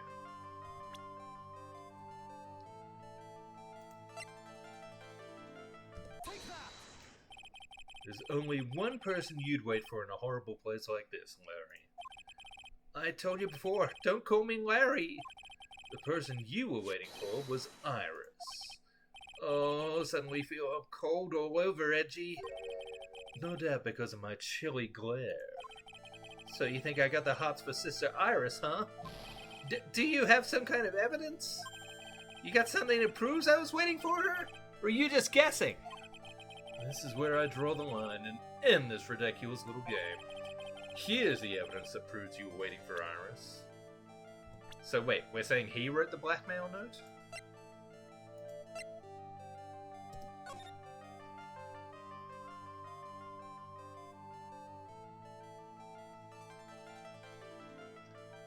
I mean, he is dumb enough to write salutation here instead of actually putting a salutation in there, isn't he? Here's your evidence. You called her to this spot with a pathetic blackmail letter. Oh, hey, give that back! You're embarrassing me! What are you doing with that anyway? That's not important. I misjudged you, Larry. What do you mean? Taking advantage of a woman's frailty like that. You should be ashamed of yourself. Oh. First of all, what's this at the top of the letter? It says, salutation here? Well, that's what it said in that book, Letter Writing for Dummies. You're not supposed to actually write that. That's where you're supposed to write, Dear Iris. Wow, I'm so sorry. Oh boy.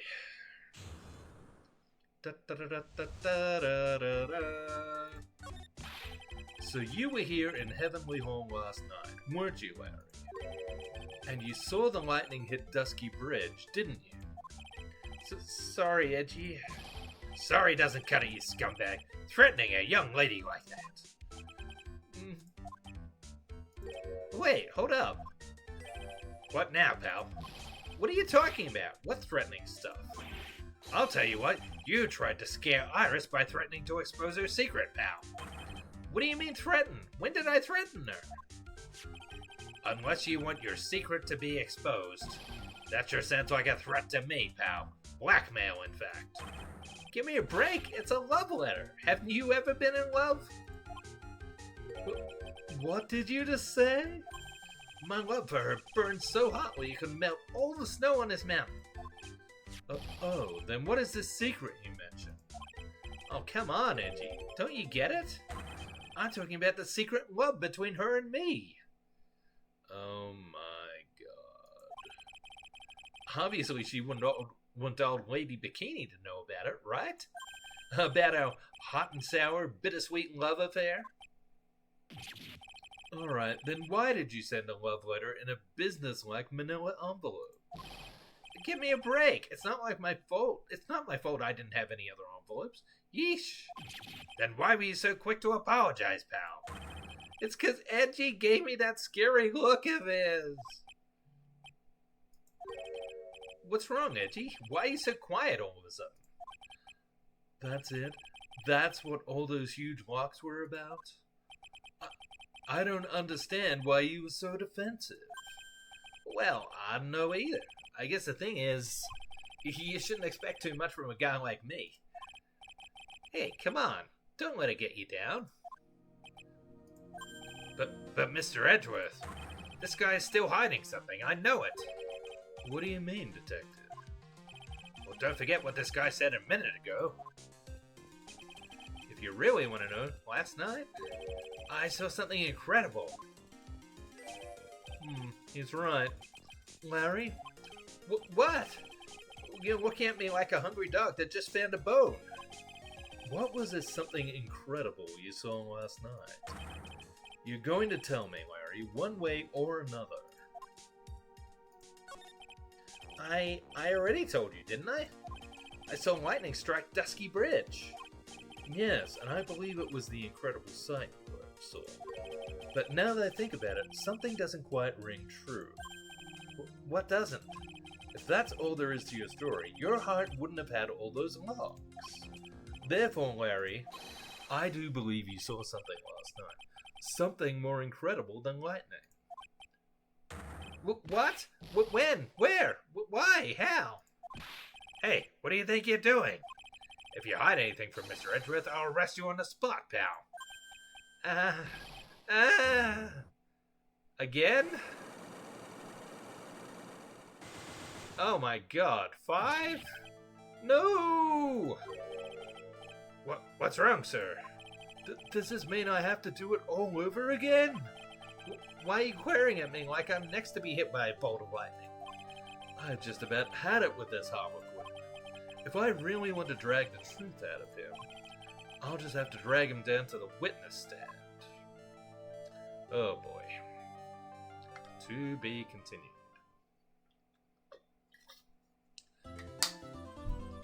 Admit you love me or I'll reveal you love me. What? Only Larry.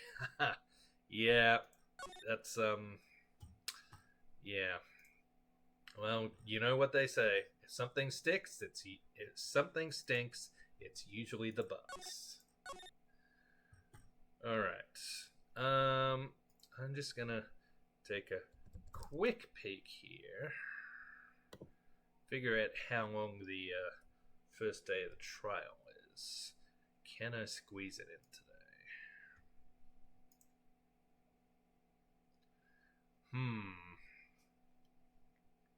Trial has 2 parts. So that's going to go for a couple of hours.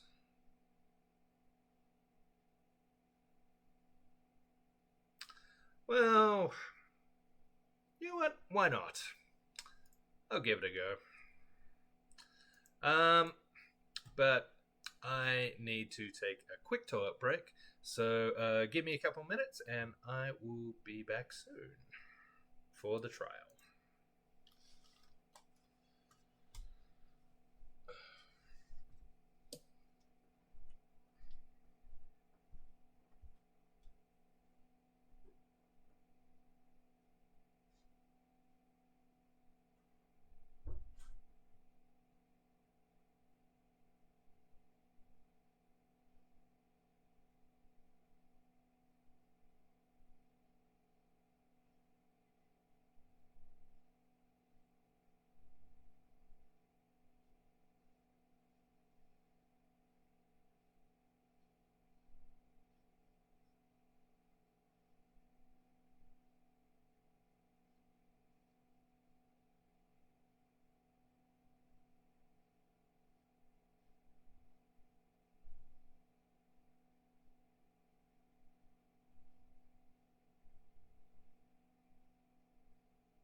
Okay, I'm back. Hope you guys don't mind, but I needed a little snacky snack too, so I'm gonna try chomping on some potato chips.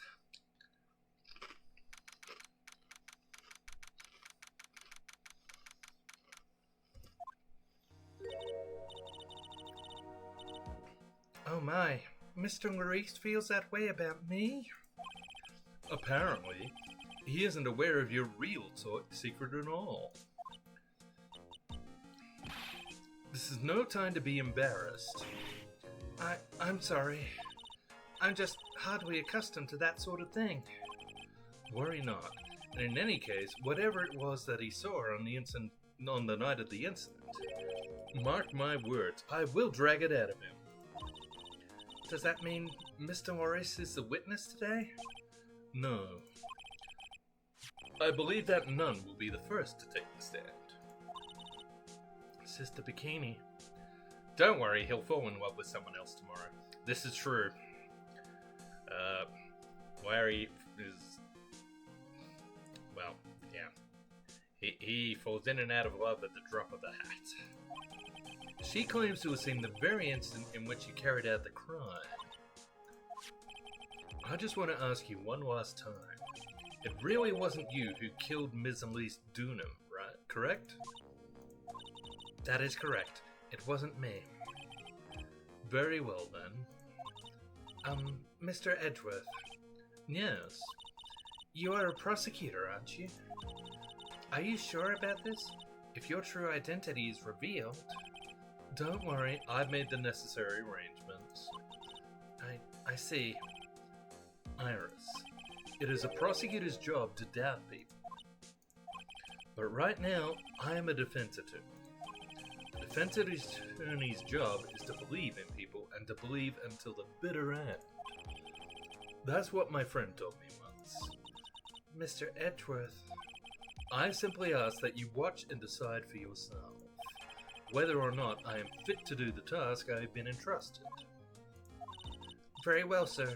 I leave my defense in your capable hands. I still don't fully trust her. But I think the nun is a bit sus too. Oh.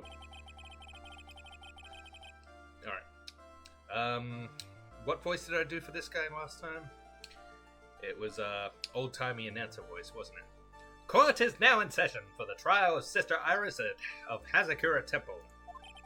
The defense is ready, Your Honor. Wow. Godot really did decide not to show up.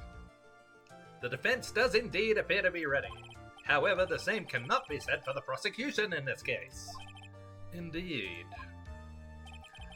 I'm not sure I like such a blatant waste of this court's time. An empty prosecutor's chair can only mean that the prosecutor has no confidence in their ability to prove their case. It would seem this case is already over before it had a chance to begin. I am ready to announce my verdict at this time. This court finds a defendant. There she is. I knew she was gonna show up. Well, I didn't know, but I certainly hoped.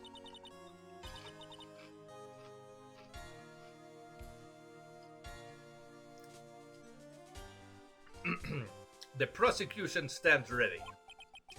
And you are? Franziska von Kama, prosecuting prodigy. But von Kama, you say?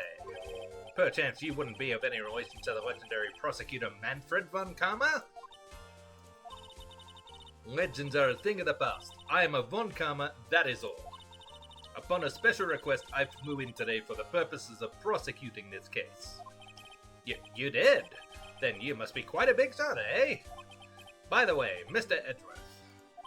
Yes, Your Honor. I'm almost certain that I've seen you somewhere before. Or am I just imagining things? You look very much like a prosecutor I met once.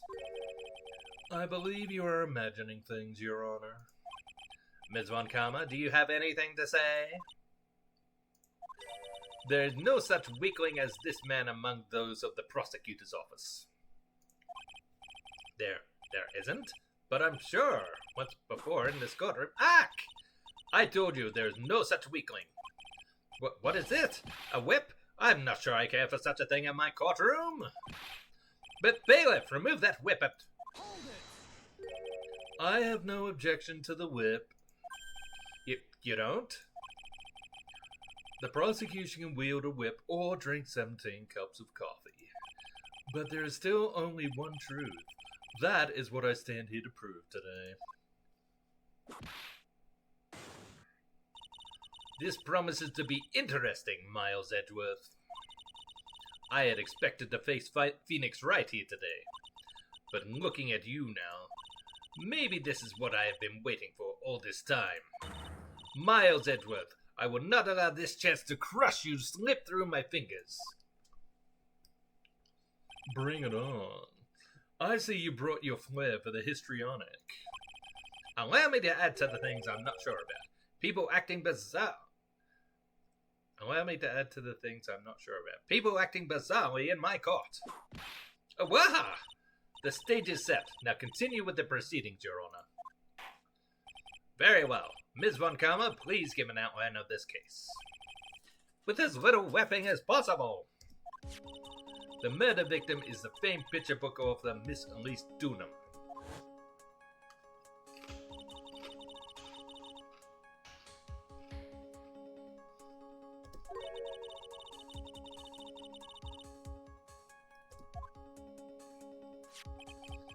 The sword in this picture. Is the weapon in question, correct? Very well. The court accepts this photo of the crime scene. Crime photo added to the court record. The courtyard where Elise Dunham was murdered. There is no mistake. This was the doing of Sister Iris. Can I have a quick look at that photo?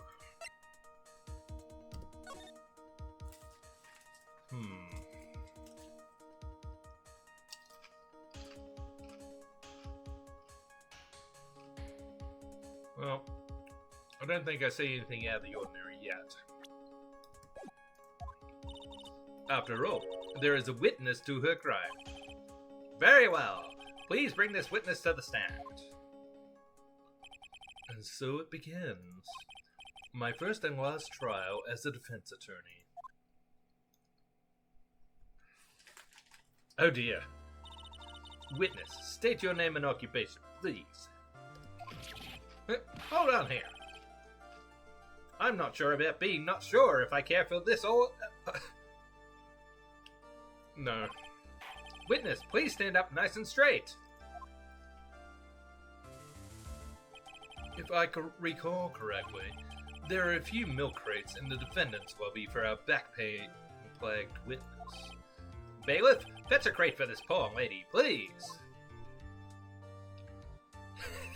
Okay. Once again, your name and occupation, please. Little old me? Well, I'm the head nun of Hazakura Temple on Eagle Mountain. My name is Bikini. You got it? Bikini. Nice to meet everyone. But you don't appear to be wearing a bikini right now. Oh, ah! The courtroom is the garden of holy judgment. Those with luxury in their hearts should leave this sanctuary at once. You want me to leave? No need to get your bikinis in a twist. Let me tell you, I'm a sight to behold in summer. Wahaha! In any case, witness, I hear that you saw the crime take place on the night in question. That's right. I can still hardly believe it myself, to be honest. There's no way dear little Iris could do anything like that. No comment from Chet.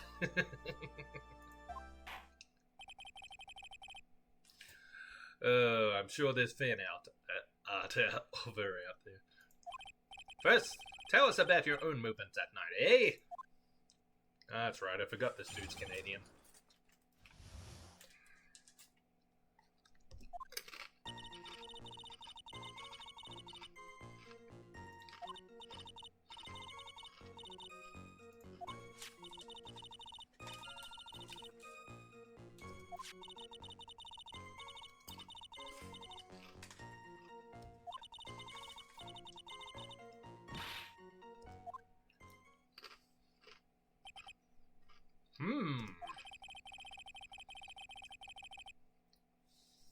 So it was simply a coincidence that you found yourself returning to Hazakura Temple? Yes, you could say that. If my back hadn't been in so much pain, I would have stayed at the inner temple. That sounds like a pretty important statement she just made. There's only one problem with this testimony that I can see. And you're not about to fall at the first hurdle now, are you, Miles Edgeworth? Mr. Edgeworth, please begin your cross-examination.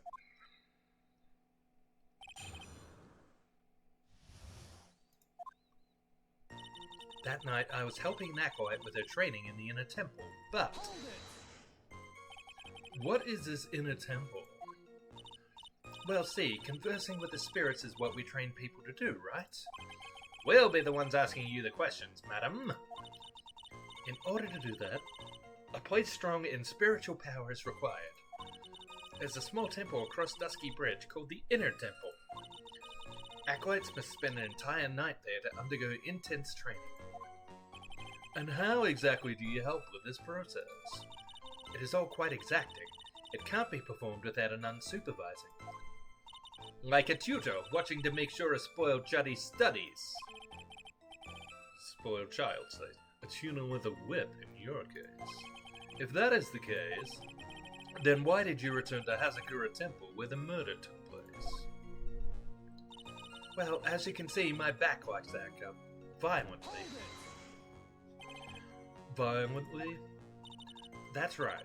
It's no laughing matter, especially in winter. I can't hold anything heavier than a knife and fork during the cold months. Just being alive is like strict training. Wahaha! Ha-ha! On the night of the murder, was this fabulous back of yours hurting again? That's right. Raging like a bull in a pig pen. I almost fainted once or twice. I just knew that unless I warmed it up, it was going to finally finish me off. So I left Iris to help the acolyte and returned to Hazakura Temple. You left Iris to help? With what? What do you think? The acolyte's training, of course. It was just past 10 p.m., so we were starting to enter into the training exercises proper. Wasn't it your place to remain with a disciple? Well, the job is simply to watch over the acolytes so that they don't pass away.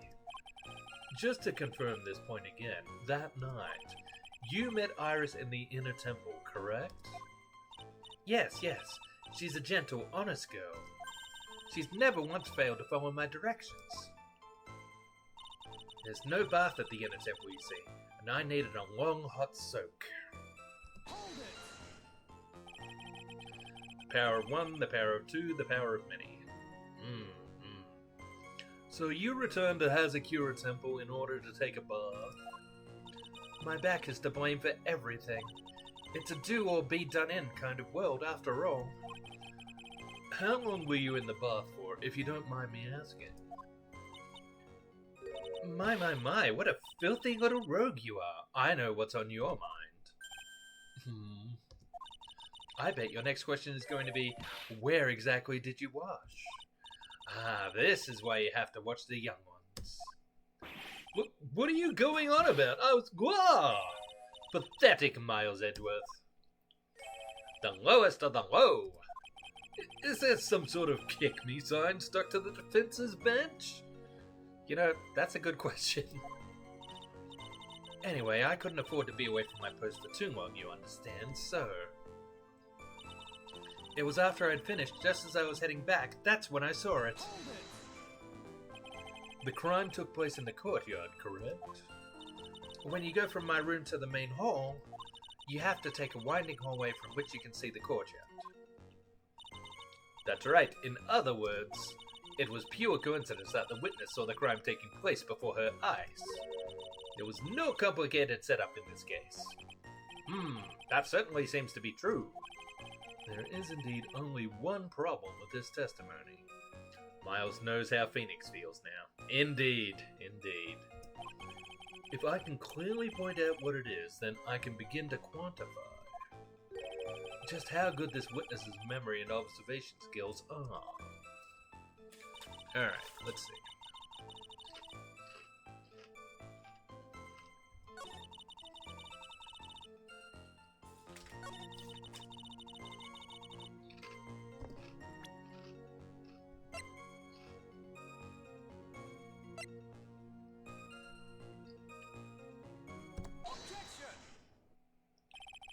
Witnesses have to undergo their own trials.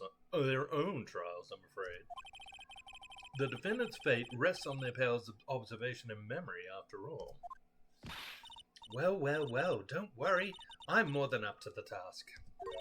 I'm a woman of faith, after all, the head honcho of Hazakura Temple. In that case, Ms. Honcho, I'd like you to explain something for me. The discrepancy between your testimony and that of the defendant, Iris. She claims that after ringing the lights out bell, she went back and stayed in her room. Which means she did not go to the inner temple at all. No, she said that. A defendant or a witness. Who is more likely to lie, do you suppose? The defendant is simply lying to cover her back. That's the objections I know and love. But that is completely illogical. The murder was committed in the courtyard of Hazakura Temple. Claiming that she went to the inner temple would make for a much better alibi. But that is odd. Whatever the reason, I can't believe that she would lie. She does indeed have honest eyes. All people lie. That is my belief. Why am I the only one being whipped in here? Anyway, neither the witness nor the defendant have any reason to lie. Which means, we must call your memory into question. Dear. You're older than me, and yet you want to play that game, do you? Well, that isn't exactly what I... My memory is perfect, crystal clear, especially in winter. Then, I suppose it's too early to end this cross-examination, eh? Mr. Edgeworth, if you are going to question the memory of this witness, you will need to show me a more decisive piece of evidence. Understood, Your Honor. I was naive to think that alone would do the trick. Then please add your comments about Iris to the testimony. And let us return to the cross-examination. That night I was helping an animal in the training.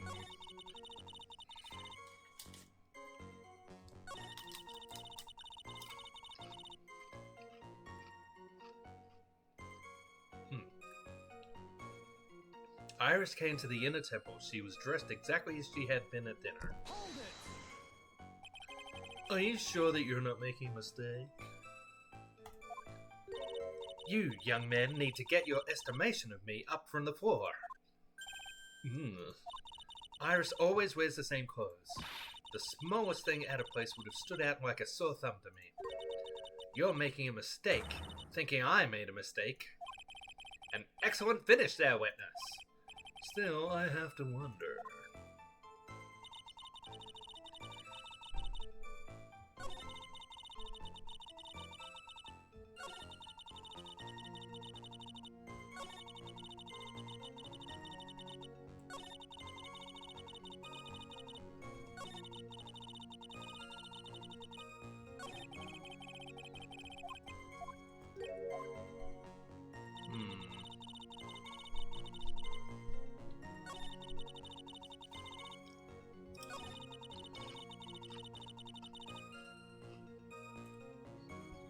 Alright. So I need... yeah, the hood. Witness, let's get one thing straight. The defendant whom you claim to have met, she was wearing this demon warding hood, correct? Of course. That is a very important piece of clothing, I'll have you know. Wahaha! Wahaha! Wait a minute. Now, hold it right there. Why do you have that? That's the question of the day, now isn't it, Ms. Von Karma? I'll have you know that this hood was given to someone as a gift that night, before the lights at bell was rung. What? You know where I'm going with this, don't you? If the witness had seen the defendant, as she claims, then the Iris she saw should have been missing this very hood. Well! Look at all those boxes. Oh, is it just a crate? It's not a bad feeling at all, exposing contradictions like this. Now I understand that happy look on Wright's face every time he does it. Order! Order in the court! Witness, you Ah! Sister! This hood. You have spare ones around the temple, don't you? Spares? Well, I do tend to make too many of them. I see! A stockpile. A surplus of hoods, eh? Each one is only given one hood. This should be the only hood that Iris owned. Then this is quite strange. Wah! If there was a surplus of hoods, then she could have worn one of those. There is no contradiction here. I'm sorry to break this to you, Miss Von Karma, but you won't get away that easily. Discrepancies such as this will sow seeds in any human heart. The seeds of doubt. Witness, while I don't wish to call your testimony into doubt, you must give every detail with precision. I'm not sure I'm comfortable going along with this. Sister, you shall continue with your testimony. Tell us what you saw after finishing your bath, on the way back to the inner temple. Those seeds of doubt are sprouting in the judge's heart. They just need a little more stimulation to bear fruit. Contradictory stimulation.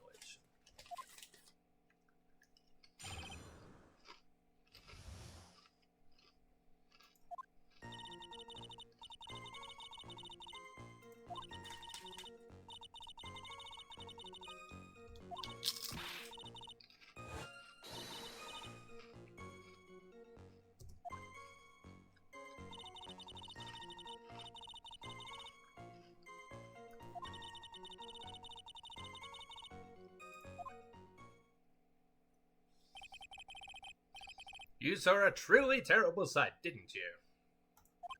If I was in your place, then it would be much like Ms. Von Karma whipping Mr. Edgeworth in two in court. And me seeing it all from this very chair. Well, something like that. That's very similar to what Gumshoe said, isn't it? This judge, his imagination is about as vivid and creative as Detective Gumshoe. I would look the fool if I commented on such foolishness. Anyway, this case is mine, Miles Edgeworth. Calling everyone by their full name. Can't you do something about that habit of yours? Well, I think I've picked up on the contradiction right from the start, but, I finished my bath around 11, and I thought I should return to the inner temple. And as I was walking back, I heard a noise from the courtyard. I took a look, and Iris was, Mystic Elise, and with that sword of all things. Mystic Elise was staying in the corner room, which faces out onto the courtyard. The stabbing I saw must have occurred after she was pushed out of her window. Now, didn't they say she was stabbed and then pushed out the window in the autopsy?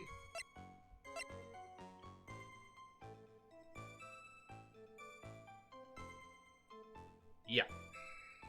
So I think we can just get straight to the point here, can't we? Impressive logic. That's what I'd like to say anyway. Oh, please do. My brain is something else, especially in winter. However, I think you are overlooking one thing. Ms. Von Karma, would you be so kind as to take another look at the autopsy report? The autopsy report? The victim did fall from a height of 10 feet. However, this fall was after she was killed. That's right. It says after death right here. The scene the witness claims to have seen is contradictory. If the defendant stabbed and killed the victim there in the courtyard, how did the victim then go on to take a 10-foot fall?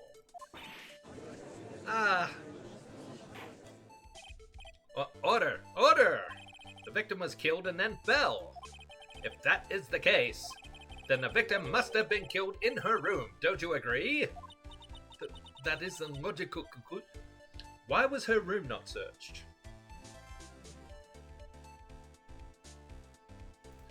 That is a logical conclusion. Yes, that's right. The victim must have been stabbed by the defendant in her own room. And she was then thrown out of her window down into the courtyard below. Were there any signs of a struggle in Ms. Dunham's room? She was stabbed with a sword. That would leave a bloodstain, wouldn't you agree? Well, Miss Von Karma, was there any blood? Wow! No traces of blood were found in the victim's room. Your whip has just caused traces of blood to be found on my glorious payoff beard. However, if there was no blood in the room, then your claim that... Wow! I'm sure there's no need for me to go over this, as I'm sure your honor is well aware of when a stab wound produces the most blood. When it produces the most blood? Very little blood is actually lost at the moment of a blade's insertion. If you want to talk about when the most blood would be lost from a body, that would be when the blade is removed. Indeed, with the weapon still in place, it acts like a lid on the wound. That's true. With a weapon still in the body, there wouldn't be much bleeding. A perfectly reasonable line of thinking. We have come to a conclusion then. The victim was thrown out the window with the sword still in place. This removes all of the contradictions. No. Order. I must admit that this is a probable version of events. I'd expect no less from Franziska von Karma. She locates and takes control of every vital point. Humph. It seems that we need a clearer testimony from the witness. Remove all supposition on your part and tell us only the facts, please. Witness, please, remain standing on the crate. Don't go selling me short now. The weight of winter snow has bent me out of shape, especially my back and my mood. Sister, please, give us your testimony. I will give you a vigorous massage once we have finished here. With the whip? Oh boy. All right.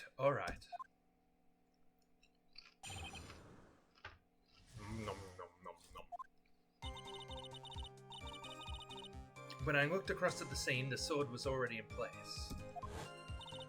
Thinking about it now, I didn't actually see her stab Mr. Gomez.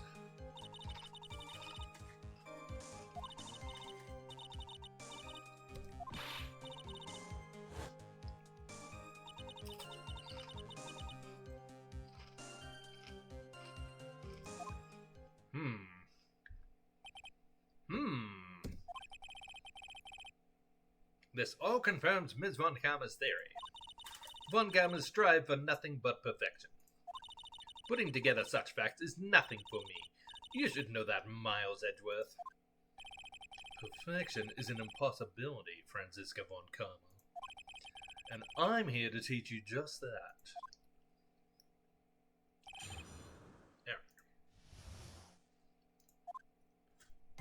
When I looked across at the scene, the sword was already in place.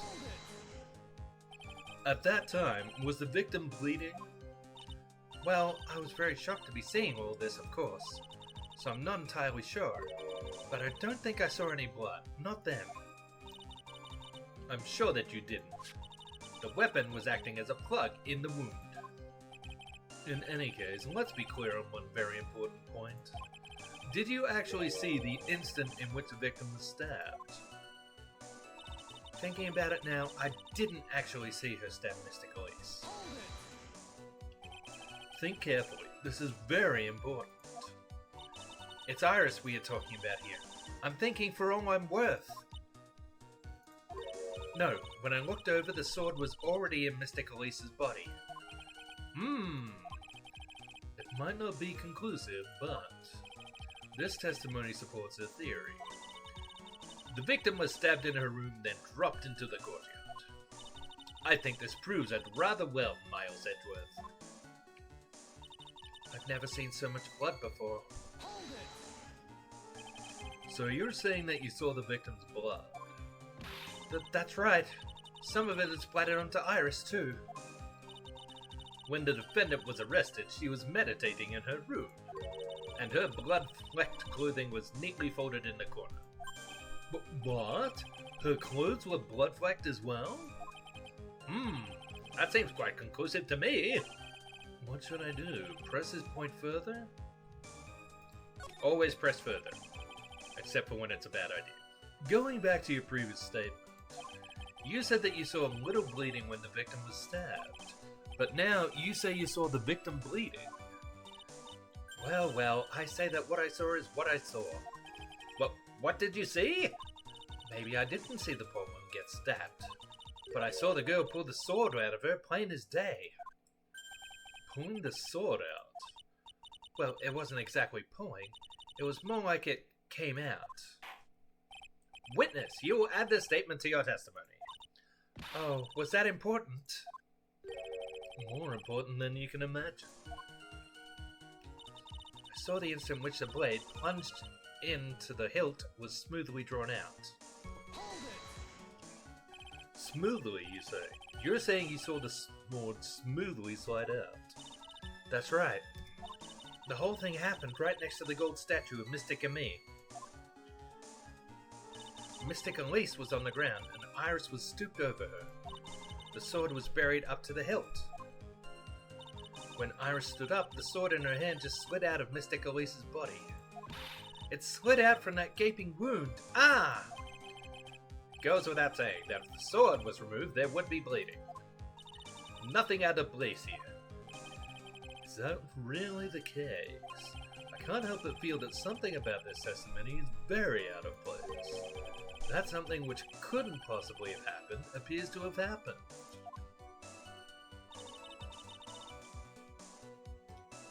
And I think I know what it is. Crime scene photo shows the blade still in her.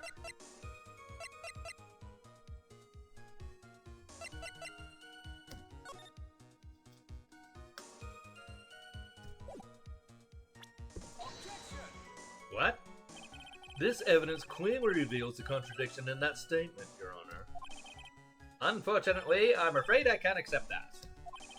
Well done, Your Honor. What? I was only testing you just now. Well then, why don't you just try testing this penalty too?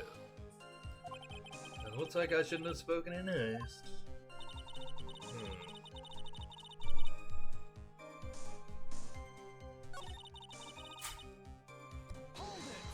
I've never seen so much blood before. Was the bleeding caused by the killer removing the sword? No mistaking it, I remember it all clear as day. Don't you think that's a bit odd? What do you mean, Miles Edgeworth? Why would the killer pull out the sword? What? If all she wanted to do was place the weapon in the hand of the gold statue, then there was no reason to remove it from the body. All that would have accomplished is causing the victim to bleed unnecessarily. Your thoughts, Ms. Von Karma? That's... Indeed, it is strange, now that you mention it.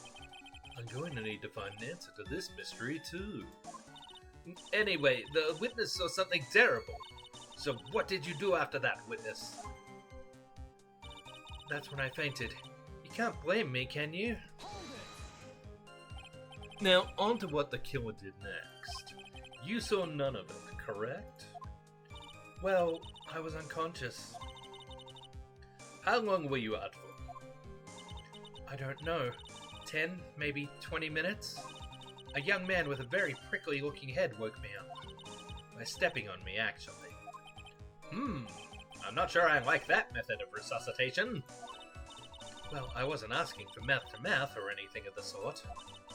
But I would have welcomed a more gentle awakening right about then, let me tell you. I shall have words with the offender personally. What did you see upon awakening? And when I awoke, Mystic Ami was stabbing Mystic Elise through the back. By Mystic Ami, you were referring to the golden statue, correct? Just stabbing someone with the Sishito, a sacred treasure, is terrible enough. But to then make Mystic Ami hold the blade. Truly a heinous, despicable crime. It is easy to despise something. Anyone can do it. However, there is something that cannot be done so easily. Whatever it is, I'm sure it's doubly hard for you. Anyway, what is the problem? Exactly why would the killer set up this gruesome scene? Can anyone explain the reasoning behind that? No, I don't think I can. There isn't always a logical reason behind why someone acts. That's true. So true. In early spring, for example, I often find myself...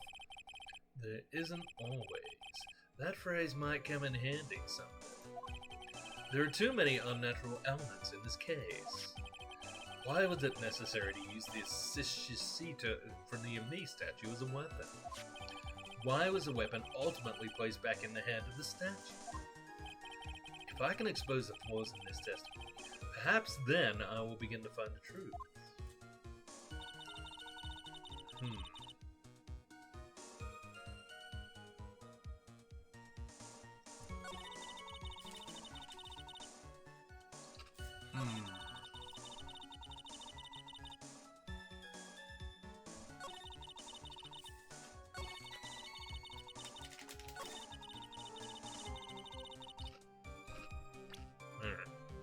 What do I got?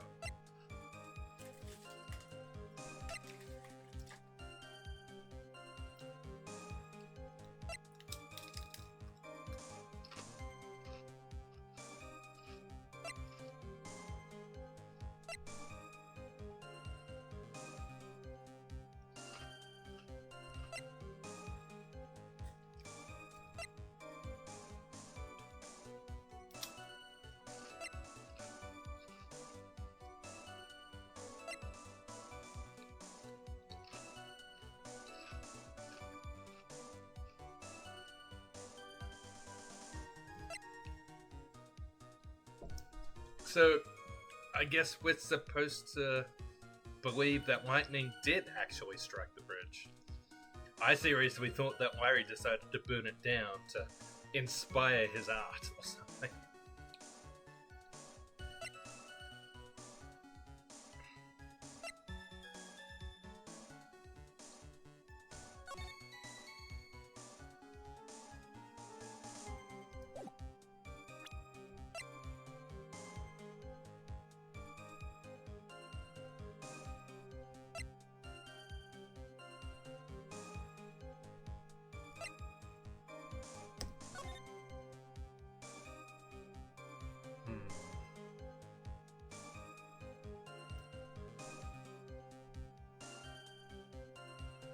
So she saw the victim with the sword in her back. She saw the sword being pulled out. Then she passed out. When she woke back up, the sword was back in her back and now being held by the statue. Anyone have any suggestions? Because I'm at a bit of a loss here. I might have to look at a guide again.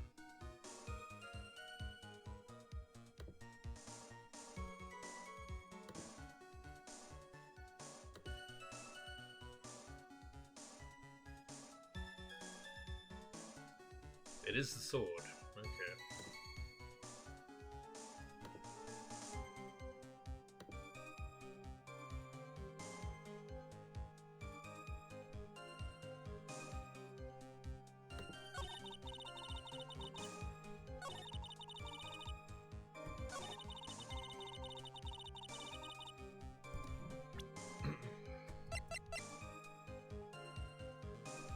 Ah, plunged into the hilt. Yes, I see. Sister Bikini, you are a reliable witness. At least, I'd like to think so. But there are too many contradictions here. What do you mean? You make it sound as though I'm a liar. But you're a handsome young man, so I'll forgive you. What contradictions are you talking about? In the scene that the witness claims to have seen, the weapon was thrust up to its hilt into the victim. Furthermore, the killer withdrew the weapon smoothly from the body. However, both of those are complete impossibilities. You're right, with the extra pointy bit sticking off the blade, it'd be very difficult to remove it smoothly.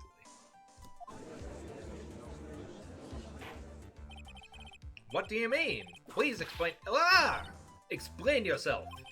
To start with, do you think it would be possible to stab someone to the hilt with this? No matter how I look at the defendant, she doesn't appear strong enough for that. Doesn't appear? What meaningless dribble. I too may appear to be weak and frail, but I can crush men under my heel and make them weak, so should I choose. The objection stands. I wept a little back there, I must admit. That isn't the only issue here. If this sword was truly stabbed into the body up to the hilt, well, just look at all the branches on it. It certainly wouldn't come out smoothly. We also have the problem of the amount of bleeding. It's true that when a blade is left in the body, it acts as a plug of sorts. However, when the weapon is shaped like this, it's an entirely different story. The wound would be too large for the blade to completely stop the bleeding. That's nothing more than conjecture. In reality, the victim was stabbed with a sword. Stabbed with a sword. Even a weapon of this nature may still sometimes slide out smoothly and may still sometimes stop the blood loss. I'm not finished. There is still one more conclusive contradiction. You've still got more? This one is simple. If this sword really was thrust in all the way up to the hilt, why is there only blood on the tip of it? Ah. If this witness is telling the truth, then there should be blood along the entire length of the sword. No! Wow! Bravo, Milesit. Don't tell me this is the third case in a row in which the witness is shown a fake murder.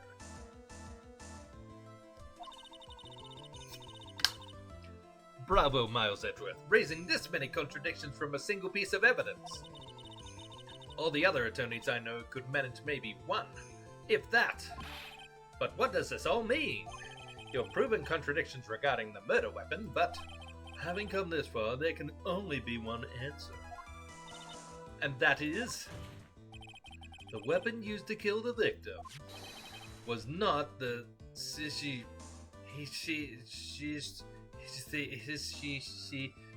sells seashells by the seashore sword. What? A foolishly foolish idea born from the foolish mind of a foolhardy foolish fool! Let's examine this again. What was it that made us think this sword was the murder weapon? Well, it's because Mr. Camille was holding it. Exactly. However, if you reflect on this, that is the only basis we have to assume such a thing. The impression left by the scene was just too strong. This is what influenced us. It influenced us to believe that the sishy pointy thing was the murder weapon. Order! Order! Order! Wah! So maybe the pointy thing was not the murder weapon. Even if that is the case, it changes nothing, Miles Edgeworth. The sister here saw everything. She saw the defendant stab the victim with a sword-like object. That's true. Your response, Mr. Edgeworth? If that is so, I would like the prosecution to answer the obvious question it raises. The obvious question? Yes, namely, where did the real murder weapon disappear to? It goes without saying that the police searched the main hall and the surrounding area. Perhaps the prosecution can enlighten us as to if a sword-like object was found. Answer the question, Ms. Von Kammer. No evidence of that kind was found. Another mystery to throw onto the pile. A trial without a murder weapon is a tricky beast. Excuse me, could I say something? I just remembered something, actually. What is it, sister? I was just thinking, it's possible that just maybe what actually happened was, it was just over there. What exactly are you going on about here? The murder weapon, I mean. Maybe... I think I might know where the sword was disposed of. In the river? You what?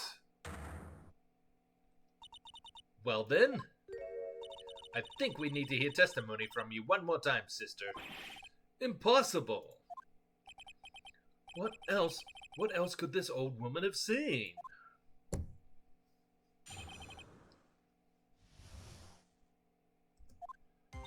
I saw them murdered around 11 p.m.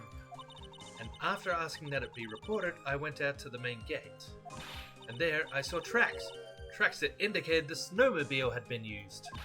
It takes 15 minutes to walk to Dusky Bridge, but less than 5 using one of those.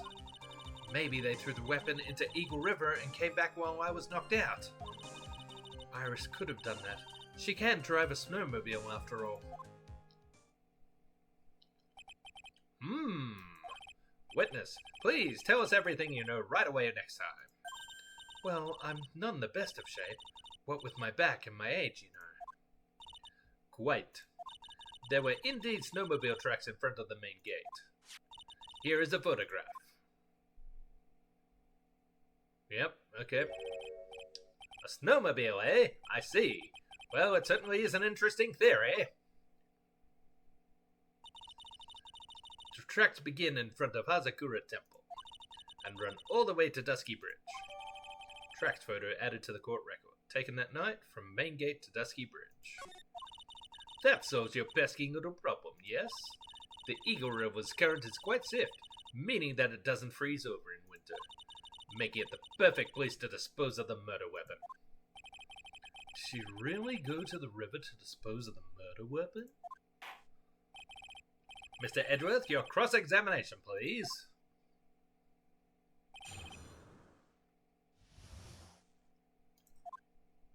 I saw the murder at around 11 p.m. You were sure about the time? Yes, I was worried about it after all. Why was that? Because I have a strong sense of responsibility, especially at this time of year. The acolyte was being doused in freezing water at the time. I couldn't very well take it easy in the bath all night now, could I? So at 11 I decided to leave Hazakura Temple. Her estimation of the time seems reliable, at least. Please continue, sister.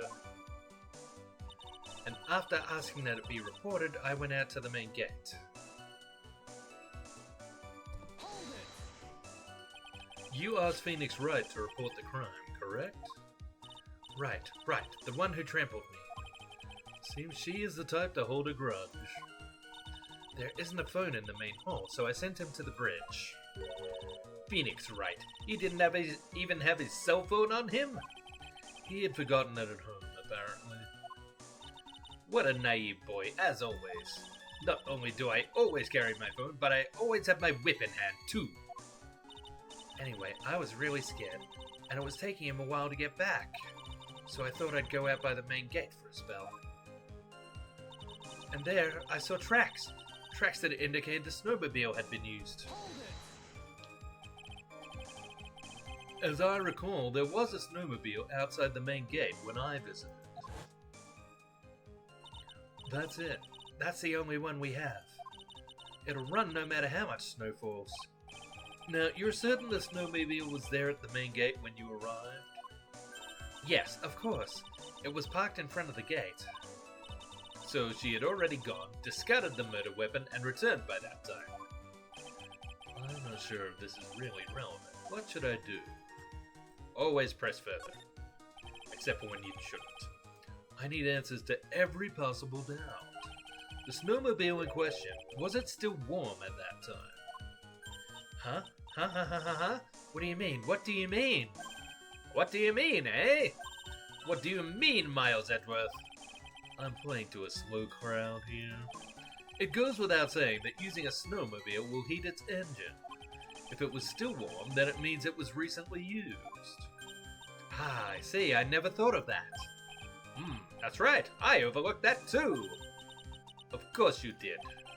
Then answer the question, please, witness. I don't often go around touching hot engines.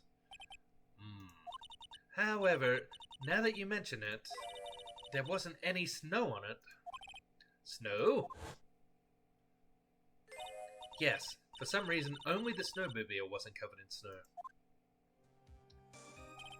There wasn't any snow on it. Curses.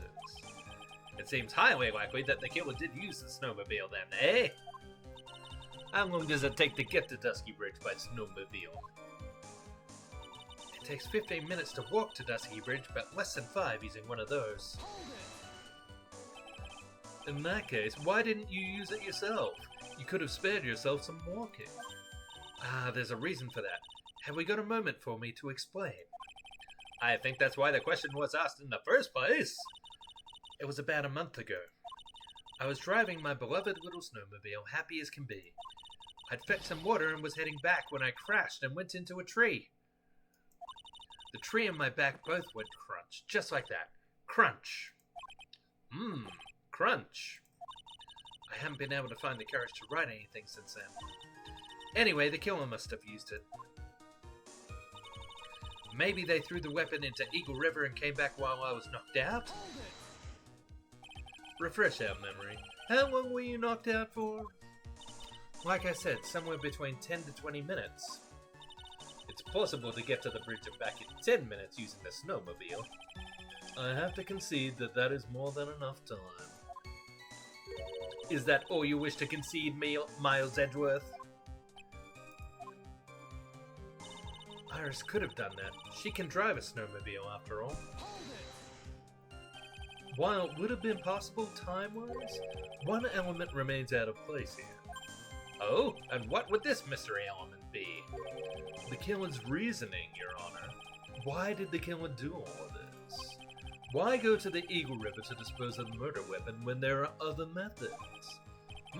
Too many unanswered questions. Your response, Ms. Bunkama? Ah, turning to me for help over the slightest thing. Why don't you think for yourself once in a while, Your Honor? What? She's as over the top as always. Anyway, whatever the reason, the fact remains that the defendant could have done this. The murder weapon was disposed of in the river. Another point to me, Miles Edgeworth. Another mystery to feed the fire. Was there any reason to go and throw away the murder weapon? Luckily, there is surely a problem with this testimony. Now all I have to do is start poking holes in this flawed account.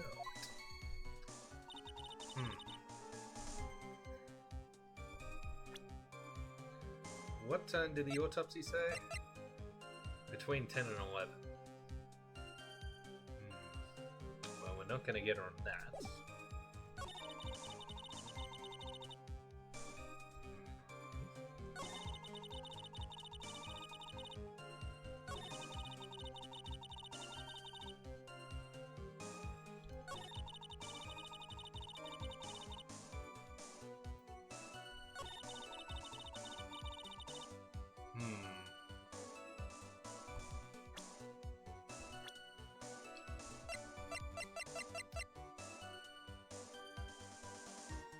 I'm not sure I have any evidence that can deny any of this.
Well,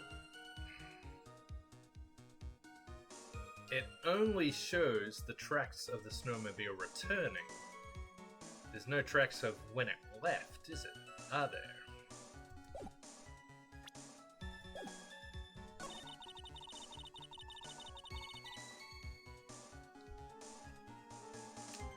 I think I'll save. I'm not confident about this one.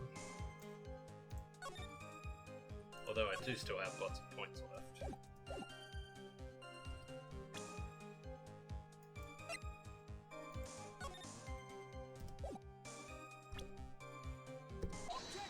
Oh, I think I got it right.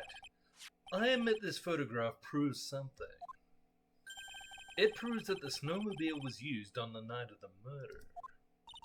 You finally accepted the inevitable, it seems, Miles Edgeworth. However, if what the witness says is true, then why is there only one set of tracks? What do you mean? Iris left... pardon me. Iris left Hazakura Temple, threw the river, weapon into the river, and then returned. If this was the case, then naturally there should be two sets of tracks in the snow.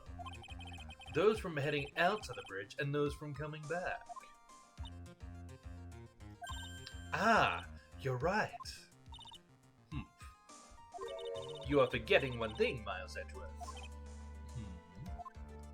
On the night of the murder, it was snowing. The tracks leading to the bridge were erased by the snowfall. This removes your precious contradiction now, doesn't it? Was it snowing hard enough to cover up those sets of tracks within, like, 5 minutes? I see! While she was at the river, the snow stopped, leaving just the return tracks in the snow. What do you have to say now, Miles Edgeworth? Is there a flaw in her theory? This idea that the snowfall covered one set of tracks? Oh, hi, Tofu. Oh, it's nice to see you, buddy. Alright, what does the weather report say? Snow until approximately 10:50 p.m. Well, that is conveniently specific.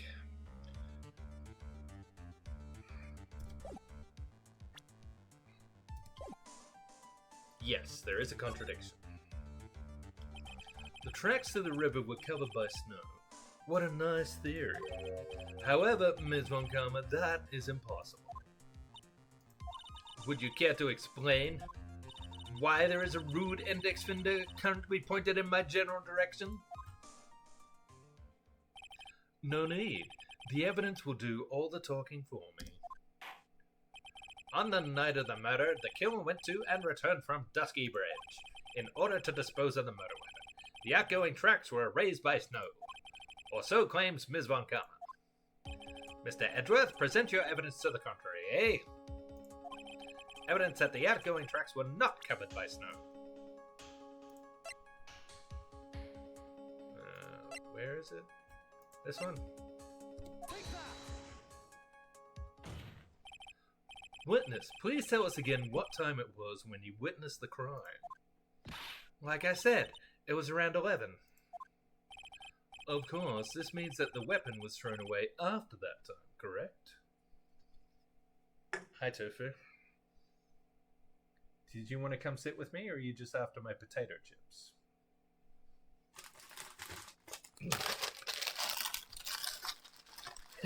Rude. Yes, such a rude index finger. Hi, Tofu. You want to say hi to everyone? No?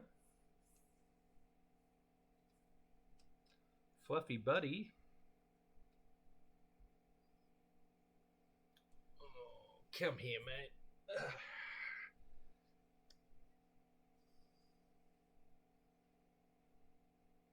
You a good boy? Sometimes? You want to get down? Of course, this means that the weapon was thrown away after that time, correct? On that note, please take a look at this data. It is the weather report for Eagle Mountain on the night of the murder. The weather report. Oh, he's back. Snow started to fall at 7 p.m., but it stopped at around 10:50. Therefore, when the sister witnessed the crime at 11 p.m., the snow had already stopped falling. It is impossible for any tracks made up after that time to have been covered up. Ah! Order! Order! Very well then. It looks like Ms. Von Karma's claim has been snowed in. Yeah! Wah! It's too soon to be closing this trial due to snow. Miles Edgeworth, how pathetic of you to rely on the weather of all things. Answer me this then. When is a weather report ever correct? Ah, no, you've got it all wrong. This isn't a forecast. This is actual data. Yeah! Forecast, data. All weather reports have some inaccuracies. It may have still been snowing in the vicinity well past 11 p.m. It's true. We cannot be totally sure, eh? What? How did she pull that off? It had stopped snowing at Hazakura Temple when the murder took place. You need to provide conclusive evidence of this. I've come this far. There's no turning back now. Very well. I too cannot allow any doubt to remain concerning this testimony. Let's do a little save spam here. Delicious save spam. Ha! You can't back down, can you? Such a perfectionist, Miles Edgeworth. Very well then. Mr. Edgeworth, where is your evidence that it had already stopped snowing when the victim was killed? Well, the crime scene photo seems the most logical choice. If it had still been snowing, then the blood would have been covered up, surely.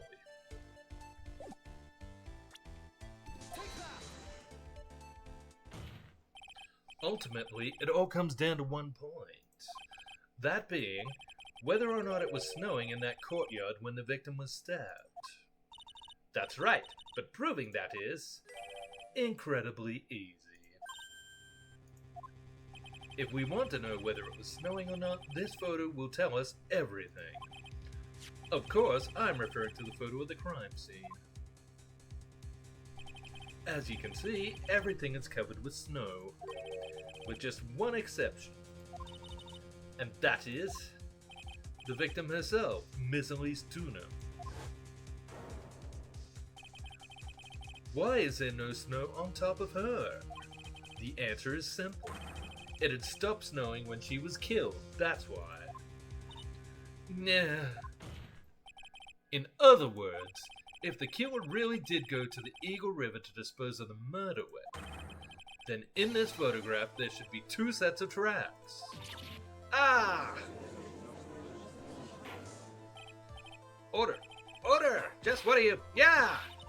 What are you suggesting, Miles Edgeworth?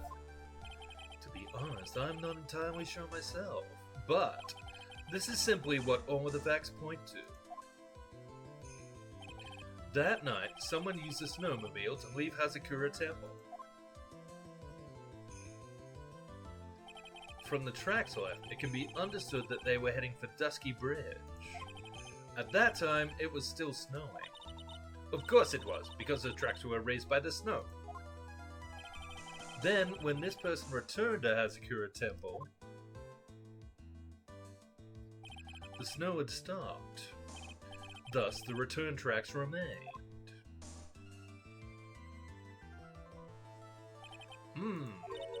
Can I say something? This all sounds a bit fishy to me. What does, sister? There is only one key for the snowmobile. Furthermore, on the night in question, we know that the defendant had it. The key was found in her room after the murder. Which can only mean that night, Iris used the snowmobile to go to the inner temple. But Iris said that she never went there. I should probably press on this point some more when I get the chance. The snowmobile can't cross the suspension bridge, so she must have left it on the Hazakura side of the bridge and crossed on foot. That sounds right. But what's odd is when I left Iris and returned to Hazakura Temple,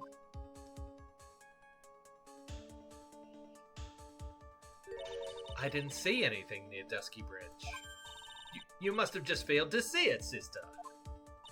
Maybe, but when I made it back to Hazakura Temple, it was there, by the main gate. The snowmobile, I mean. And covered in snow, I see. I know what I saw. It was covered in snow, too. But that isn't possible.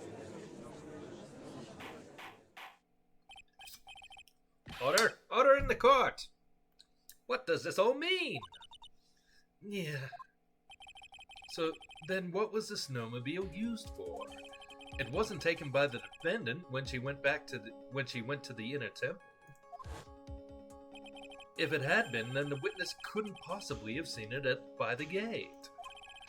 Furthermore, it wasn't used by the killer to dispose of the murder weapon. If that was the case, there should be 2 sets of tracks in this photo. All we know is this.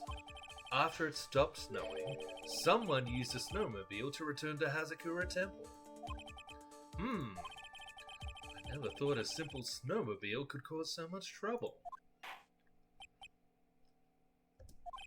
I think we've learned all we can from this witness. Yes, I've nothing more to add. I've told you everything that I know. But then, that still leaves us with the same problem. If only there was someone, a witness who could testify to having seen the snowmobile. A witness, huh? Was there no one out, walking perhaps, near Dusky Bridge on that night? I don't think that's likely. It was cold enough to freeze your ears off. Only an idiot would go out wandering in that. How fortunate for us. Unless they had something really important to do. That's a shame. Hold on.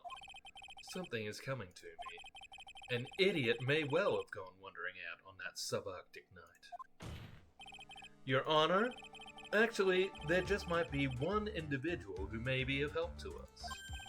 Really? You know of someone who might have seen the snowmobile on the night of the murder? I don't know for sure if he saw it or not, but there are 2 things about him that do come to mind. Which are? First, that he saw something incredible on the night of the murder. And the second being? This individual that I'm thinking of went wandering outside on that cold night. In other words, he is our kind of idiot. Mr. Edgeworth, who is this idiot you're talking about? Where is he? This idiot. This guy must be a product of Jean-Luc Leduc's Guide to Obnoxious Front Painting. This is Larry Butts, a disciple of the victim, at least do know. A student? Interesting. And why was he wandering about outside on the night of the murder? I could tell them all about his designs for Iris, but it may cost us his credibility as a witness before I even call him. He is, after all, an artist. He was perhaps searching for something in the snowy scenery that would move him. Although I cannot guarantee that this is the reason. And so, this unfortunate, unreliable-looking man, what exactly was it that he saw?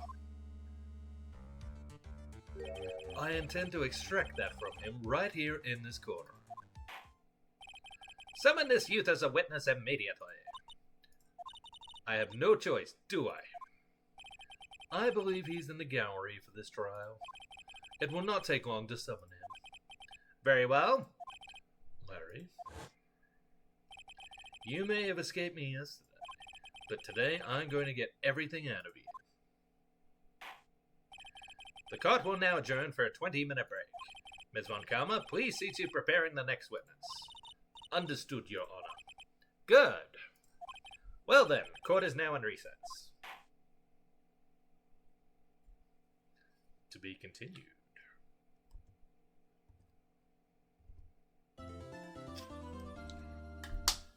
Alright. It is getting late, but I want to see the end of this day of the trial, so we're gonna keep going.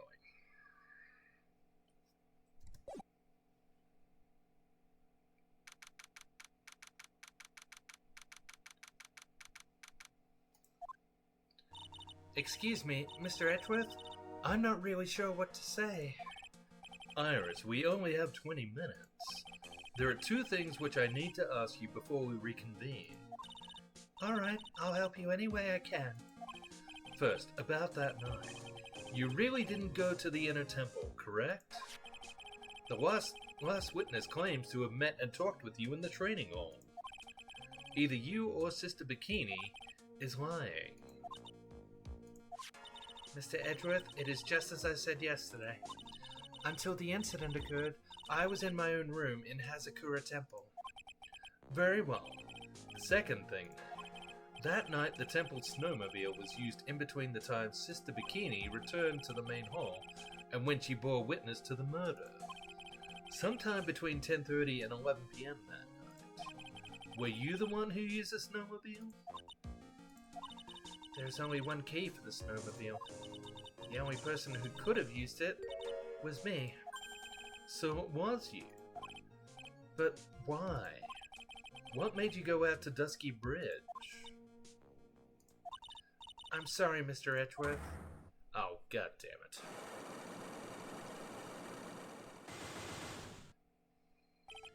Iris. I can't tell you about that yet. Yet? Not until her safety is confirmed. Her? The safety of the Acolyte. The Acolyte, huh? She must be talking about Maya. Iris, look me in the eye and tell me the truth. Did you kill Elise Dunham? No matter who or what may come, I could never take a life. But we know that she already has.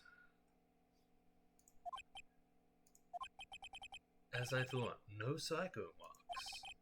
Very well. It is my job to get to the truth. You'll discover this for yourself soon enough.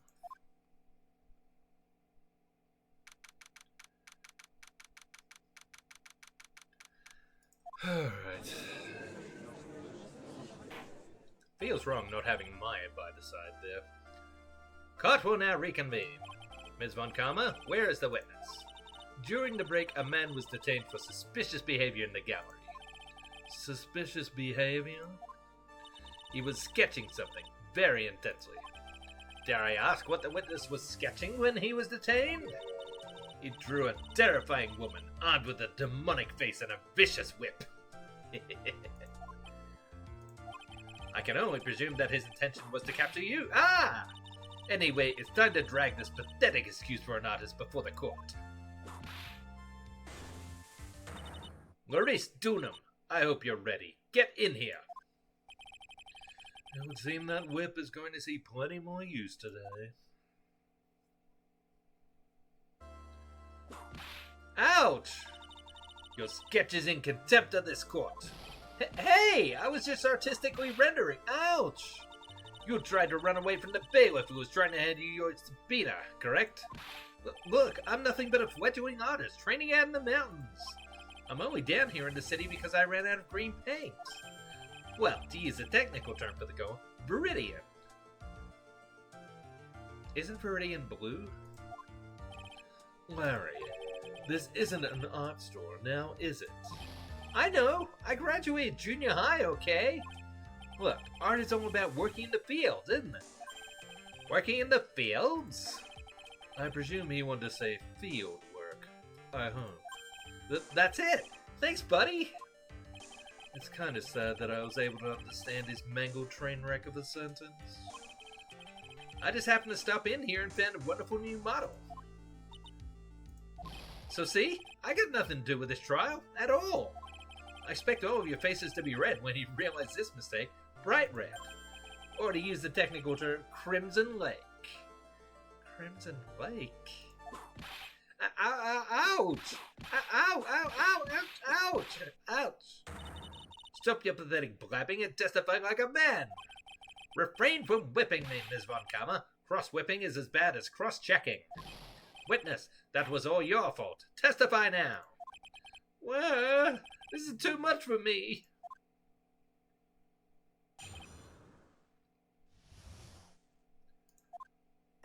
I was at that lodge out in the mountains, looking up the stars that night. I walked to the bridge a number of times, but I didn't see a snowmobile. I didn't see anyone at the bridge that night either. The girl I was waiting for didn't show up. My teacher died on me. I'm all alone now. Aren't I, Edgy? Witness, please refrain from talking directly to the lawyers during your testimony. I'm just a nobody. Nothing but a small worthless man, aren't I? Why wasn't I asked for my name and occupation, or anything else? Mr. Edgeworth, this man seems to have quite a severe inferiority complex. He's recently been the cause of numerous incidents. I think he's finally realized for himself just how much of a nuisance he has been to other people. Yeah, that's right. I'm behind everything. Every case. Watch out, okay? Just touching me will make you eternally unhappy. Well then, let us proceed with the cross-examination. With no touching, thank you. We can delve into other details at a later time. What I saw. I was at that lodge out in the mountains, looking up at the stars that night. Whatever is the matter, Mr. Edgeworth? This one single statement is so full of contradictions. For a moment there, I thought I was going to collapse. So, witness? Any idea as to where these contradictions in your testimony lie? Depending on your answer, I may stay my whip. Okay, give me a minute. Well, it was snowing that night, so I couldn't possibly have seen the stars. That rundown shack is hardly a lodge, is it? And even if the stars could be seen, it isn't like I was there to look at them, right? Thank you for saving me the job. See, you can do it if you try. Ouch! There's only one issue here. What you saw at Dusky Bridge. I walked to the bridge a number of times, but... A number of times? How many? Oh, maybe 5 times? I went once every 20 minutes. Which means you spent almost 2 hours at Heavenly Hall that night? You bet. Real love is about waiting with your heart in your hands. Love, you say? It was this man's intention to summon the defendant to the small shack, using this blackmail letter. But blackmail? No, that was simply a product of overflowing love. Ah! You huffy-puffy, loosey-goosey excuse for a whimpering, whining wuss of a witness! Wow. Now that is an insult. I just want to get a screenshot of that.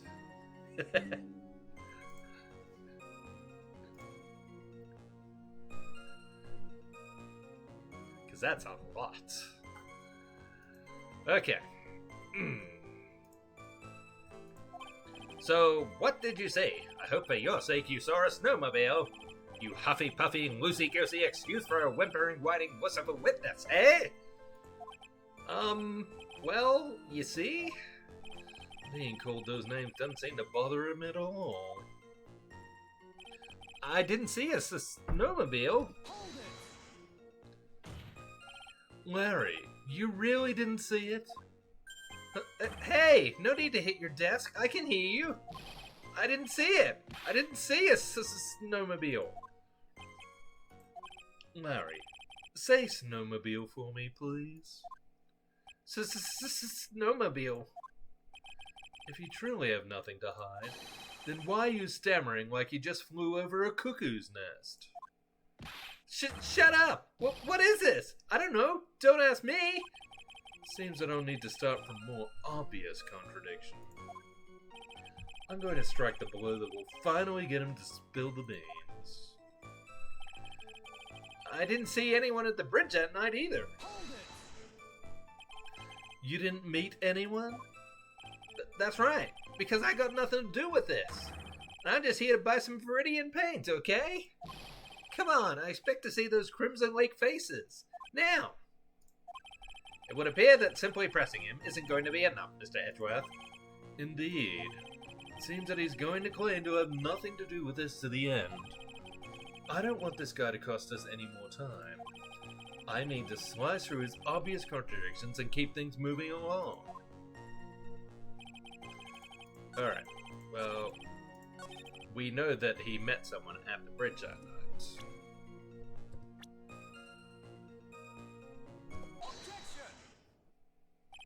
Larry Butts, I can understand why you might want to throw your old life away.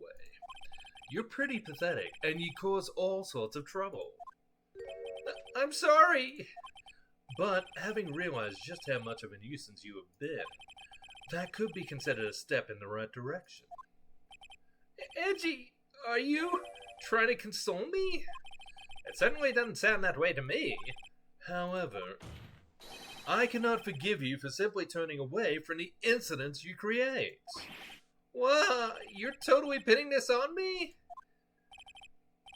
Now, let us talk about the night of the murder. Sister Bikini, after seeing the murder take place, asked Phoenix Wright to report it. Thus, he headed for the public phone by the bridge. There, he happened across a certain nefarious individual. You, Larry Butts. That's right, me, in the flesh. Listen carefully, witness. It doesn't matter if you change your name. So long as you remain pretty pathetic, you will continue to cause these incidents. That reality will not change. But what do you want me to do then? Larry, what you need to do is change your inner self.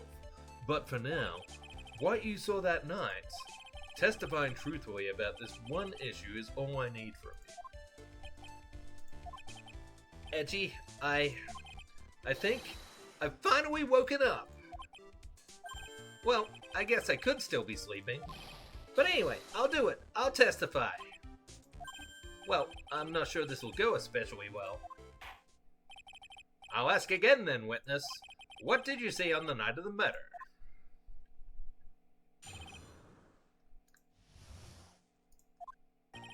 I went to the shack at around 9, so it would have been about 10:30 p.m. I was lying under my bedding when a white flash almost blinded me. I looked out the window and Dusky Bridge was on fire. There was still some thunder, but I went right away to check it out. That's when I ran into Nick. You certainly saw quite a lot, didn't you? So, what happened to the bridge after it caught on fire? It was like me after a 3-day stint chasing a girl. Totally burnt out, like almost totally gone. I mean, trying to cross the burning remains was what caused Nick to fall. What did you say? Oh, don't worry, it's nothing life-threatening. He just caught a cold. I never know with that man if he should be called lucky or unlucky. Now, Mr. Edgeworth, please commence your cross-examination. Alright, I have a feeling we're going to press him on the time here.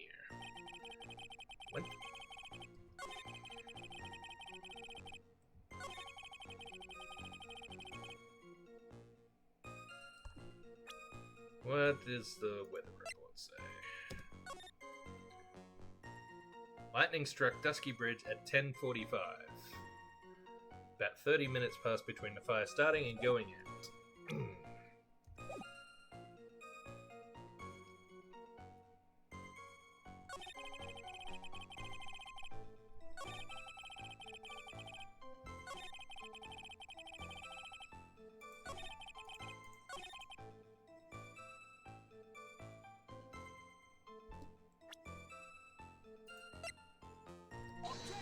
Oops, that was the wrong button.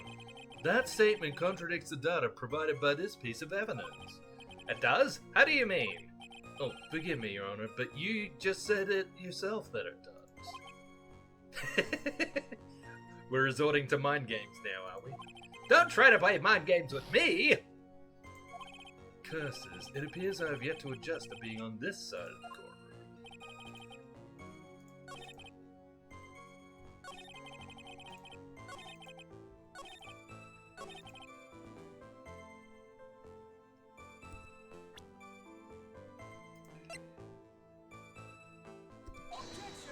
No?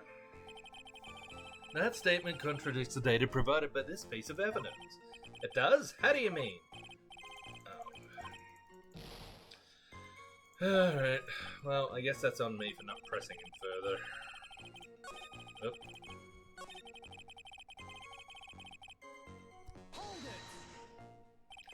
What did you do out there in the cold for an hour and a half? Well, if you really must know, I was busy being excited, I guess. Excited? Dare I even ask? I set the meeting time as 10 p.m., right? But I couldn't wait, and I thought she might come early too. Well, it appears she didn't come at all in the end. Because they never arranged to meet in the first place, did they? Shut up! Don't go picking my fond memories apart! Anyway, I was getting a little worried. I thought maybe Iris had lost her way. So every 20 minutes or so I went out to the bridge. But I didn't see anything particularly suspicious. I didn't have anything else to do, so I went back to the shack to wait for her. I was lying under my bedding when a light flash almost blinded me. This light was, of course, lightning! Like, kapow! Like a slap from Naomi, honestly. A big bada boom. Hiya! Or a little like that. That's more like a punch from Miranda. Witness, did you actually see the lightning hit the bridge? Well, I was a bit startled by the flash of light, so I looked out the window and Dusky Bridge was on fire. Seeing that, what did you do? What do you think? I was burning up as well, from the fire in my heart. And that's why you went to take a look at the bridge? Well, to be honest, it was freezing cold, so at first I thought, forget it, I'm not leaving my covers. But it pretty much stopped snowing, so I don't know, I changed my mind. I'm not sure I care for the forget it attitude you had at first, Witness. He's not sure he cares for a lot of things. There was still some thunder, but I went right away to check it out. You said right away, but exactly how long after the strike was that? Well, the lightning fell, and then the bridge caught on fire. Maybe around 5 minutes? I mean, I suddenly thought, gotta go check this out. How far is this small shack from where you were in? How far is the small shack you were in from the bridge? Hold on, well, it pretty much stopped snowing. I guess about a 5-minute walk? And how did Dusky Bridge look when you got there? Like I had recovered a piece of my childhood. I mean, not even the bonfires kids make during school camping trips can compare. Well, should I press him for a little more info?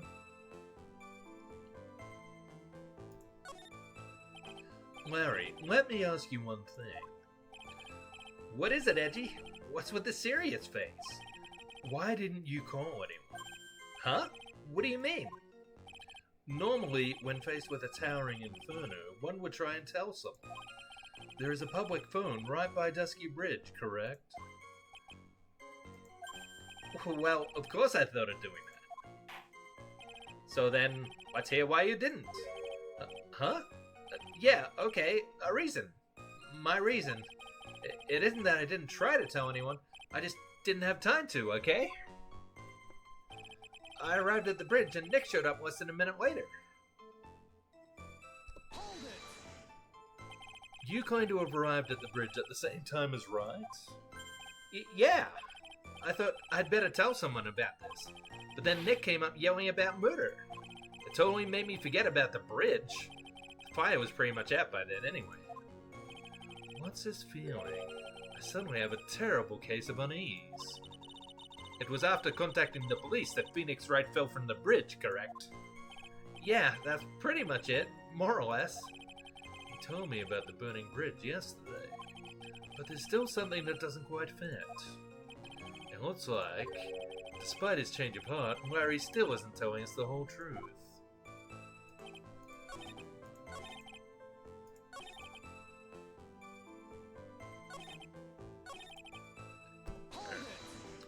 Let's try the other question.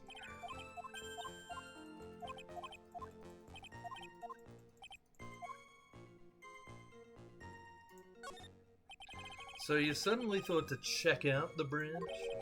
Does this mean that you initially had no intention of doing so? Well, yeah, I guess it does. It was really cold. I didn't really want to go out there. If that's the case, why did you change your mind? I would like to hear your reasoning. In which case, please give testimony to that effect, witness. My reasoning? Okay. Reasoning, is it? I thought I'd never get another chance to see something so big burning. So you decided to go and see what was happening? That's right. We're talking about a massive suspension bridge burning to high heaven. That's not something you see every day. A real specule. Like, really special? Can we really trust a witness who is unable to pronounce spectacle? Life seems to love hitting this poor witness below the belt. Well, my motto is to hit life back as hard as I can. Ah! I'll give you a few hits too if you like, with my whip. He told me about the burning bridge yesterday.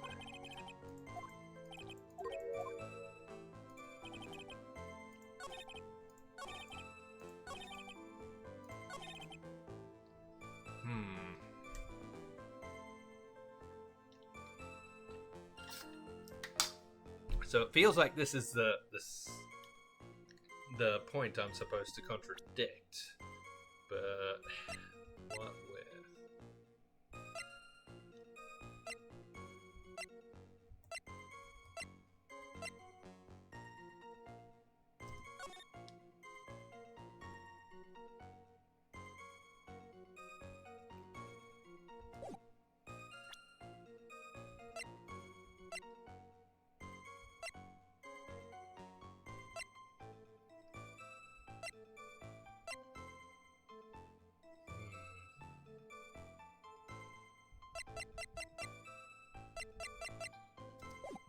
Maybe it's something else?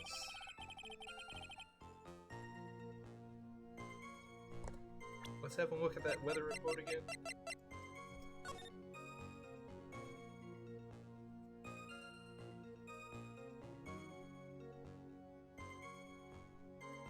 Lightning until 11 p.m. approximately.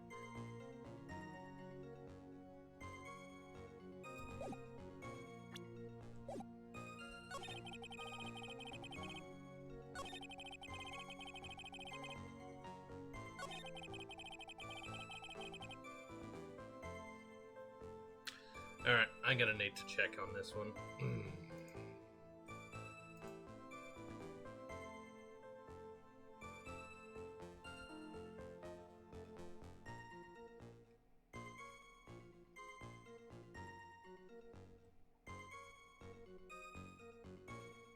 Oh, it is the weather data.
Your very existence being a contradiction. I'm not sure if you can grasp this or not.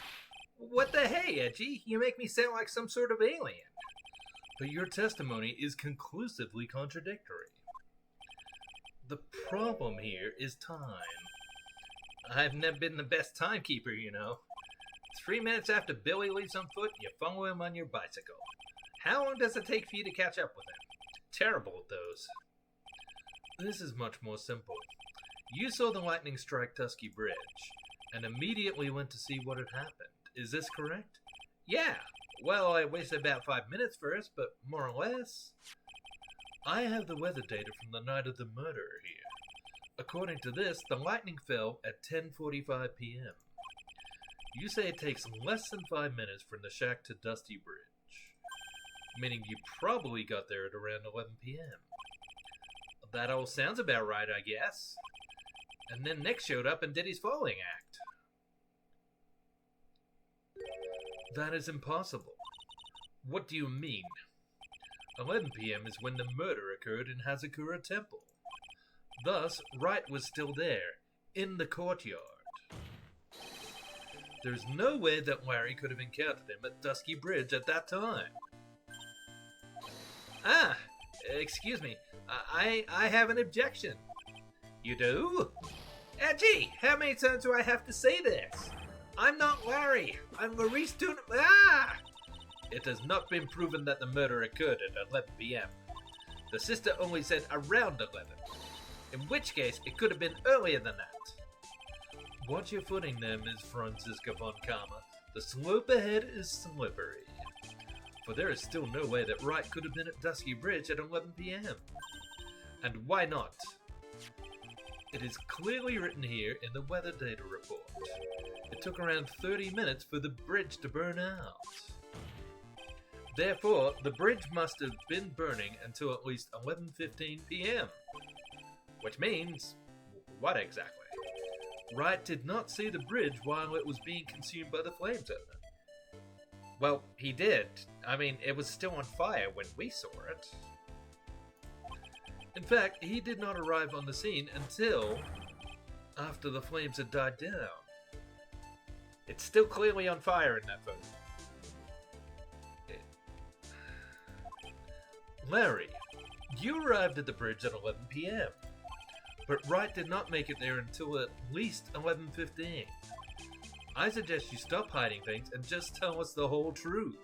Now then, what happened during these missing 15 minutes?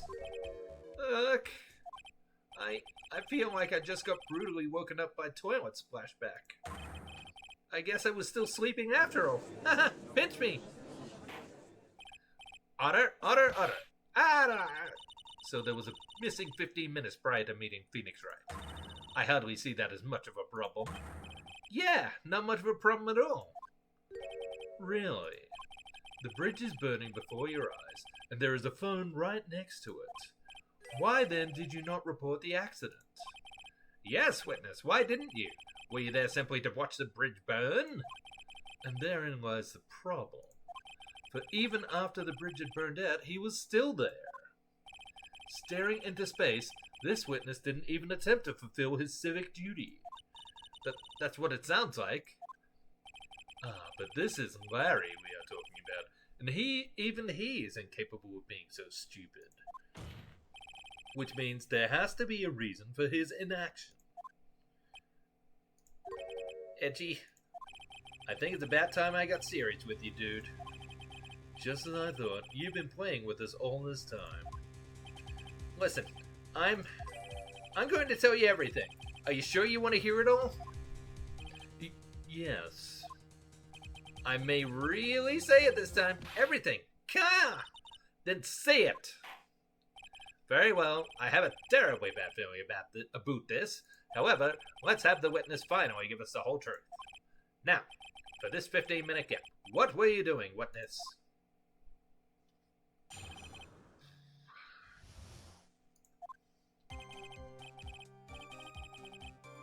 Oh, why is my phone over here? Oh, because Tofu's. I'm a Dunham. I'm an artist. What do you think I was doing? Sketching in front of the bridge. I was whipped up into a frenzy of art. the shock and awe that I was feeling, I transferred it all directly onto the page. I told you he was out there drawing that stupid burning bridge. Before I realized that the flames had gone out, and then he came running out.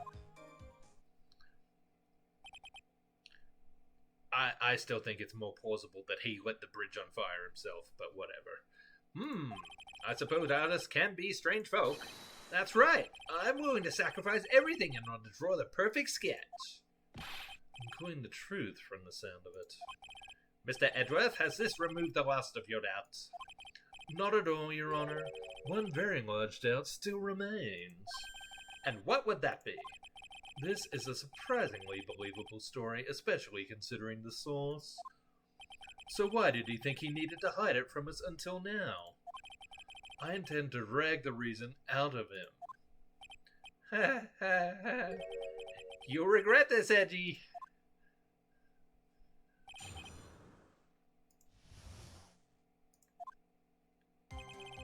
I'm a Dunham.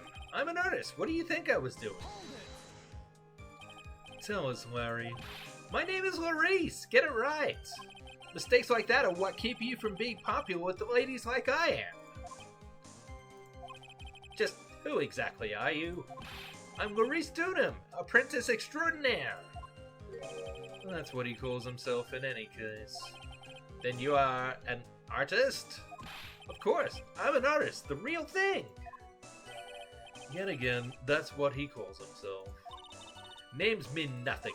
There's only one issue I care to discuss. What were you doing? That is a very big issue indeed. Sketching in front of the bridge. I was whipped up into a frenzy of art. Sketching? The burning bridge? The burning bridge and everything that came with it. What came with it? You want to hear this from my lips, do you, Edgy? You'll regret this. That sketch of mine is... Gah! Enough! Just take that ridiculous sketch of yours out already, witness. What are you talking about? I don't know what you mean. That does indeed appear to be the fastest solution. I'll leave it to you, Mr. Edgeworth. What should I do? I've got a terrible feeling that the instant this sketch is revealed, the entire world may be changed by what is depicted there. I have to know.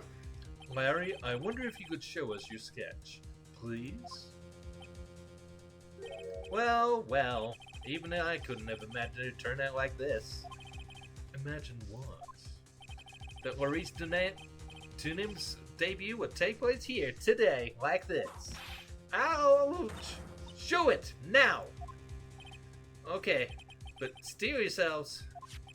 This is the word of Larice Dunham.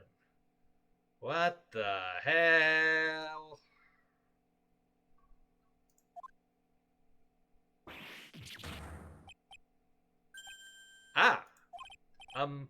Well, so this is Dusky Bridge, correct? Quite a large bridge, isn't it? Your response, Miss Von Karma? Yes, well, it's a better drawing than I expected. Isn't it? Isn't it? I struggled to reproduce those flames, I really did. Yes, I'm sure you did. He's so proud of himself. This is going to get ugly. No one has the courage to bring it up, it seems. This mysterious flying object. Larry. What? The burning bridge is fine.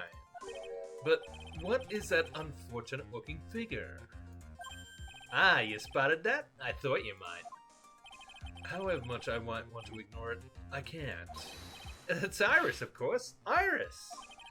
I wish she'd take better care of herself. We have to plan for our future, you know? What would have happened to her if she'd injured herself flying like that? Larry, please, answer this next question honestly. Okay. Are you really claiming to have seen this? Are you claiming to have seen the silhouette of the defendant flying over a bridge that was engulfed in flames? Yep, that's what I saw. That's why I drew it. I'm an artist. A real artist. Are you High? The girl, she's really high up in this picture. Nice little deflection there.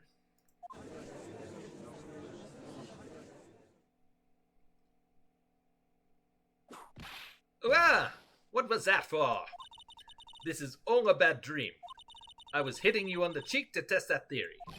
Please whip your own cheek from now on if you wish to test your wild theories. Anyway, no court of law will ever acknowledge that people can fly.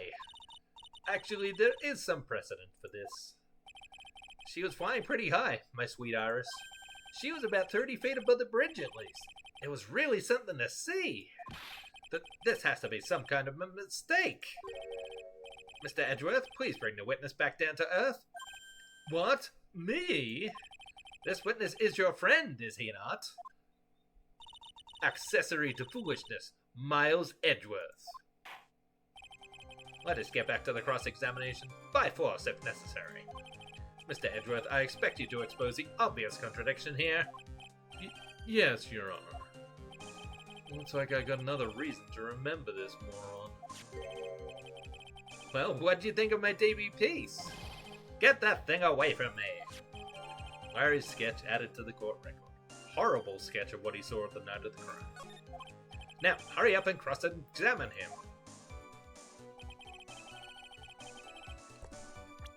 Alright, let's take a closer look at this.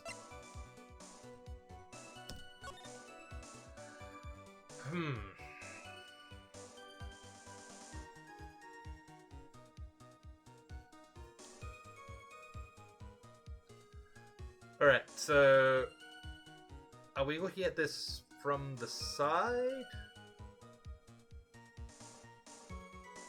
Or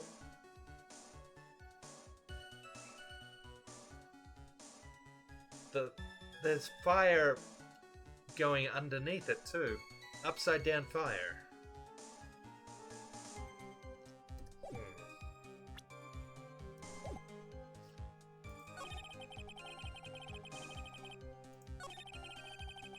I saw Iris flying, her white hood fluttering. Just where did you see this side from? Hey, no need to shout. When I was lying in bed that run-down shack, the crack of the lightning bolt made me realize the bridge was burning. I just watched it for a while from there, thinking how nicely it was burning. Then, after about 5 minutes, I saw it. The defendant flying? That's right. That's when I decided to go to the bridge. I see. That all makes sense. Aside from the sketch itself. Yes, this sketch doesn't make any sense. I just need to convince the artist that his work is ludicrous. Shock and awe I was feeling, I transferred it all directly onto the page. You transferred everything directly onto the page, and that is this sketch here? Yep, sensational, isn't it? Or should that be scandalous? It put my mind at ease anyway. It did? That's right. The reason she didn't come to me, even though I waited for her, was because she was trapped on the other side of the bridge. Could it be that Iris undertook that dangerous, desperate flight in order to reach me? That's gotta be it. Alright, go me. Nice ouch. Continue, please. Before I realized it, the flames had gone out and then he came running up. You forgot the passage of time to that extent, did you? Well, once I get caught up in something, I tend to forget everything else. That's true. He's always been that way. I guess he's not lying about that, at least. Phoenix Wright appeared on the scene after 11:15. If he was drawing until then, that dispels all doubts. Aside from doubts of his humanity, eh? There is a big clue waiting for me in this cross-examination. This testimony does nothing less than mock the court. But I'm sure that there's a vital kernel of truth hidden in it somewhere. Yeah. Well, he mentioned she was wearing the hood.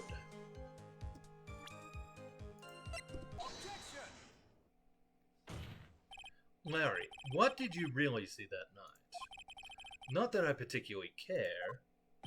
In your position, that's just being irresponsible. I drew exactly what I saw. I'll give you a whole $1 that it's the truth. If that is truly the case, then there is one thing that we can say for certain. What might that be? That the person who flew over that bridge could not have been the defendant, Iris. What? What do you mean? I don't understand. Wow! A foolhardy folly of a foolish statement by an equally foolhardy fool. How exactly can you make this claim? Tell us, Larry. According to this picture, the individual whom you say you saw was wearing a hood, correct? Of course she was. That rundown shack is quite away from the bridge. The hood is what told me that this floating angel was my Iris. The hood is my darling Iris, and Iris is my darling hood. Wow! It seems there are bigger fools in this world than the one at the defense's bench. Larry, there's something you need to be made aware of. On the night of the murder, Iris wasn't wearing her hood. She had given it to Wright as a gift. Are you going to change your story now? Perhaps suggest it was Wright who took flight? What are you talking about? I think you understand what I mean just fine. Why? Why did Nick have Iris's hood? What? Edgy, what's going on with Iris and Nick? Why, Nick, you dog! I see that Larry is filling in for Pearly. I do believe that this unbelievable, mysterious sketch is destined to disappear, discredited, and discarded straight into the garbage.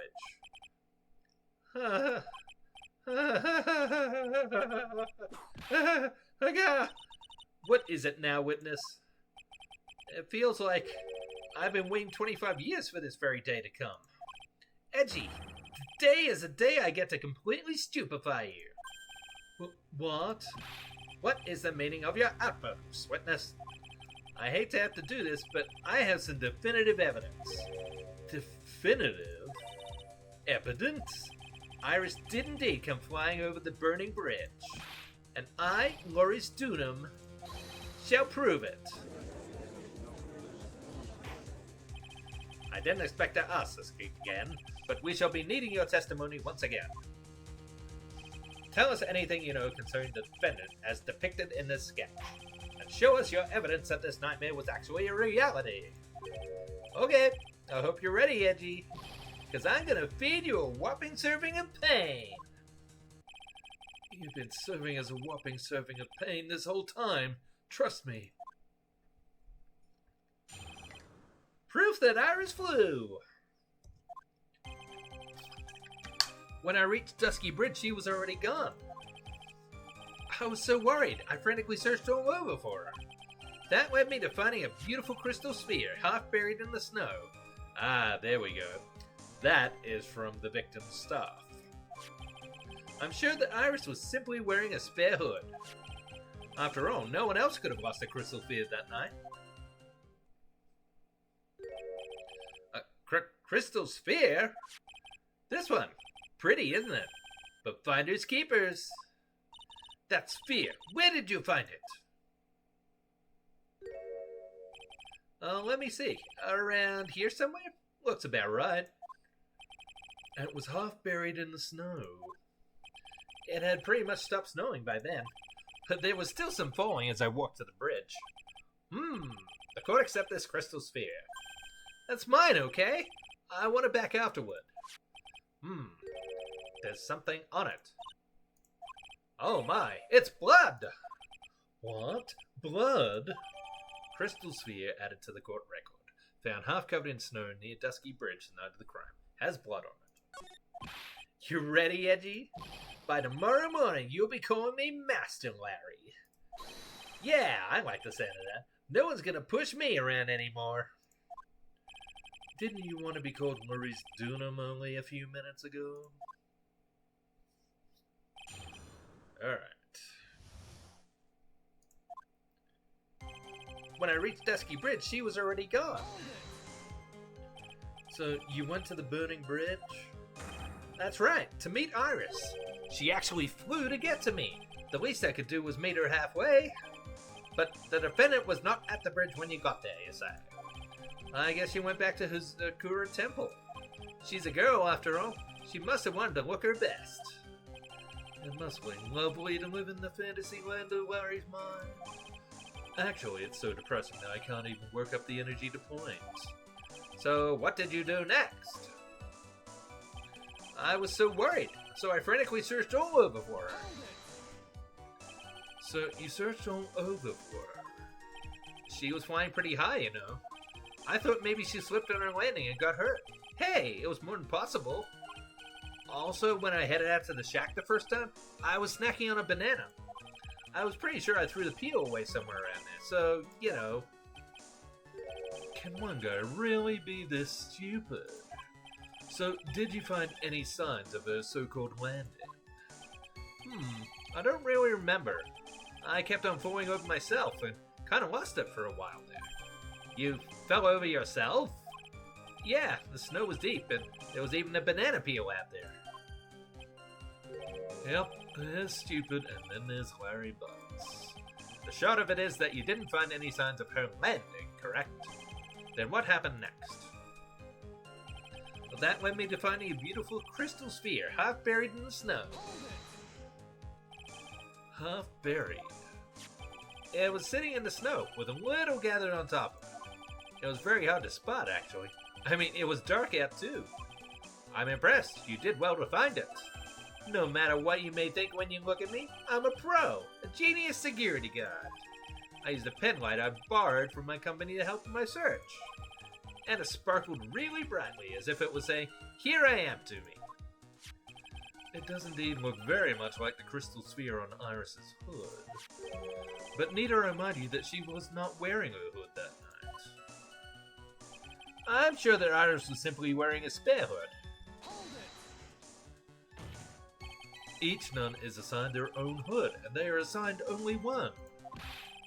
I don't know anything about that, okay? And Iris is special, alright, dude? Even if she did steal a spare hood, I'll forgive her. This is getting us nowhere. Our destination for the day, it seems. However, this crystal sphere was found near the bridge. That is a fact. If it didn't come from a hood, where could it have possibly come from? That is the question I aim to answer. After all, no one else could have lost a crystal sphere that night. I don't think I even need to press him on this one. In fact, I could have skipped that whole dialogue. Larry, that night there was someone who lost a crystal sphere. There was? Who? Who was this stupid idiot? Miss Elise Juno, the mentor to a stupid idiot. The victim? I have a photo of her here. And on the end of her staff, you can see a familiar-looking crystal sphere. Hey! That's my photograph! Give it back! Ouch! A crystal sphere like that is quite easy to find. I have one just like it on my brooch. Your brooch is not spherical. They look nothing alike. In any case, please take a look at this. This is the victim's staff, found at the scene of the crime. Ah! The crystal sphere! It's gone! What? What? What? Just what does this mean? If anyone jumped or flew across the bridge that night, it certainly was not Iris. After all, she was not wearing her hood. More importantly, the crystal sphere found at the landing site was not hers either. That means the one who flew and dropped the sphere was the victim, Ms. Elise Dunham.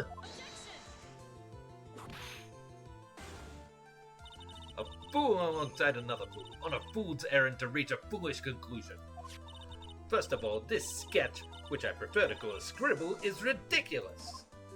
People cannot fly, thus it is rejected. You can't do that. I saw it with my own two eyes. And this crystal sphere, this is nothing more than a red herring. You honestly believe that? Give it some thought, and I'm sure you realize it as well, Miles Edgeworth. At least Dunham was in her room on the night of the murder. There was no reason for her to go to Dusky Bridge.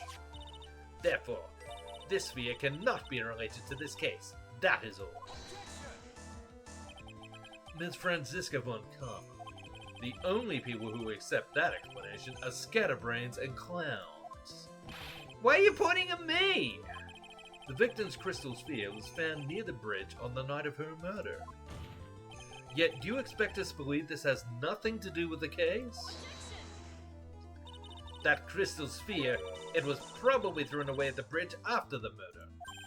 After the murder? There's blood on the crystal sphere, isn't there? This naturally suggests that it was thrown away after the murder took place. The killer placed it there to throw the investigation off the scent, which is the exact same reason that he drew that ridiculous sketch. What? You mean I'm the killer? No way! All joking aside, just when did this crystal sphere appear near the foot of the bridge? Unless this can be proven in some way, I refuse to believe this is related to the case. She makes a valid point. There is no evidence that Elise Dunham left Hazakura Temple that night. However, if somehow this crystal sphere can be proven to have been dropped before the victim was killed, then this case is going to transform into something else entirely. Well, we can use the weather reporting for that again, can't we? Your response, Mr. Edgeworth? I want your final opinion on the disposition of this crystal sphere. If it is not related to this case, then it's witness who you call. Hang on. I think I've got this in the bag now, but just to be safe, let's save it. Then this witness who you call will have been nothing more than a monumental waste of time. Prepare yourself for some very appropriate punishment, Miles Edgeworth. Can I prove it? Can I prove that the crystal sphere was dropped before the murder took place? What does the weather report say? The snow stopped at 10:50, prior to the murder, and it was found with snow on it. Right? Yeah. Yes, I can. Can I prove it? That isn't the issue. To simply prove it, that's the only option. That's what he'd do. That's the way Phoenix Wright would do this. Your Honor, allow me to prove something to you. I will prove that this crystal sphere is a vital link to solving this case. You will do what? That look in your eyes. You remind me of Phoenix Wright when he is cornered. That should come as no surprise, because right now I am Phoenix Wright, and I am indeed cornered. I order you to present your evidence, Mr. Edgeworth. Evidence that proves that the crystal sphere was indeed dropped before the murder.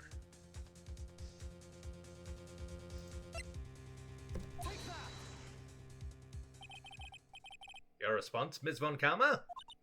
Birds of a feather flock together. Are you familiar with this phrase? Uh-oh. Miles Edgeworth. I think one such bird is going for its fellow now. Go! Go, Edgy! Do it! Prove it! Win, win, win! He's cheering. It's as though I'm listening to the ominous cause of ravens. Oh. So not the weather report. So, Mr. Edgeworth, what will you do from here? One more chance, Your Honor. I can't turn back after coming all this way. The time of the murder and when the crystal sphere was dropped. I need to find proof that the latter happened first.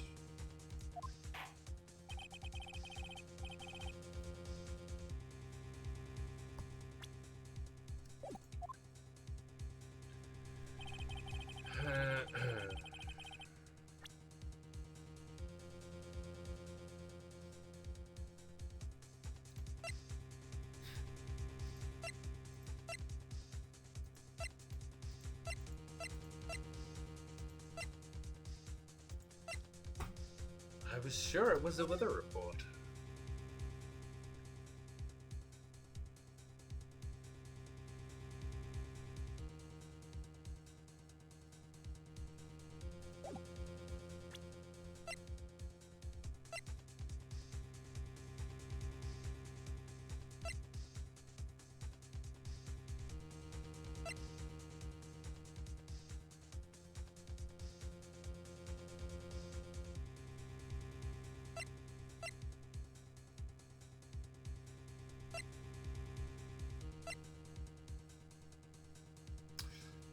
I'm gonna need help for this one, unfortunately.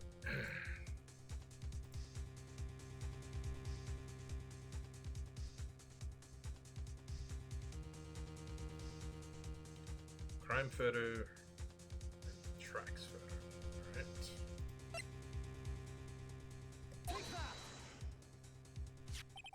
This crystal sphere, it was half buried in the snow, correct? That's right. If it hadn't stopped snowing, then it would have been game over. The snow would have totally covered it. That's all I needed to hear from you, Larry. Your testimony makes one thing quite clear. What? When the crystal sphere was dropped, it was snowing, even if it was ever so slightly. Snowing. On the other hand, let us look at the scene of the murder. As proven earlier today, there is no snow on the victim's body. Ah! Therefore, the crystal sphere must have been dropped before the murder. What? Order! On the night of the murder, the victim did indeed go to Dusky Bridge. And there, something occurred that caused the staff's crystal sphere to become loose. What could that have been? This sphere, there is some blood on it, isn't there? Allow me to raise a certain possibility at this junction. The real crime scene was near the foot of Dusky Bridge. The murder didn't take place in the Hazakura Temple courtyard. Only a fool would suggest such a foolish piece of absolute foolishness. Just who is the fool? And which part is so foolish, Ms. Von Karma? Have you been paying attention this whole time, Miles Edgeworth? The sister saw everything. She saw the victim being killed by the defendant in the Hazakura Temple courtyard. That's not exactly true, now is it? To put it more precisely, what she saw was the murder weapon being removed from the victim's body. That's the same thing! No, it isn't. You said it yourself. Very little blood is actually lost at the moment of a blade's insertion. If you want to talk about when the most blood would be lost from a body, that would be when the blade is removed. If that statement is the truth, then Dusky Bridge could very easily be the scene of the murder. The murder weapon was not removed, thus there was no bleeding. You are forgetting one vile thing, Miles Edgeworth. At least Junan's body was found in Hazakura Temple. On foot, it takes 15 minutes to travel from Dusky Bridge to Hazakura Temple. You mean to suggest that someone carried the body all that way? No, that's what the snowmobile was used for, clearly. I've made it this far. The only place to take this is to the end. I just need to prove that my version of the events is also perfectly plausible. Now, if the defense is ready, the court would like to have an explanation. Please show us the method by which the victim's body was carried to Hazakura Temple.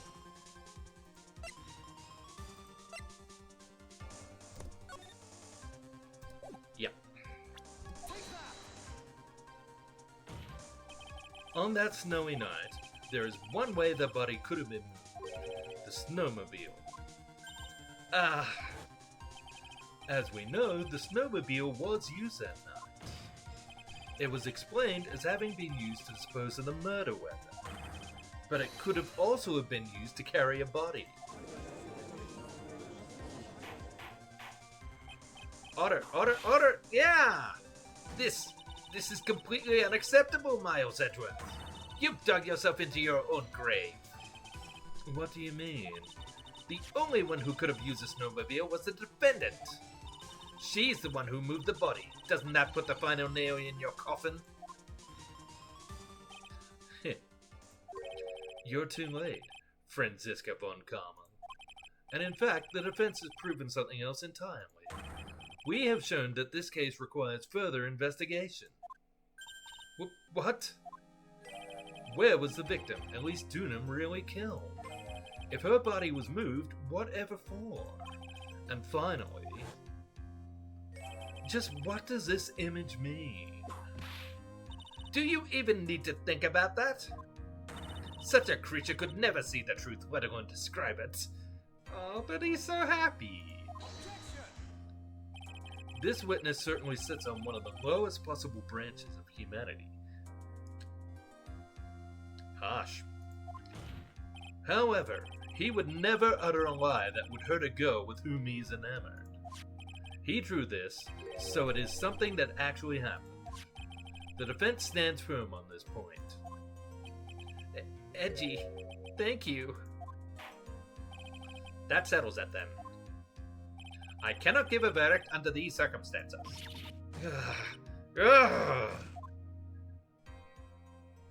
Right. I seem to have fulfilled my part in this. It is just as I thought. Franziska von Karma, you make a wonderful partner.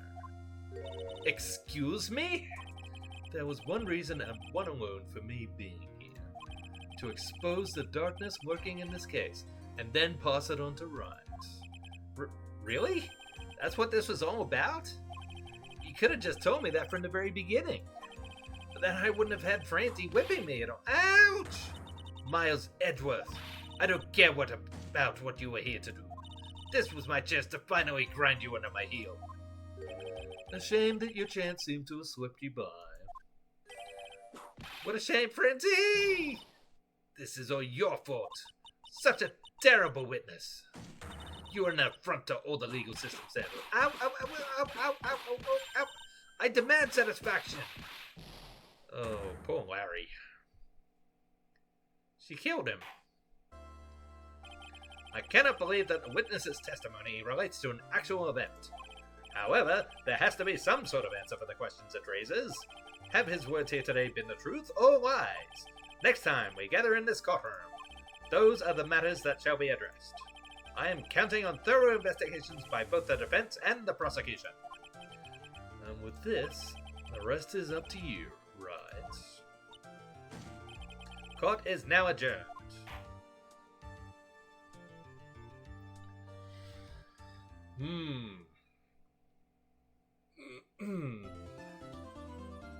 Well, that was exciting.